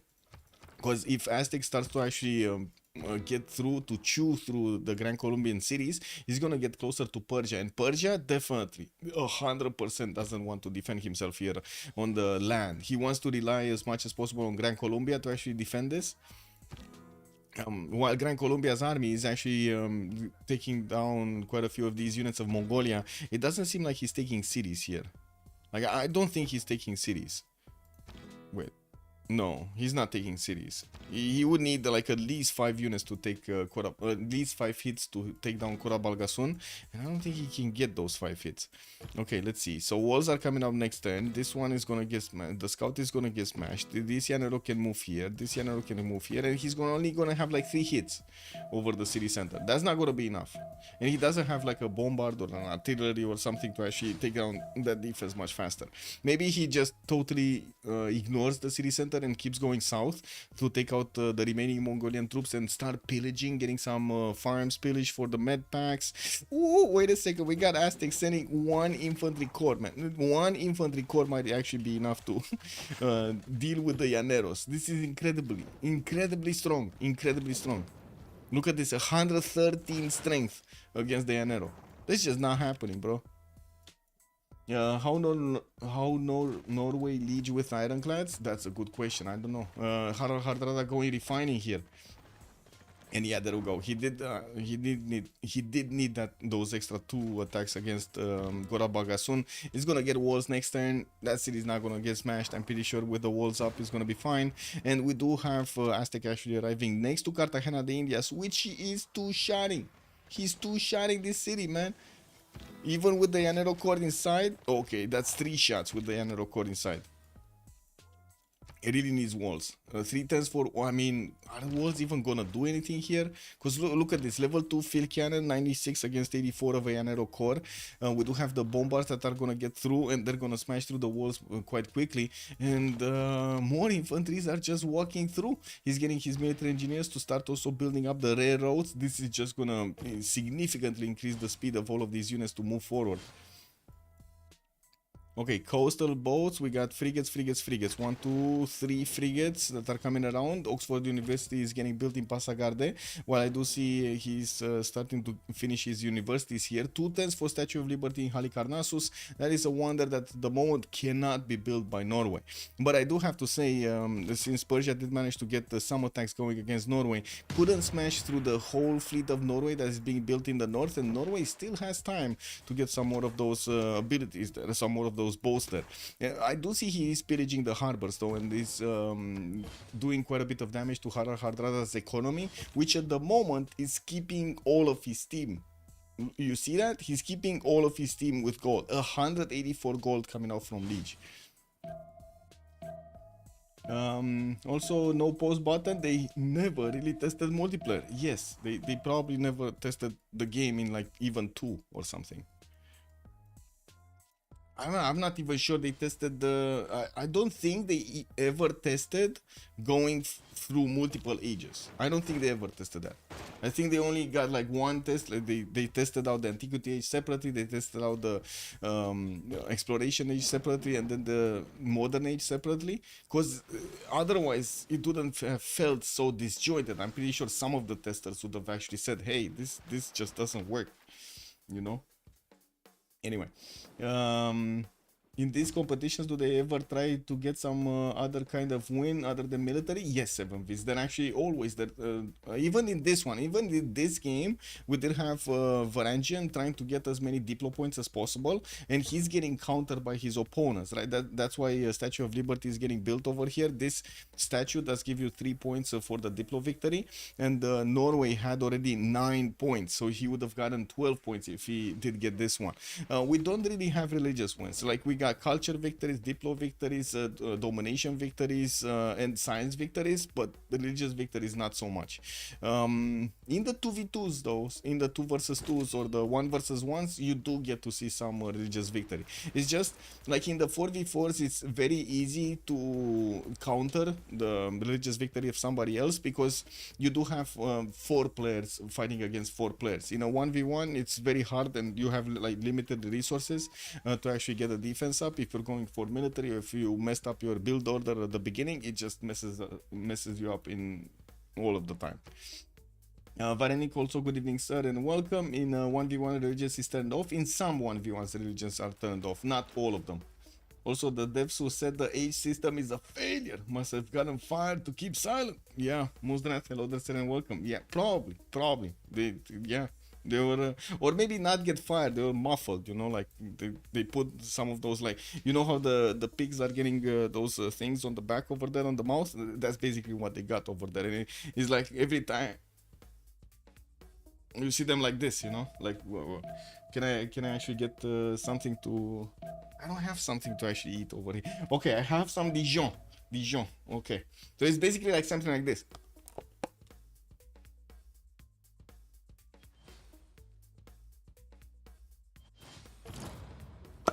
Yep. This is how I imagine the devs that actually called out, hey, bad game, bad mechanics, hey, fix them. And then there were the content creators that were like, no, let that in, bro, let that in, I'm gonna have to party. And then they did it, and it didn't work out properly. It is what it is, no?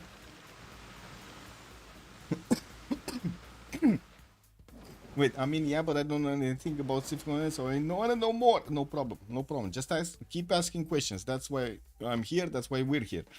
Hey, wait a second. The city of Pella got taken out by the Historia. Looks like the capital city of 2 capital cities have been taken out by one nation here. Aztec does have control over Mashhad and Pella at the same time. He might actually clean up Macedon altogether. And at the same time, he's actually going to clean up also Grand Colombia. So the only one remaining that might actually get something done is Persia. And at the moment, I gotta say, Persia does have a total of 0 win conditions. He's not getting Diplo because the majority of points are on Varangian. He's not getting a military attack strong enough against Liege to take out his cities because he doesn't have ranged units, so he cannot actually punch through the city centers to take out the economy. If he would have managed to take out the economy of Ulyss, this game would have been over. I'm calling it out right now. This game would have been over. Also, that Slinger is there to watch the Ironclads. Exactly, man. Like this Slinger, man. This Slinger is just insane. Where is the Slinger? Wait. He actually got onto the front line. He's throwing rocks of Norway. He's like, bro, I've been here a long time. What are you talking about, man? I don't care about your steel beasts over there. My rocks can punch through everything. Ulyss victory, or the noob is calling it out? I don't know. It kind of feels like it is Ulyss victory. And I do have to say, there's a lot of damage on these ironclads, and they don't get the promotions outside quickly. It looks like another one has died, and we only have 2 fleets and 2 normal ones. That doesn't seem like a powerful fleet anymore. Persia just lost his edge. He lost all of his edge, actually. Oh my god, and he's losing also his economy. These privateers of Norway have been pillaging the traders of Persia for a long time.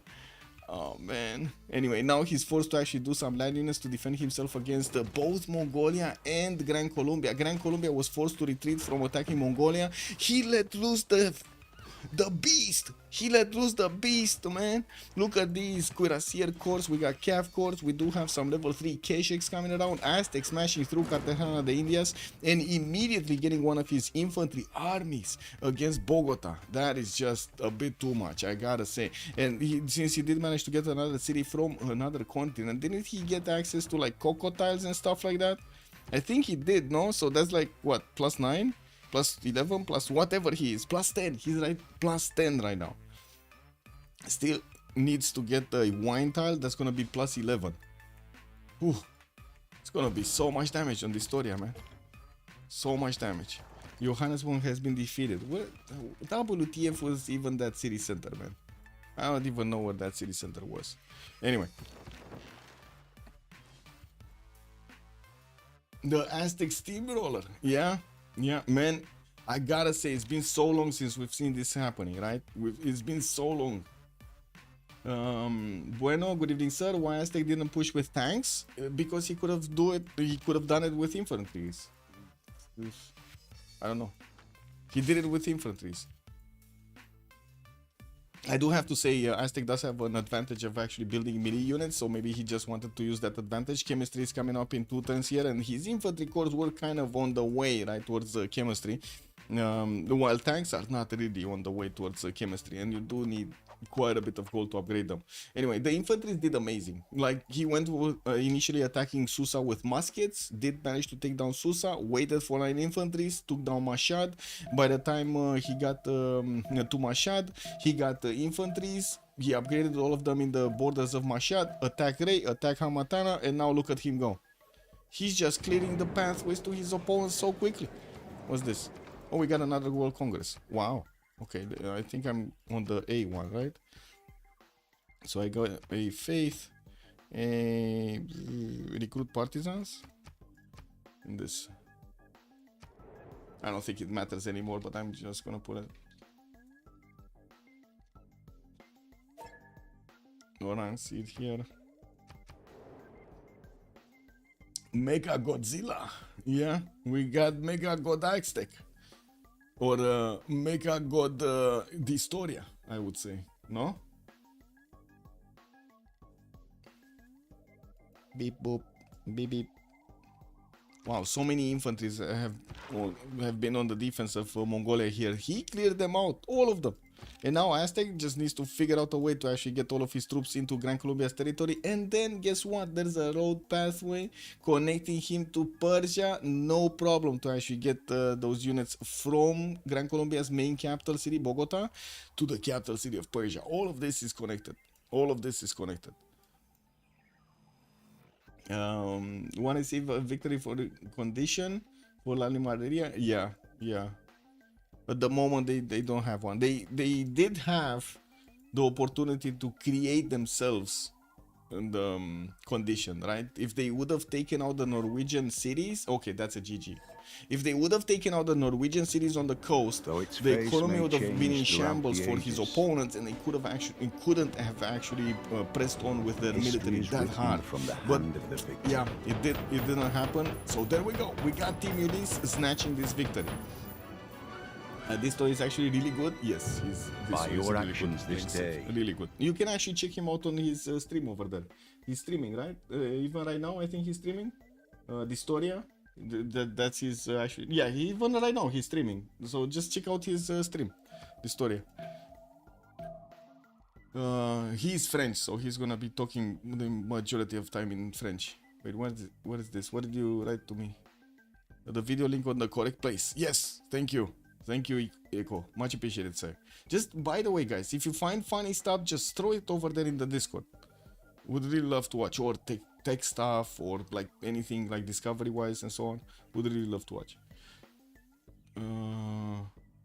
Let me see. We got a little bit of a post-game chat, to be honest, but I think I'm gonna send you to Legion's stream because, I mean, as much as I want to say hello and everything, whenever they have like multiple streamers in French, they're gonna wanna talk in French because you know a lot of how to say, they're all French and they also wanna speak to their communities in French. It's much easier. And if I come in, I just create that awkward situation that they kind of feel like they need to talk in English, but it's kind of forced. So I kind of feel bad about it. So what I'm gonna do, I'm gonna send you to Liege's stream. I'm gonna finish up right now the stream, and I'm just gonna raid Liege. And you're gonna get to see the post-game chat over there. In the meantime, thank you so much for everything. Much appreciated for actually coming out to watch the stream. And I do hope you enjoyed your time with me. I also hope you're gonna leave over there on YouTube a like and a subscribe. And don't forget to follow on Twitch. Let's see each other in the next streams. Tomorrow, I'm gonna try to get a wildcard game going. I believe there was one scheduled in the evening. Let me see. Wildcard game schedule. I didn't volunteer yet, but Les Esperluet Polierset is gonna go against Le Quatre Poneys de l'Apocalypse. Love the names, man. Love the names. We're gonna need to see at 2045. That's actually 1945 GMT because they actually talked in French time. So it's gonna be 15 minutes later than this stream today. Let's see each other tomorrow, and in the meantime, be cool with some Civilization gaming. Whatever game you like, Civ5, Civ6, Civ6, Civ7, doesn't matter, just be cool with it. Bye, bye, bye! Bună seara, domnule! Sau o seară bună, mai bine zis!